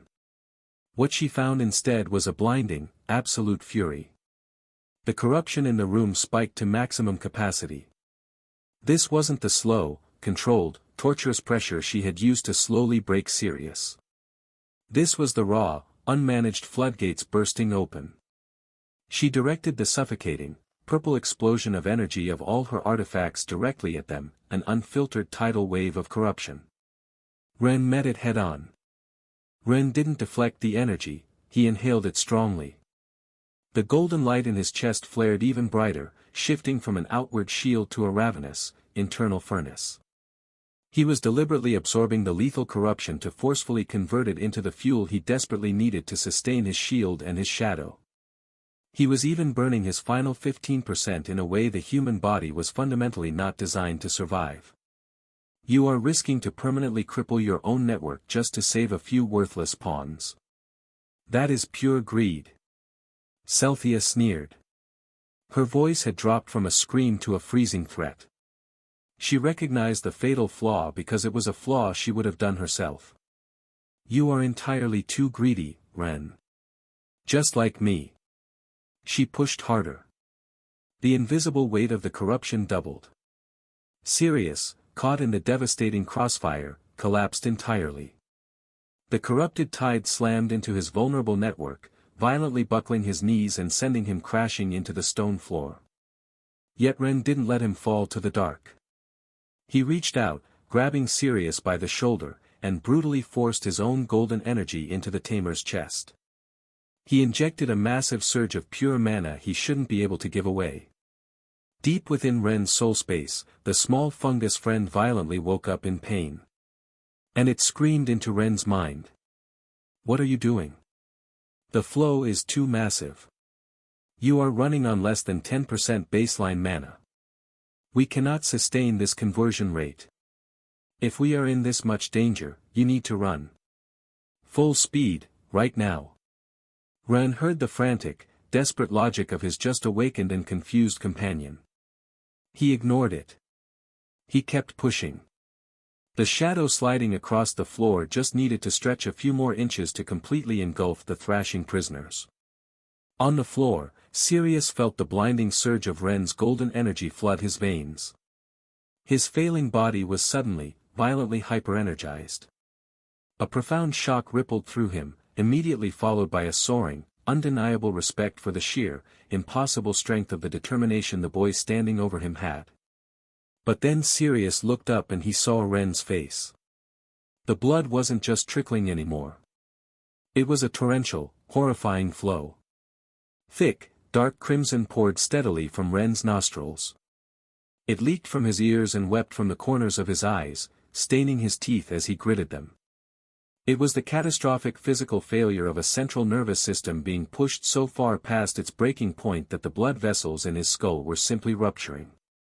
Stop! Sirius roared. He forced himself up, grabbing Ren's arm with a trembling, vice-like grip. The prisoners aren't worth this. You are vastly more important to the future of this world than 7 pawns. Prioritize your own life. Sirius understood the grim truth of war. Ren was the ultimate weapon against the corruption. To throw away that weapon for 7 hostages was a catastrophic tactical failure. But Ren refused to yield his ideals. Just a little more. Crack. The sound didn't echo in the cavern. It was entirely internal. It was a sickening, metaphysical fracture that vibrated straight through Ren's soul. It was the sound of an invisible pillar collapsing under an impossible weight, a pillar Ren had subconsciously assumed would always hold because it had never failed him before. The small fungus ruptured from the pressure and vanished. It didn't carefully retreat into the depths of his soul space, nor did it gradually fade from exhaustion. It was violently obliterated. Its projected physical form was shredded, forcibly dispersed back into the ether as the corrupt flow it was trying to filter vastly exceeded its processing capacity. The agonizing pain that accompanied the broken bond tore through Ren's mana system. It was a profound, hollow agony he had never personally experienced before. He had seen others suffer it. He had watched Taro wince when he lost a beast in combat. Watched almost all his friends even. He knew the devastating, soul-tearing grief of having a beast, a piece of your own spirit violently restarted. Ren swallowed the scream. The pain was blinding, but pain had never been enough to stop him. His main beast ability to project would be back in a day or two as everyone did. And at least the fact that the fungus body had been broken had released the energy outside, preventing Ren's system from being damaged further and losing all future potential. Yes, pain wasn't the problem. The present situation was. Without the fungus acting as an external processor, the internal scaffolding holding Ren's massive system together instantly collapsed. Without those vital supports, his core could no longer resonate at the precise frequency required to project the golden light and maintain the physical manifestation of even the full long shadow. The blinding golden halo sputtered and almost died, shrinking down to a faint, pathetic ember. On the floor, the sprawling shadow snapped shut instantly. More than halfway. 2 prisoners had fallen into the Wolverine's void. 5 were left writhing on the cold stone. Stripped of his ability to convert the incoming purple mana, Ren's small remaining reserves took the full, unfiltered impact of Celthia's crushing power. The blow was absolute. Ren's vision exploded into chaotic, fractal colors, the final warning signs of a brain abruptly shutting down to protect itself from a lethal aneurysm. His legs gave out. But Sirius was still glowing. The massive dose of golden energy Ren had desperately injected into him was still burning in his veins. Sirius's elite biology was processing the foreign mana slowly, utilizing it differently than his own. Operating on pure military instinct, Sirius made the brutal, split-second decision only a veteran commander could make. He triggered a partial fusion with his tiger. His muscles expanded, rippling with sudden strength. He lunged forward and grabbed Ren. There was no gentleness in it. He hauled the unconscious boy up by the harness, securing him with the desperate, vice-like grip of a man carrying his only lifeline. With Ren practically dangling from his arm, Sirius pivoted and launched himself up the cleared stairwell at blinding speed. The 5 remaining prisoners were left behind in the dark. As they sprinted upward, Celthia's voice drifted up from the depths of the 7th chamber. It carried the chilling, satisfied tone of someone who hadn't gotten exactly what she wanted, but was perfectly content with the bloody compromise they had forced upon themselves. "I told you," she cooed into the darkness. A heavy, mocking pause followed. "You were way too greedy." Sirius didn't look back. He hauled Ren up the stone steps, his heart pounding with the terrifying realization that whatever nightmares were rushing to meet them from Yino would be here far sooner than any of them wanted. Celthia's laughter followed them all the way up into the dark. Ren was utterly destroyed. He was barely clinging to consciousness, operating strictly on the phantom fumes of a burnt-out core, yet he was still meticulously circulating the most complex containment and recovery runes he had learned. He was running on autopilot, but it was the terrifying, hyper-competent autopilot forged from years of surviving brutal mana filling and depletion in the harshest cultivation imaginable. The part of his brain responsible for deliberate, conscious thought had almost shut down to conserve energy. What remained was pure survival instinct, forcing the runes to work in his battered circuits. He had exactly 1% of his energy left. That tiny, flickering ember absolutely could not be allowed to die. If his core flatlined, the Wolverine would instantly violently expel its non-mana contents. Living beings that weren't born of mana, the spatial stomach couldn't hold them without a Tamer's active suppression. If the shadow spell broke, the 9 crucial members of his vanguard and very important people to him, along with the 2 prisoners he had managed to snatch back, would be violently vomited onto the cold stone at the absolute worst possible moment. So, he kept the runes spinning, he ignored the crushing weight in his skull and he fought the black fog creeping relentlessly into the edges of his vision. Still fighting. Even though Sirius had to support most of his weight while they climbed the stairs to the 6th chamber, then almost all of it in the 5th, then all of it in the 4th. From the abyss below, the sounds of a promise of pursuit echoed upward. It was the sickening, grinding noise of the colossal claws repositioning themselves. It was a terrifying cacophony of objects far too massive trying to fastly reorganize within a space too narrow to comfortably contain them. It was the heavy, scraping prelude to a hunt.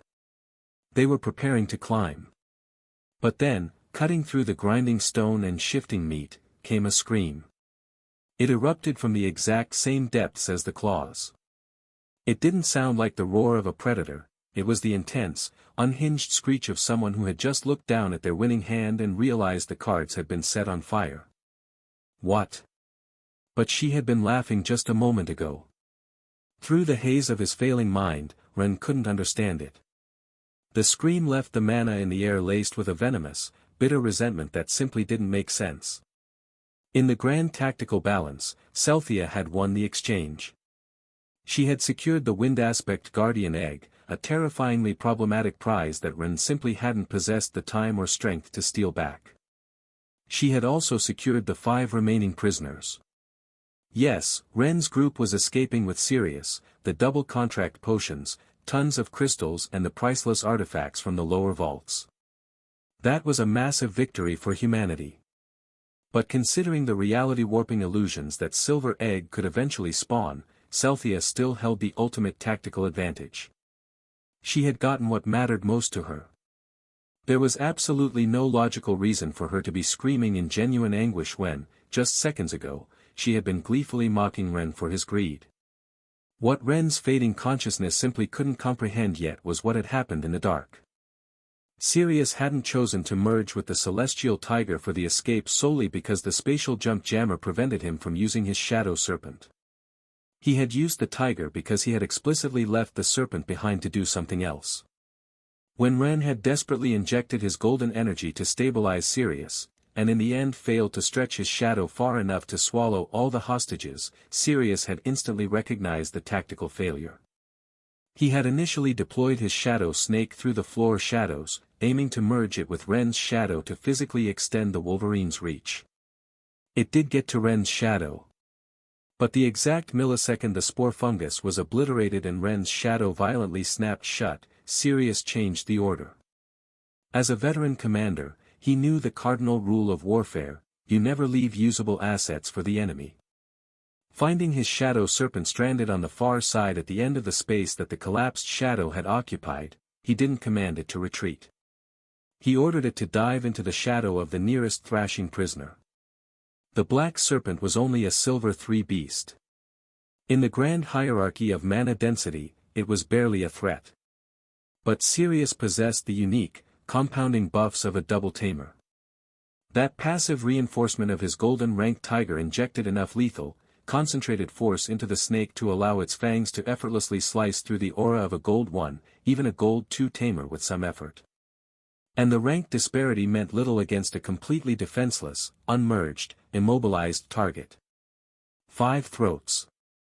The serpent moved like liquid death. Celthia had noticed the anomaly almost exactly in time, but almost wasn't enough. The victims barely had any blood left in their veins by the time she reacted. The 2 most robust prisoners, the ones with the deepest vitality pools, who possessed a microscopic chance of surviving the catastrophic blood loss, were violently swallowed by Celthia's corrupted flesh at the very last second. Perhaps one of them would cling to life. But the other 3 were already completely drained, their skin a ghostly, irreversible white by the time she looked at her ruined prizes. Sirius cancelled the summon just after hearing the scream. The ethereal projection of the Black Serpent dissolved, snapping back into his core. The return of mana from the cancelled beast fed into his system, and Sirius ruthlessly burned it to push his legs even faster up the brutal incline.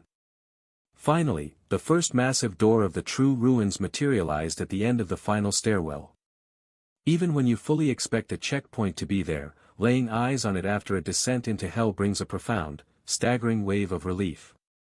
The platinum beasts from Yino had not breached to this level yet. The path was clear of them. However, 2 artifacts still blocked the archway. They were different from the towering claws inside the lower chambers. They were also wired directly into Celthia's network, but their biological architecture was wide, thick, and slug-like. Crucially, they lacked the massive, jagged talons the inner artifacts used to anchor themselves into the stone steps. "You cheating beast!" Celthia's voice ripped through the corridor, her fury still raw and wildly uncontained. "I am not letting you leave." Sirius understood the two new artifacts in a fraction of a second. Two blockades, no anchoring claws. Without the mechanical friction of talons gripping the stone, they couldn't create the immovable bottleneck the four massive arms had formed in the narrow stairwell below. The kinetic force required to dislodge them wasn't remotely the same as the impossible one down there. Sirius could push them. But Celthia's strategy didn't rely solely on a physically weak barricade. A suffocating shockwave of corruption blasted through the corridor before either man, older or younger, could brace themselves. It was the same hypercondensed, explosive pulse she had used to violently drop Sirius to his knees in the chamber below. But this time, Ren's lingering golden energy flared to life again. It wasn't a conscious choice on Ren's part, he was far beyond the capacity to actively micromanage his mana distribution outside himself. But the massive dose of stabilization energy he had injected into Sirius was now circulating through the commander's veins. Sirius had accepted the pure energy fully and was essentially radiating Ren's pure, powerful signature. Like a fiercely aggressive autoimmune response, that golden residue instantly reacted to the corrupted threat that had spawned it. The purple wave crashed into Sirius and shattered. Celthia's pulse failed to drop him again. Without breaking his stride, Sirius drew upon the absolute maximum output of his celestial tiger. And he didn't swing his fists. He roared. The blast of wind that erupted from him wasn't the standard, slicing gale of a conventional combat beast. It was a concussive, kinetic detonation. It was the devastating, hyperdense shockwave forged by a tamer who had spent decades mastering the power of air's pressure. The explosive wall of said pressure slammed directly into the two unanchored artifacts. The impact created a violent gap between the two huge masses. It was enough. Sirius shot forward like a fired bullet, hauling Ren's almost limp body through the narrow, tearing breach a split second before the corrupted flesh recovered and slammed violently shut behind them. They were through. But the edge of the corruption wave had still clipped Ren. Sickly purple lines immediately bloomed across his collarbone, creeping up the side of his neck. Ren fought them completely passively. He couldn't aggressively reverse the rot at the blistering speed he normally could. His primary beast, his internal anchor who was normally dormant but present was not helping now, and his core was no longer resonating with the crushing power of the fungus' small and entangled yet robust net. Operating on a desperate 1% baseline, his conversion process was agonizing. It was the clumsy, inefficient work of a craftsman stripped of his tools, slowly grinding down fractions of the rot. It was absorbing agonizingly slow, but it was better than nothing. Yet he still stubbornly refused to pass out. He forced the meager circulation to continue and the necrotic lines receded, fighting him every single millimeter, moving many times slower than they would have if he possessed the strength to simply incinerate them, but moving. Sirius burst out of the true ruins, stepping into the sprawling expanse of the 10 fake upper chambers. But the heavy, dead silence they had left behind during their initial descent was completely gone. From directly above them, vibrating through the thousands of tons of solid bedrock separating the true ruins from the surface layers, came a sound that froze the blood in Sirius's veins. It was the catastrophic, grinding roar of solid stone being shattered. And bleeding through that noise was the suffocating, atmospheric pressure of mana so impossibly dense it warped the air itself. It carried the cold signature of entities that did not pause, did not calculate risk, and possessed no instructions other than to obliterate whatever stood between them and their target. The platinum beasts from Yaino were finally here. They were actively tearing through the ceiling. Sirius didn't say a word. He didn't need to. He simply tightened his bruised grip on Ren's arm, adjusted the boy's weight against his side, and kept running. The reality of facing two near-platinum monstrosities, backed by dozens of high and mid-gold beasts, was a nightmare under his best of conditions. But facing that kind of overwhelming force when your muscles are screaming, your mana is scraped down to the marrow, and you are physically dragging an unconscious, bleeding ally. That isn't just a disadvantage. It is an almost impossible, vertical mountain to climb. even if you are serious Star Weaver. The Great Rift was no longer just a geographical wound, a gaping chasm separating the world's crust, forcefully pushing the two great cities to the east and west. In the shadows, miles away from the heavily fortified city borders, Celthea had been quietly performing surgery on the earth. She had spent months connecting the distant northern and southern extremes of the abyss. She capitalized on the city's defensive postures. The human armies simply couldn't mobilize the massive numbers required to patrol and attack every single mile of the endless chasm. Deep in the dark, massive bridges of jagged rock had been grown and woven together. They reconstructed themselves faster than any scout team could hope to demolish them.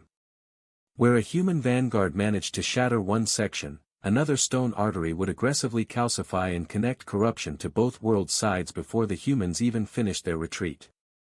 The result between destruction and creation had tilted so drastically in Celthea's favor that sending teams to break the bridges had become a strategically pointless endeavor.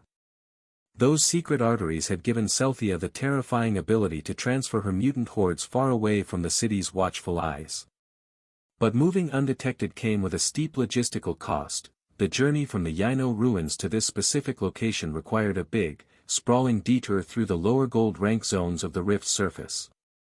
That detour had been their absolute saving grace.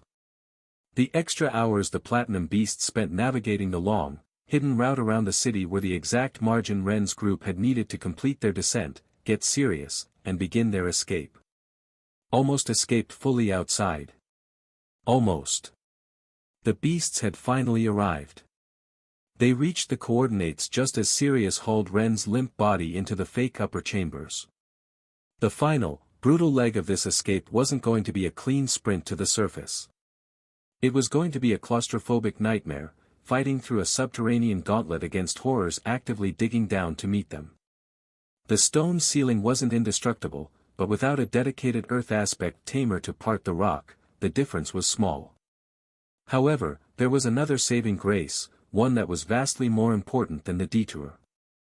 The true, original guardian of the specific ruin that sent these beasts, the apex predator that had given Celthea her troublesome skill, was already dead. That meant there was no localized entity there capable of evolving into the diamond tier. There was no dragon-like beast capable of retaining the crystal's vast consciousness or housing Celthea's mind or fundamentally warping space over a massive radius to completely sever their escape. That specific, apocalyptic threat had been eliminated years ago. Celthea simply hadn't cultivated that ruin with a proper guardian at hand to infect, unlike the chamber they had just barely survived. The other ruin, the cradle of the terrifying, anti-jump earth elemental beast, had been raided and conquered by King Colioran and his elite vanguard long before Celthea had ever fully integrated her consciousness into the purple crystal. That ruin had birthed two of the infamous 7 purple crystals that eventually fell into Orion's hands, artifacts that were ultimately disintegrated and scattered back into the world's mana network. That specific anti-jump earth beast had been one of the very first assets the ancient crystal had desperately tried to secure. It had hoarded the creature's egg long before it had ever found a human medium capable of truly absorbing its power. Celthea had eventually become that missing puzzle piece. She was the perfect medium. But merely integrating with the crystal hadn't granted her instantaneous, godlike access to all these abilities. A support-type beast, no matter how profoundly useful for trapping prey, couldn't serve as a primary combat core. The ancient crystal's multi-beast system was archaic. It possessed rigid requirements and brutal evolutionary bottlenecks that were fundamentally different from Ren's network. Ren's spore system was an elegant, biological copy. The architect copied the foundation of the ancient entity, but improved upon it, utilizing the natural inspiration of living things that the base existence lacked. Where Ren could organically expand his sensory network through symbiotic spores without sacrificing a single human life, the purple crystal demanded a bloody toll. It required living human sacrifices, souls forcibly integrated into its architecture, to advance. It was the stark difference between a vicious, ancient entity and a modernized counter-design. But despite the archaic flaws, the crystal/Celthea had finally managed to pay the energy toll. Armed with her mutant hordes, the 8 colossal artifacts, and the final, dark contribution of Orion's fall, the purple crystal entity had finally forged the perfect core through Celthia, mirroring the exact same terrifying ascension Ren had achieved through his fungus. She had successfully integrated her beast nodes all the way up to the platinum tier, getting 4 potentially terrifying slots. So Celthia had vast, hidden reserves and resources. She controlled 3 fully functional ruins chambers complexes in Yino. And she still commanded the chamber Sirius and Ren had just fled, a fortress they wouldn't dare re-invade from fear of being imprisoned again by the crushing artifacts.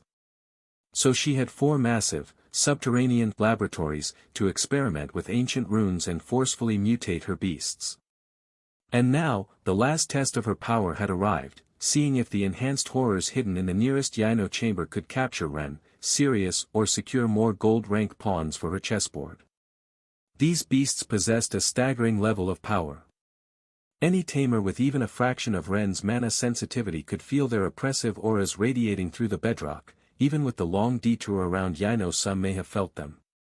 But if they were coming as reinforcements, they were likely going to be just a few hours too late. The beasts tearing through the ceiling were not guardians and they didn't carry Celthia's chatty consciousness like the artifacts below, they were not at that level, they'd need 1 extra rank up. They were simply feral. Fast, heavily armored, and brutally strong. And fast was the absolute worst possible trait they could possess when hunting an exhausted man who couldn't use his spatial jumps. Sirius simply couldn't rip open a long-distance shadow portal.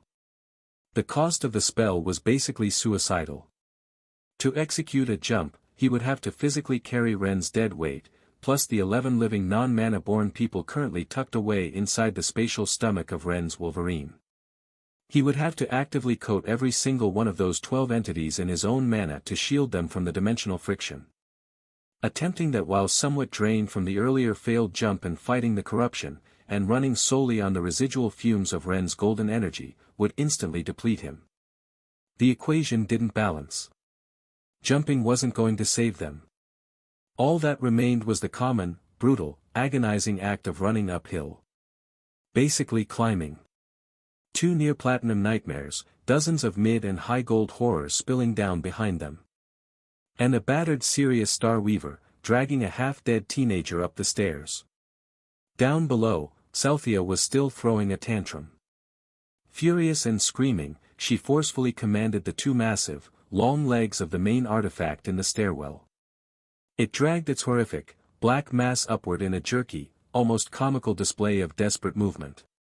She was violently trying to reposition the grotesque purple meat-carrying tower, desperate to keep Sirius trapped within her spatial jamming radius while continuously firing long, purple shockwaves of corruption up the shaft.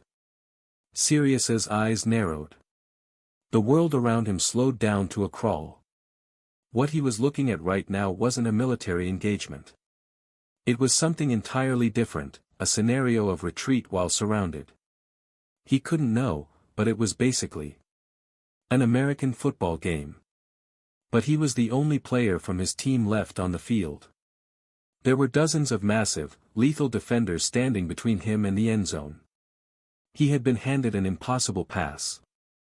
He was carrying the ball, a young man whose genius title didn't even begin to cover his true value to the world. And the end zone was the safety of the city walls, miles and miles away across the longest, deadliest football field in existence. This wasn't just a game of evasion tactics.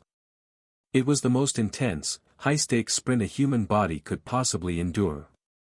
The only difference was that getting tackled wouldn't result in a lost down or a change in the scoreboard. It meant the boy in his arms, the single most important key to humanity's future, would stop breathing. Sirius ruthlessly adjusted his grip on Ren's arm, hauling the boy tighter against his side. Above them, the ceiling of the 10th fake chamber violently detonated. The first platinum beast shattered the bedrock, raining massive boulders and choking dust down upon them. It launched itself at Sirius before the debris even hit the floor. It was a terrifying blur of jagged, interlocking armored plates and blinding speed. Sirius had less than a fraction of a second to evaluate it. He didn't brace for an impact. He didn't try to block.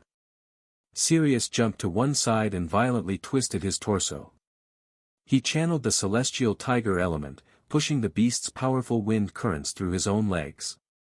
The maneuver possessed the liquid, flawless fluidity that only comes from decades of perfect synchronization between a tamer and his beast. He manipulated his own mass, forcing his body entirely out of the trajectory. The armored horror violently crossed the exact empty space Sirius had occupied just a millisecond prior. The beast's immense momentum worked against it.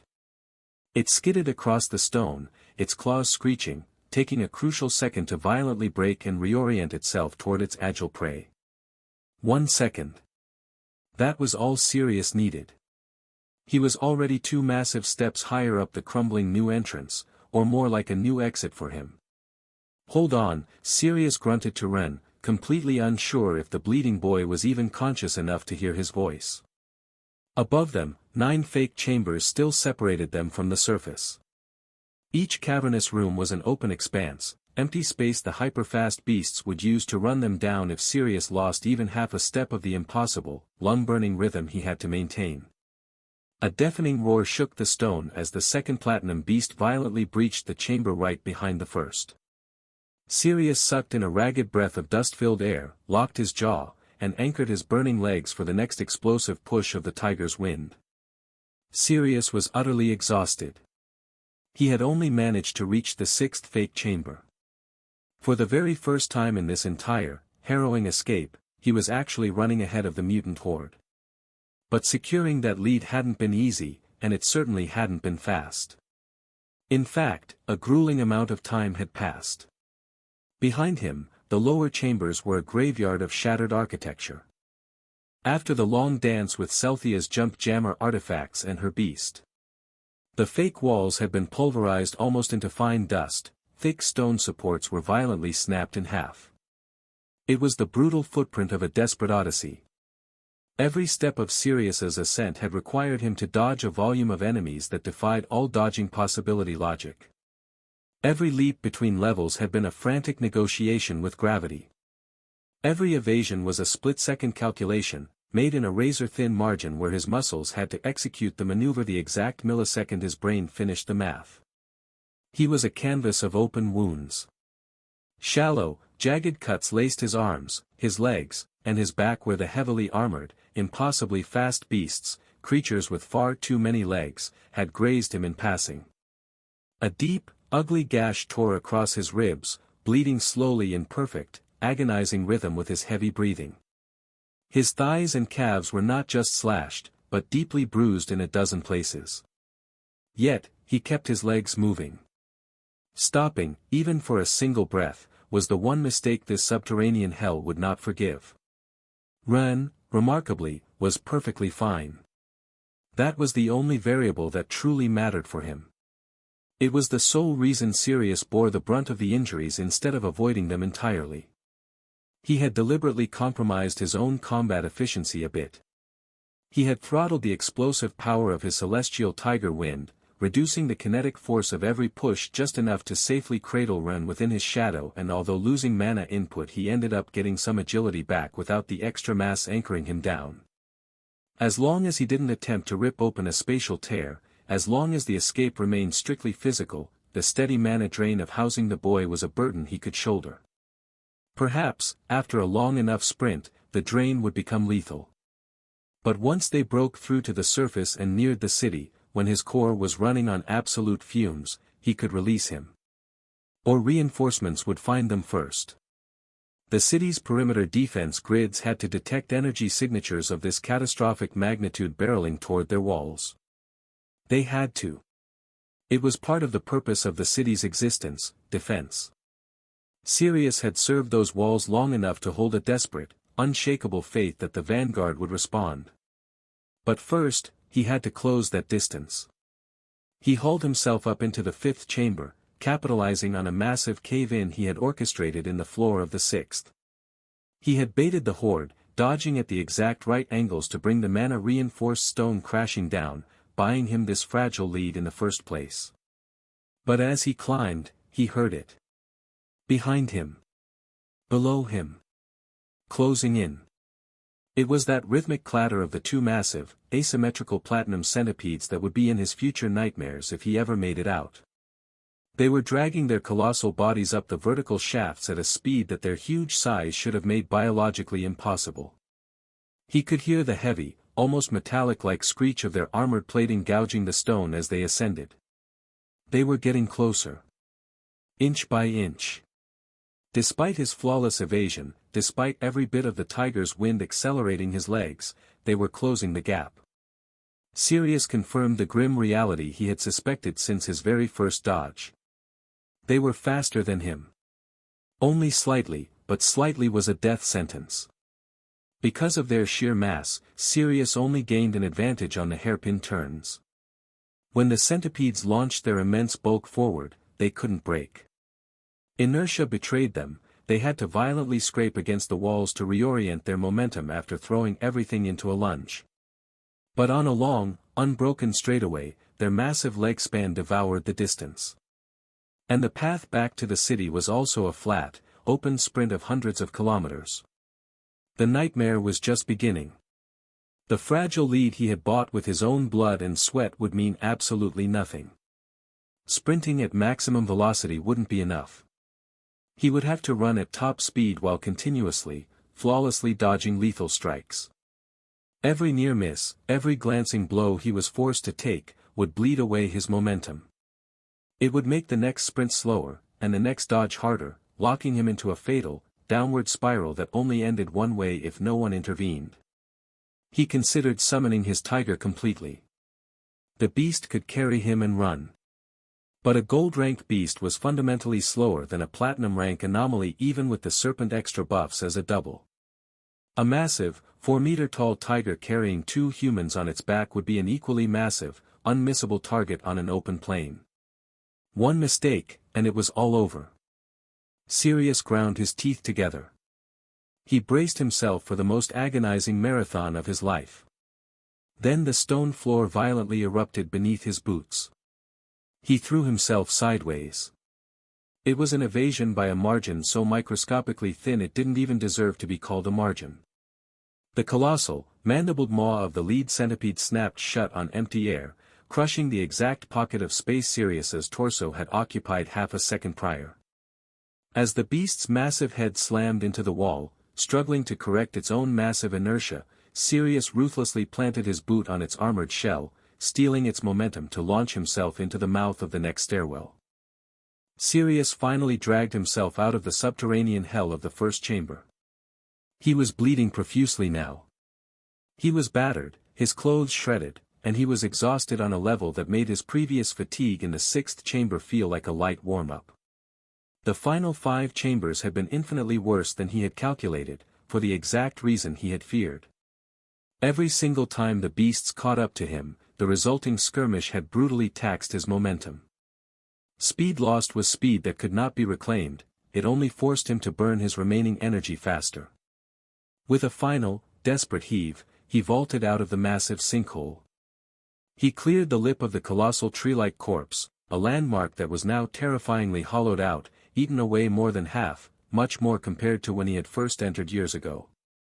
The blinding light of the midday sun slammed into his eyes in the clearing. It was the very first touch of natural light, the first breath of true surface air he had felt in this dark, futuristic for him, world since his descent. For one fragile, suspended heartbeat, it felt like victory. It felt like he had actually done it, survived the abyss and breached the surface to begin the flat race to the city. But right at this achievement's line, he had run out of time. Directly behind him, exploding out of the pitch-black sinkhole he had just abandoned, a maw opened. It was huge. Fully prepared to swallow him whole. It lunged so fast, and was so incredibly close, that the violent displacement of air hit the back of Sirius's neck a fraction of a second before fear even registered in his brain. Sirius prepared to make his final stand. Perhaps futile. Yes, probably futile. But he had already decided it at some point during the climb, wordlessly, something someone like him couldn't help but decide, he would fight to the end. Every instinct carved into his brain confirmed that doing this instead of a last, full power push of wind, was undeniable suicide. But the decision hadn't been made out of logic. It had been forged silently, somewhere in the dark, suffocating depths of his determination. Again and again. It was the only choice a man like him could ever make. He would fight until his heart literally stopped beating. He would burn the absolute last, smallest fraction of his life force to try and save this world. To preserve a future where his daughter might, by some impossible miracle, finally get to see her mother again. His daughter. She was the single most valuable treasure in his existence. And simultaneously, she was the source of the most excruciating pain he had ever known.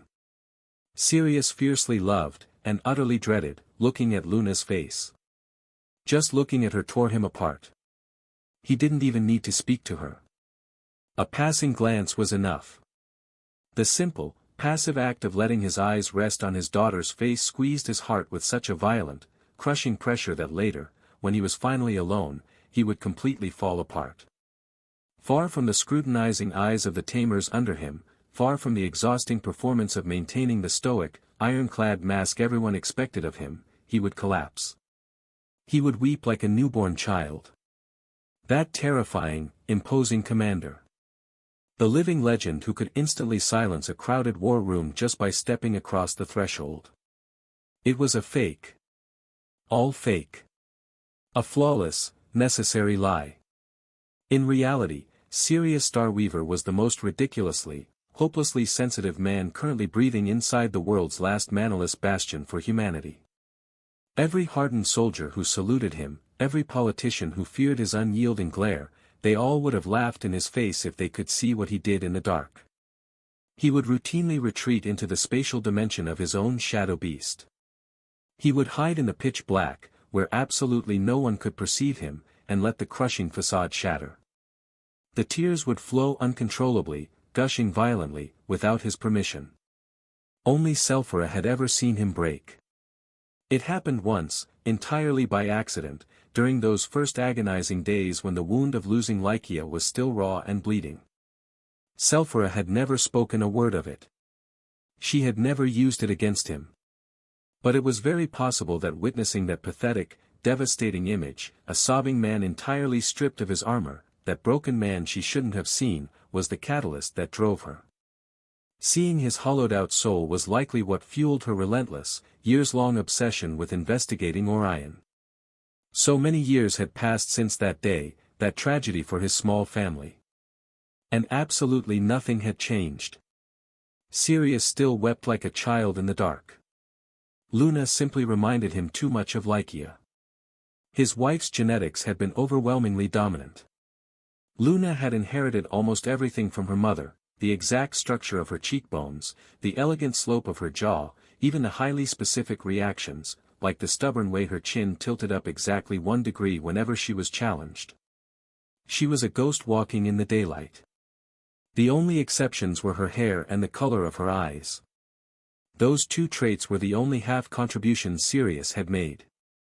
They were the only two places on his daughter's face where he could look and see her, rather than the phantom of the woman who had been violently ripped away from him. But it wasn't just the physical resemblance that destroyed him. Sirius wasn't just hypersensitive. He was cursed with a profound, suffocating level of empathy too, a trait his rigid posture and cold eyes made impossible for anyone to guess.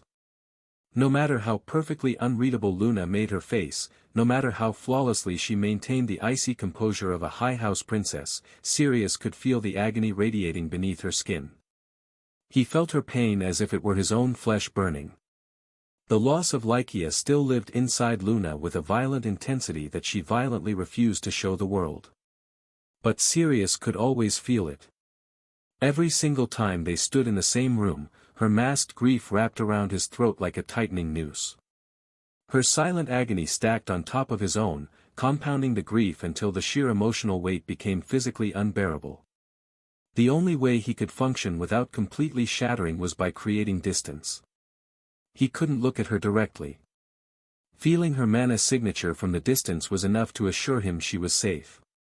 It was the only way he could watch over her without the act tearing him to pieces. He rewrote the same letter every single week, meticulously crafting word after word, ensuring she knew she was still in his mind without ever having to force his trembling face to look into hers.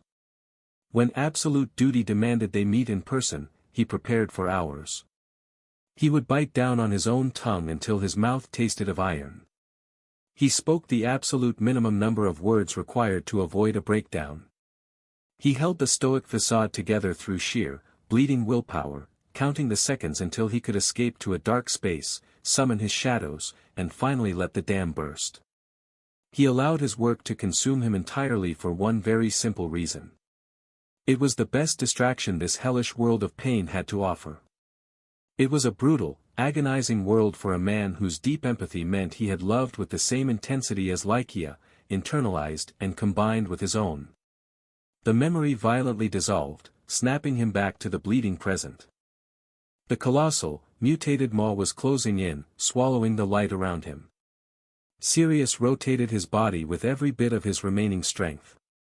As he also forced a final, agonizing fusion with his two beasts, violently scraping the absolute bottom of his core to charge one last beam of light and darkness.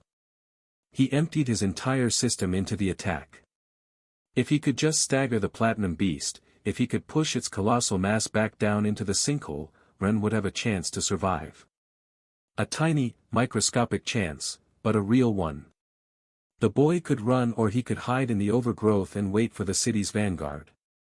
Sirius had to trust that Ren was still conscious inside the shadow dimension. The Wolverine hadn't forcefully vomited its passengers onto the shadow space, which meant the boy's mana was still circulating. Ren was in there, clinging to consciousness with the exact same infuriating, unbreakable stubbornness Sirius had witnessed in the forest, the same stubbornness that Sirius had seen in him from the first time but hadn't wanted to admire, the stubbornness of an arrogant child whose entire being refused to accept defeat. Sirius charged the flickering dual-element ray, dark and white in his hands. And with the fusion power and in the exact same fluid rotation motion, he twisted his torso and violently hurled Ren away from the sinkhole. He was executing the final, desperate pass. He was the battered quarterback staring down a lethal blitz, hurling the ball toward an end zone he would never get to cross himself. He placed his entire legacy, the fate of the world, and his final sliver of hope into the hands of his team. He was trusting Ren to win the game he could no longer finish. The shadow containing Ren sailed through the air, clearing the immediate whole radius. Sirius was now turned back to face the abyss. The colossal jaws that eclipsed his vision. He released the shadow and light spiraling ray. His form was flawless. His execution was exquisite, right down to the very last energy particle. If Sirius Starweaver knew how to do anything, it was how to perfectly control his face and his mana. It was his final, defiant offering to a broken, painful world before leaving it. But the beam that erupted from his palms was tragically thin. It was starved of energy. Exhausted. It almost flickered like a dying candle, completely devoid of the kinetic force required to hope to destroy the armored plating of the nightmare crashing down upon him. Sirius knew at the exact instant the magic left his hands. It wasn't going to do a damn thing. But suddenly, the terror vanished. It didn't matter anymore. The excruciating, years-long pain of living without Lycia, and being unable to enjoy looking at his daughter was finally going to end. In that suspended, frozen heartbeat between life and the crushing dark of the beast's maw, Sirius let out a soft sigh. He finally lowered his mental shields. He let the memory rise, that specific, radiant memory he had kept buried deeper than any other. The one he never allowed himself to look at, because even a fleeting glimpse would utterly destroy him. It was an ordinary, sunny afternoon in a world that no longer existed. Lycia and Luna were both hugging him at the exact same time, laughing. The image bloomed in his mind, vivid and warm. And just as it always did, every single damn time, it broke him. Tears spilled over his bruised cheeks. He was crying like a ridiculous, sensitive baby, right in the face of a terrifying monster. It was so utterly and completely embarrassing. Yet his final, fading thought was directed entirely at the boy flying through the air behind him. Make her happy, Sirius pleaded silently, entirely lacking the breath to speak the words. Please survive. You pulled me out of the crystal so you can now find Lycia. And let her hug Luna all she wants. Like his useless father never could. The pathetic, exhausted ray of light and dark drifted toward the plunging mutant. And then, a localized hurricane, a concussive, deafening wall of wind, violently slammed into Sirius's chest, throwing him backward onto the sky. In front of him, the pathetic thread of his dying spell abruptly exploded. It expanded dozens of times its original size, transforming from a dying ember into a blinding, roaring pillar of absolute light and crushing darkness. The platinum mutant was instantly vaporized. It wasn't cut, it wasn't wounded. Its colossal mass was simply erased from reality in a fraction of a second. The apocalyptic column of dual energy didn't even slow down upon impact. It punched straight through the beast and detonated deep within the subterranean chamber below, shaking the very bedrock of the continent. It was a strike packing 10 times the destructive payload Sirius could have generated on his absolute best day. Perhaps even more. It hadn't been his spell. His exhausted, flickering ray had been swallowed whole, absorbed and weaponized by another, vastly superior force, like a single drop of water being devoured by a tidal wave. Gasping for air, his heart pounding a frantic rhythm against his ribs, Sirius slowly turned his head. He looked up. He searched the sky for the origin of that impossible, godlike energy. There, silhouetted against the blinding glare of the midday sun, 2 figures were descending over the clearing. The light was too intense to look at directly, but their auras were clearer than the sun.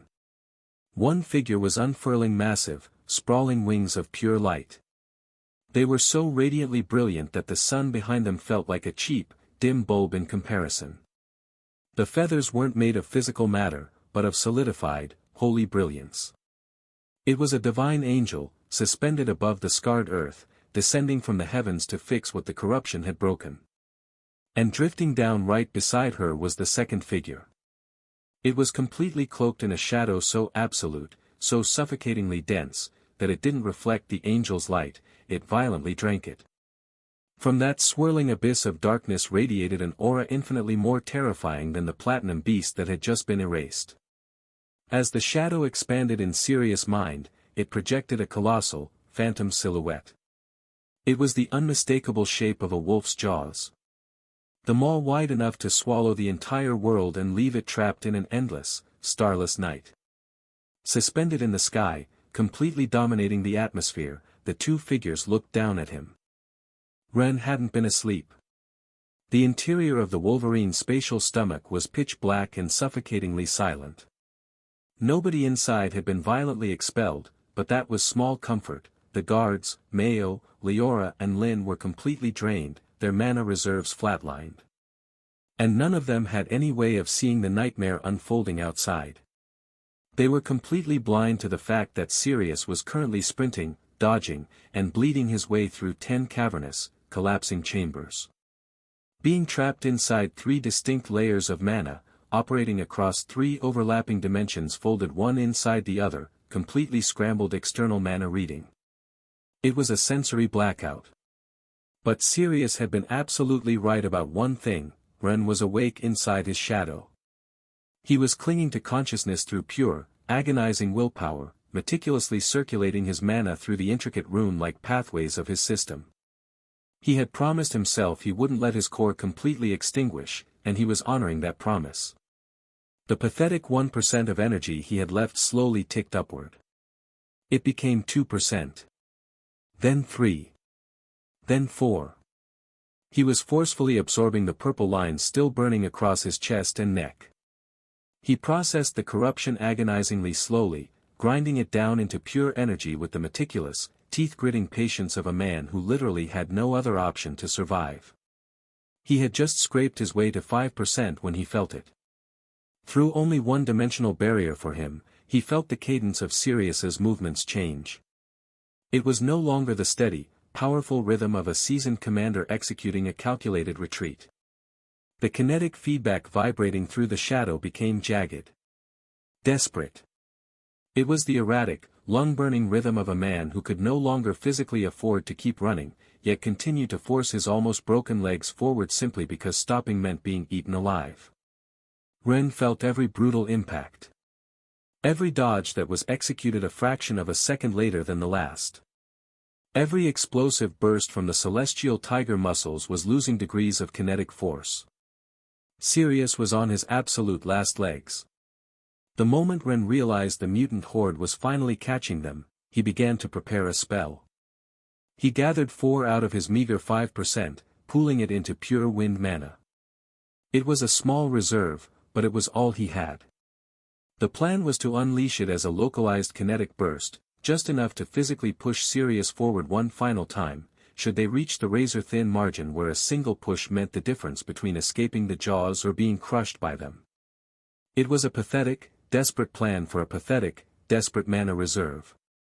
But it was all he had to offer. What Ren completely failed to calculate was that Sirius was going to fully stop, sacrifice himself and throw him. And the arm of a fully fused Tamer, who has ruthlessly dumped the absolute final dregs of his nervous system into a single, physical motion, possesses a terrifying amount of kinetic force. It completely defies the logic of a gentle push toward the exit. Ren was violently ejected from Sirius's shadow, grabbed and he was launched high into the air at blinding speed. The transition from the suffocating, pitch-black void to the glaring, blinding sunlight and rushing surface air was incredibly jarring. Before his battered brain could even fully process that he had been thrown clear of the ruins, his instincts overrode his disorientation. His first priority wasn't to brace for the brutal fall. It was to instantly contort his body mid-air, twisting to look back at what Sirius was facing. He saw the mouth. It was too huge and too close. An abyss of jagged teeth and armored plating, actively closing over the exhausted Tamer. And directly above it, Sirius was firing his final, desperate ray of light and darkness. Even from a distance, Ren instantly recognized the spell for what it was, a dying, exhausted thread of mana that lacked even the concussive force required to break the beast's armor. It was woefully insufficient. Panic flared in Ren's chest. His internal system was still highly unstable without the small fungus. The absence of his primary beast was a gaping wound in his mana architecture. The network functioned, but with the violent, grinding irregularity of a complex machine missing its central gear. But where Ren's conscious processing failed to be enough, the mantis stepped in. It was his most proactive companion, second only to the talking mushroom when awake, and it did exactly what was necessary. Without waiting for a command, the jade insectoid beast forcefully seized control of the clone crystal currently stowed within Ren's shadow. It was a flawless bypass. The two systems synced, Ren's own battered core and the pristine crystal clone that responded to him as a direct extension. Together, they violently magnified the spell. They produced a volume of wind mana that elevated Ren's desperate intention from a pathetic, dying gesture into a massive, concussive force. Much, much more than a gesture.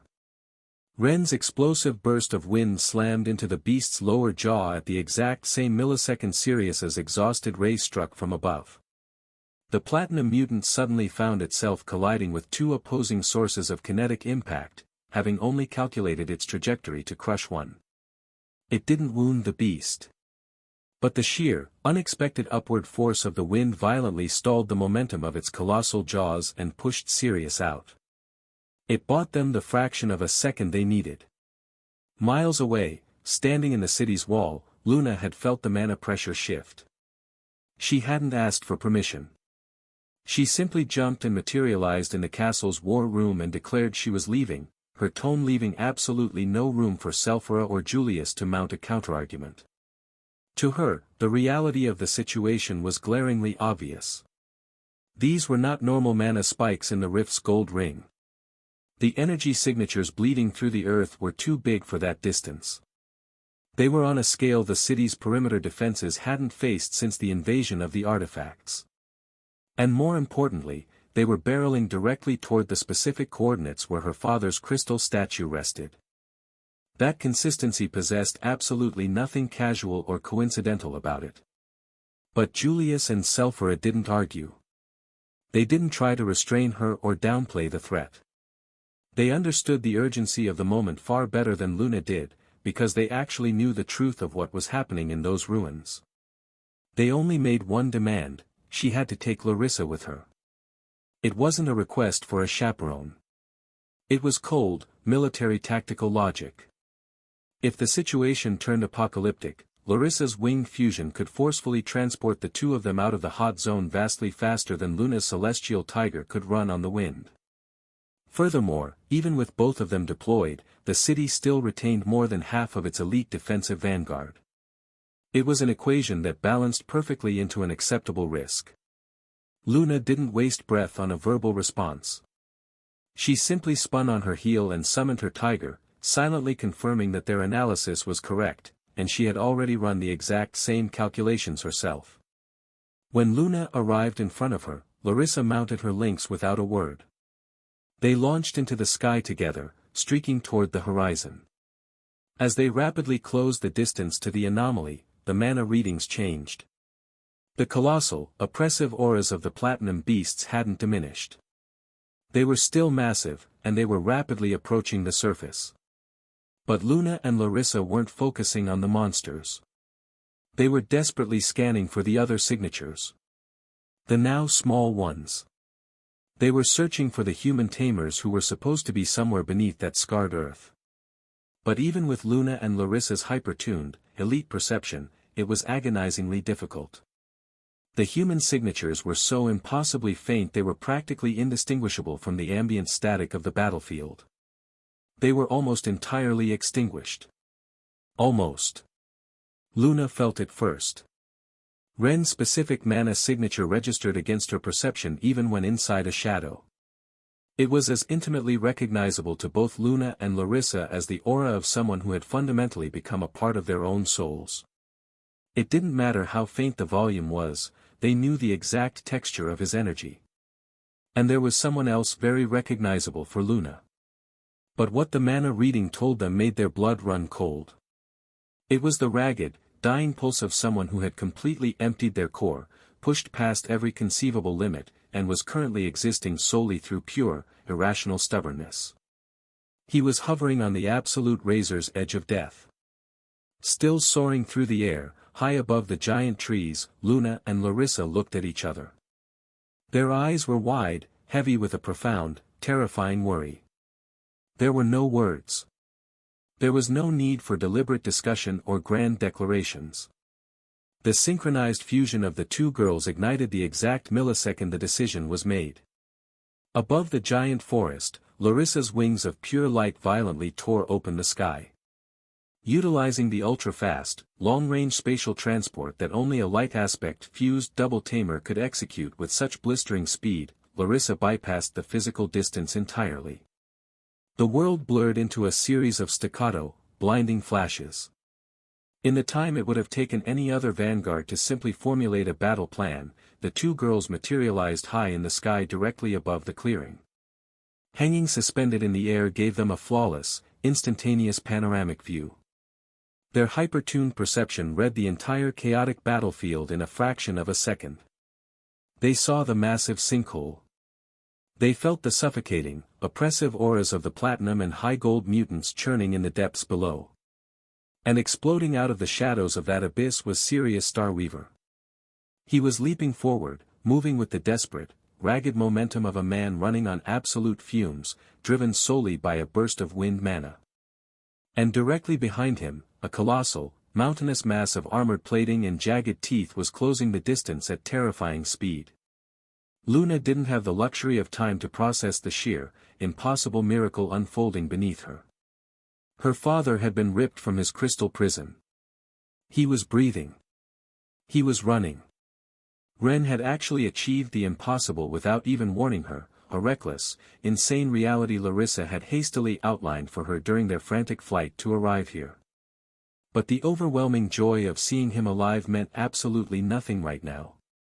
Because the colossal maw of the platinum beast was snapping shut directly behind him. The girls locked eyes for a microsecond. They nodded. Still in freefall, their hands tightly locked together, their double fusion fully active, they began to charge their combined strike. It was the exact same now dual, element ray they had used to pull Ren back from the brink of corruption, only this time, they were operating without Leora's spiritual anchor.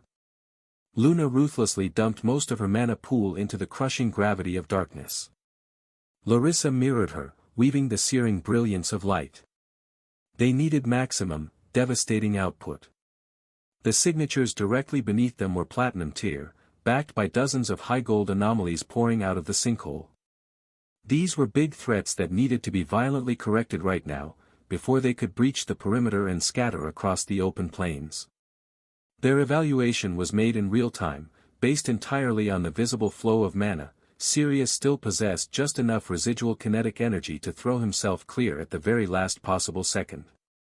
That meant they could drop the hammer on the exact coordinates he was about to vacate, obliterating the beast without catching him in the crossfire. It was a perfectly clean, clinical strategy, built on the solid assumption that Sirius, carrying Ren in his shadow, would absolutely refuse to be devoured while he still had a single drop of mana left to dodge. But Sirius ruined the plan. Instead of using his final surge of energy to leap to safety, he refused to move. He violently threw Ren's shadow away from his body. Then, he triggered his own fusion, turning to face the abyss in a suicidal final stand. "No, you foolish father." The scream tore from Luna's throat before she could even consciously decide if shouting was appropriate. It was the raw, furious cry of an elite tamer who had just watched a perfectly calculated, life-saving strategy shatter into pieces. They couldn't abort the spell on time. The synchronized, high-cost dual-element ray was already at critical mass. Breaking the stabilization too fast would cause it to detonate in their hands. They also couldn't dive fast enough to physically pull him out of the way, either. The discharge sequence of the massive spell was making an spatial jump impossible, and falling there was agonizingly, fundamentally slower than the jaws snapping shut around him. They were going to watch him die. But then, saving the entire strategy by a fraction of a millisecond, Ren's wind exploded upward. It was absolutely, undeniably clutch. The colossal jaws stalled, violently knocked off balance by the sudden, upward kinetic burst from below. Larissa and Luna had a free target now. The powerful rays carried energy over the 20% maximum mana that a common tamer could draw as instant mana, since a fused double could draw 40% thanks to having two beasts as a support medium. By perfectly combining their efforts with the two beast copies, they had used 30% each. But Luna's blinding spike of raw panic and frustration at the attempted sacrifice found the exact conduit it needed in the charging spell. Larissa's profound, mirroring worry fed into the exact same channel at the exact same moment. They were holding hands, their souls completely synchronized by the network being inside Ren's mind had taught them to navigate.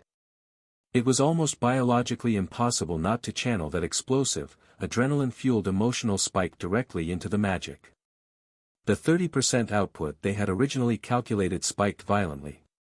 It slammed into the absolute maximum of 40%, every single drop of quick-action mana the two girls had available. The black and white spiraling ray descended from the heavens.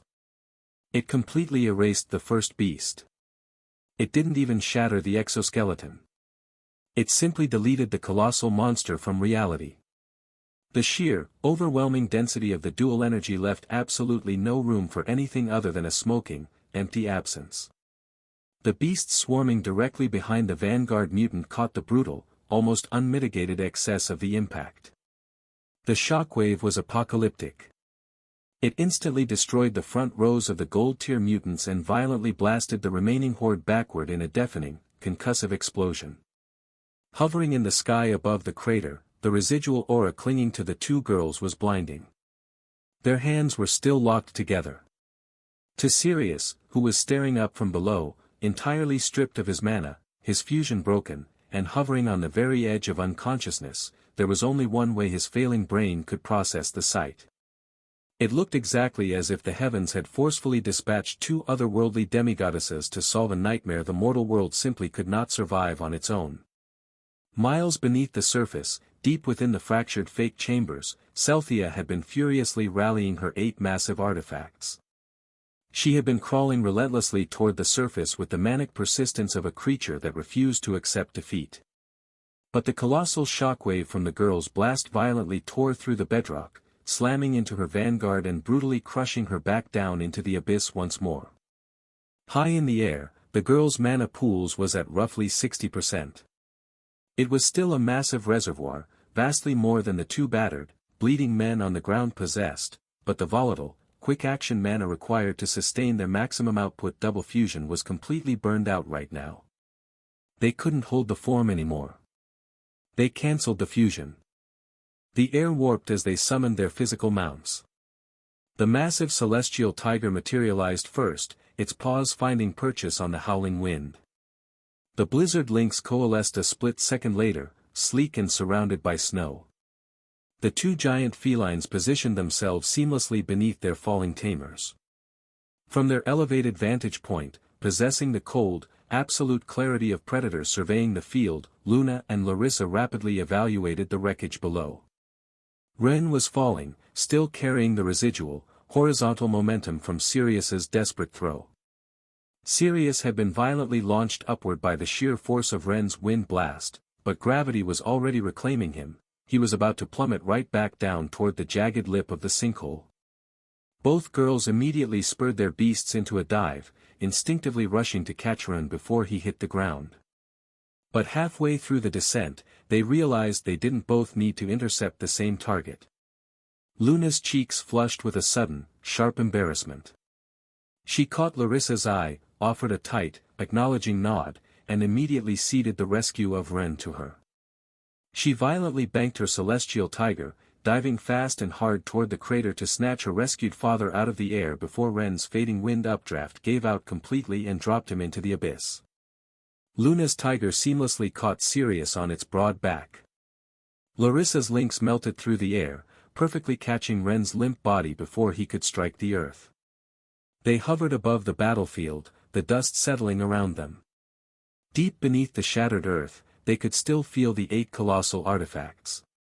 The oppressive, corrupted aura bleeding out of the sinkhole was undeniable. Their senses picked up the terrifying, churning mass of corruption waiting in the dark. The rapid action mana was fast to accumulate, they were close to 20% again, they could stay. They could probably fight and slaughter the remaining gold-tier beasts that had survived the blast. Perhaps. But the artifacts were not something they could simply destroy with brute force. And facing them wasn't the objective today. Today's mission was extraction. It was about pulling these two impossibly stubborn men out of hell after they had burned their absolute souls to secure the right outcome. And that outcome remained agonizingly fragile as long as they lingered on this cursed battlefield. There was no deliberation, no vote. Neither of them even had to voice the retreat as an option. In perfect synchronization, the two massive felines banked hard toward the distant walls of the city. Each beast carried a battered, unconscious passenger who was in absolutely no condition to protest. They left the scarred clearing behind. The oppressive, purple aura continued to bleed out of the earth, settling into the heavy, profound silence that always follows another skirmish of a war that ends without a ceremony. Sirius woke up first. It wasn't because he had pushed his body less than Ren, nor was it because his elite biology naturally recovered faster. In the end, during the harrowing escape, Sirius had sustained the most prolonged, brutal physical exertion of the two. He had sprinted, dodged, and bled through 10 collapsing chambers, dragging his limits with a body that had only just been returned to flesh. But Ren's exhaustion existed on an entirely different way. Ren hadn't just run or fight. He had waged a complex, agonizing mind and mana war against corruption. He had fought it within the ancient door's mechanisms, within Sirius's chest, and deep inside his own circulatory system, over and over again, until the foundational internal architecture holding his system together had violently collapsed. Through sheer, terrifying willpower, Ren had remained conscious until the absolute last possible second. He held on to his sanity until his senses confirmed the oppressive, necrotic mana of the horde was finally out of range. Only then, in the safety of the open sky, did his Wolverine violently vomit the 9 women and the 2 surviving prisoners. And only then did Ren's brain finally allow him to pass out. Sirius had experienced absolutely none of that. He hadn't been awake to see Luna desperately haul the prisoners into her own shadow. He hadn't seen the women falling from the sky that Luna and Larissa rapidly distributed among the giant felines and a massive shadow wolf, which had finally materialized to help once they confirmed there was no pursuit. The blistering, immediate speed of Luna and Larissa's initial sky rescue had rendered any attempt by Celthea to chase them utterly pointless. The ancient entity had already fallen back into the abyss at the start as too big a disadvantage in the race to the city. Sirius and Ren had missed the entire flight back to the city. Had missed Mayo's inappropriate, tension-breaking jokes aimed directly at Luna. Had missed the deeply intense, whispered conversation the 11 women shared about Ren, about Luna's feelings, and about Sirius's own lingering probability of disapproval for the multimarriage. It was a dense, highly intimate exchange that filled the entire journey home, one that none of the women present would forget anytime soon. When Sirius finally opened his eyes, the roar of the abyss was gone. He instantly knew he was in the castle. The immaculate architecture of the royal quarters hadn't changed a single inch in the years that, to him, had felt like mere seconds. The vaulted ceilings, the elegant proportions of the room, the specific, warm angle of the afternoon light filtering through the towering windows, it was all exactly the same. A profound, overwhelming wave of relief washed over him. It was deeply comforting to find something else the relentless march of time hadn't stolen from him while he was frozen in the dark. Luna was sitting in a chair to his right. The very first thing he saw was his daughter offering a curt, silent nod to Matilda, who was quietly organizing something on the left side of the bed. The head maid immediately curtsied and practically sprinted out of the room, undoubtedly rushing to alert the high command that the Star Weaver had finally awakened. Sirius turned his head and looked at Luna's face. Instinctively, he bit his lower lip. It was his oldest, most reliable trick. He would bite down hard, gnawing on the flesh until he tasted the hot, metallic tang of his own blood, forcing his brain to focus entirely on the sharp physical pain. It was a deliberate misdirection, a way to aggressively ground himself so that the devastating emotional reaction of looking at his daughter wouldn't bleed onto his face. He had done it thousands of times. It had worked flawlessly for years. It worked in front of Luna, in front of the nobles, and in front of his soldiers. They all knew the imposing, immovable Sirius Star Weaver, none of them knew the shattered man hiding beneath the armor. But today, the internal agony was different. Down in that dark hole, standing before the colossal, mutated jaws, he had finally made his peace with dying. He had deliberately unearthed the single most painful, beautiful memory he possessed, and he had fully accepted that he was going to die with that image in his head. But he had unearthed the ghost, and he hadn't died. Now he was alive, lying in a soft bed, and Luna was sitting right in front of him. She had grown so much without him there to see it. She looked even more like her mother than the last time he had seen her. The resemblance was so flawlessly exact that looking at her meant looking at two people at the exact same time. The daughter he had in front of him, and the wife he had lost, perfectly overlapping in the same face, separated only by the shade of her hair and the color of her eyes. He bit down harder. The blood flooding his mouth was vastly more than normal. And yet, the trick failed miserably. For the very first time in years, sitting in front of the one person he desperately needed the facade to work for, the iron wall shattered. The famously stoic, terrifying commander didn't even feel the tears fall until they were already tracing hot paths down his cheeks. He didn't try to wipe them away. He had no other choice left. He surrendered. He finally stopped pretending. Sirius looked his daughter directly in the eyes, truly facing her in a way he had never possessed the courage to do in his entire life. "I regret so much. I am so sorry." His voice broke on the very first syllable. "I am sorry for being a practically absent father. For never being capable of keeping you closer. For disappearing into my work." He swallowed hard, the taste of blood and salt mingling heavily in the back of his throat. "I'm sorry for letting myself be tricked and trapped, for losing down there. For risking your mother's heart and breaking my promise to you.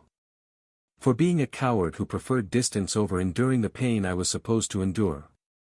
He couldn't stop crying. The tears flowed freely.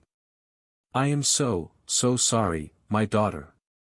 Luna drew in a long, shaky breath. She stared at him. With her hyper-tuned perception, she felt the bleeding pulse of her father's mana.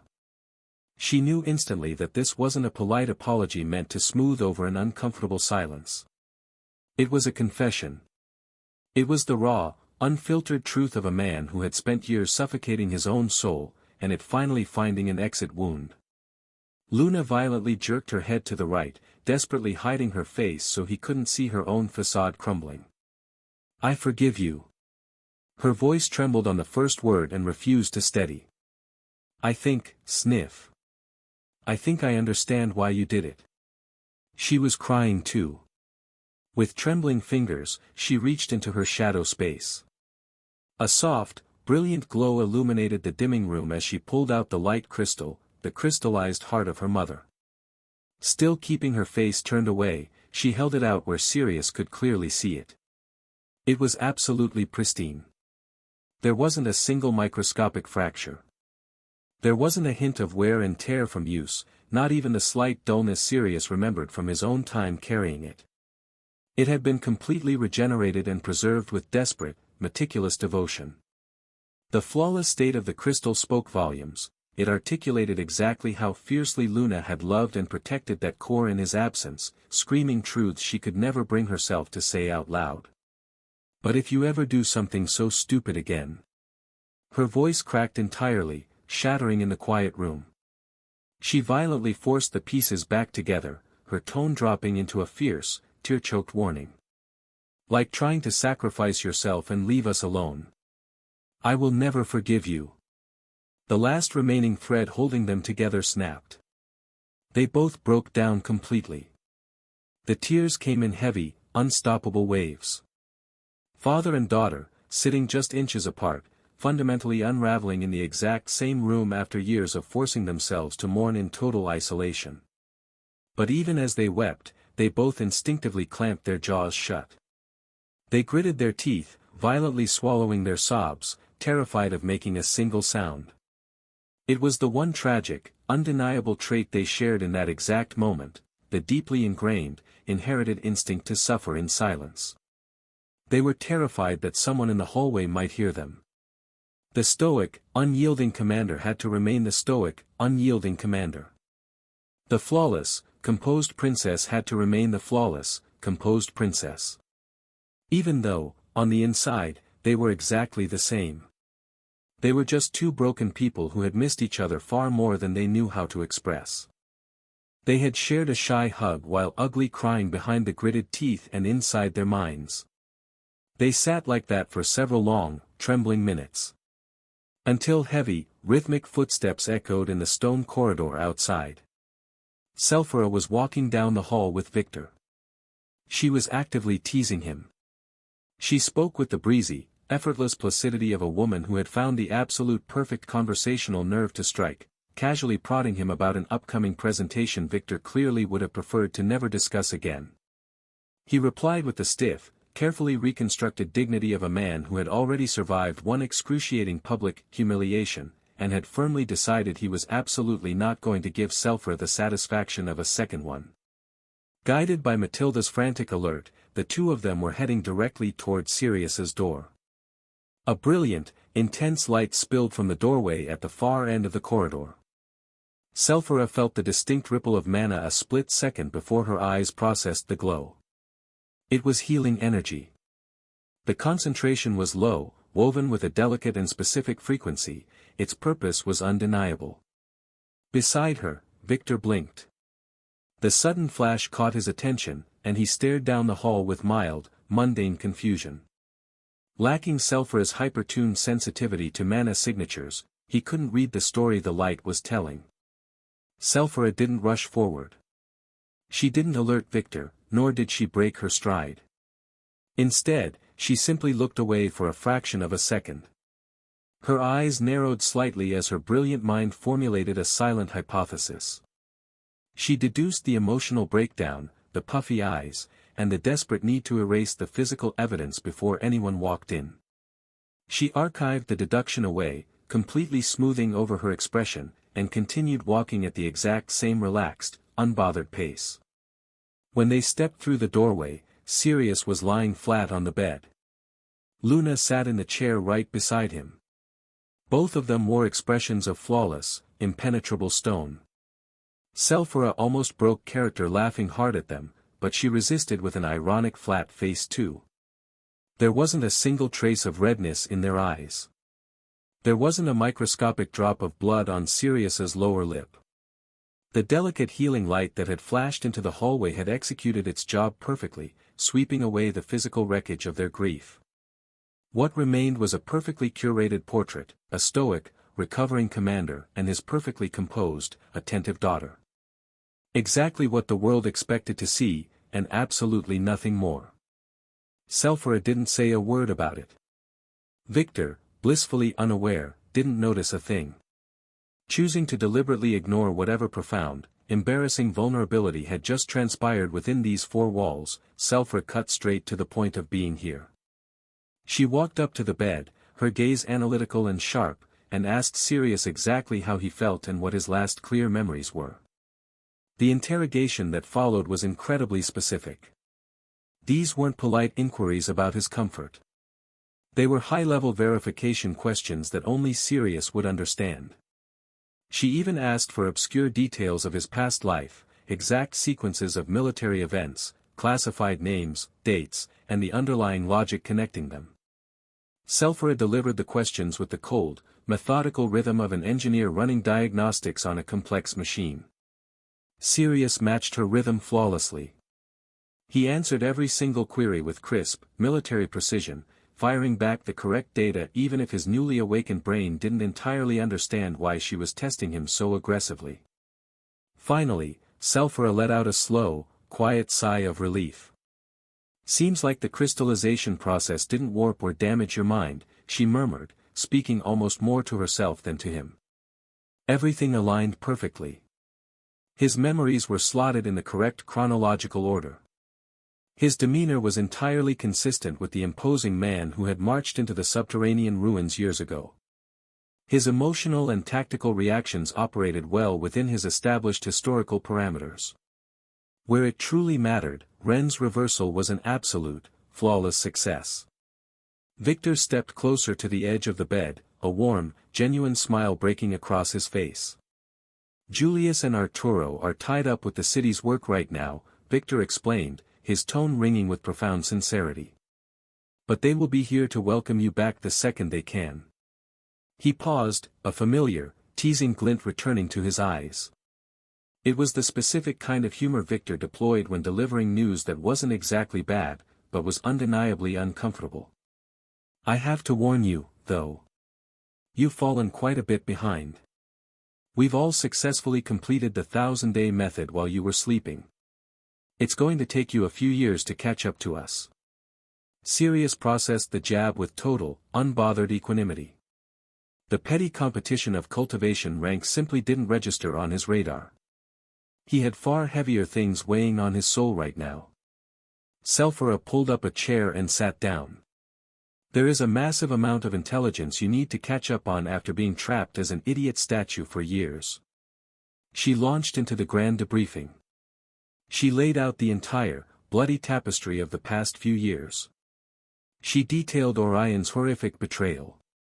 She explained the grueling years she had spent operating in the shadows, conducting desperate, unheeded research. She recounted how every single one of her paranoid theories was violently validated the day Orion finally launched his catastrophic coup. Sirius's aura flared. The temperature in the room lowered as a sudden, suffocating fury rolled off the commander. His jaw clenched, his eyes darkening with the sheer, violent rage of a man discovering a profound treason of unimaginable scale. But Selphora didn't stop talking, and the painful betrayal rage slowly dissolved as she explained the aftermath. She told him that the war was already over. The coup had been crushed. Orion had been utterly defeated. She outlined the horrifying intelligence they had forcefully extracted from Orion's own mouth right before his absolute downfall. Piece by piece, in chronological order, she rebuilt the world he had missed. However, Selphra deliberately left one massive piece of intelligence off the board.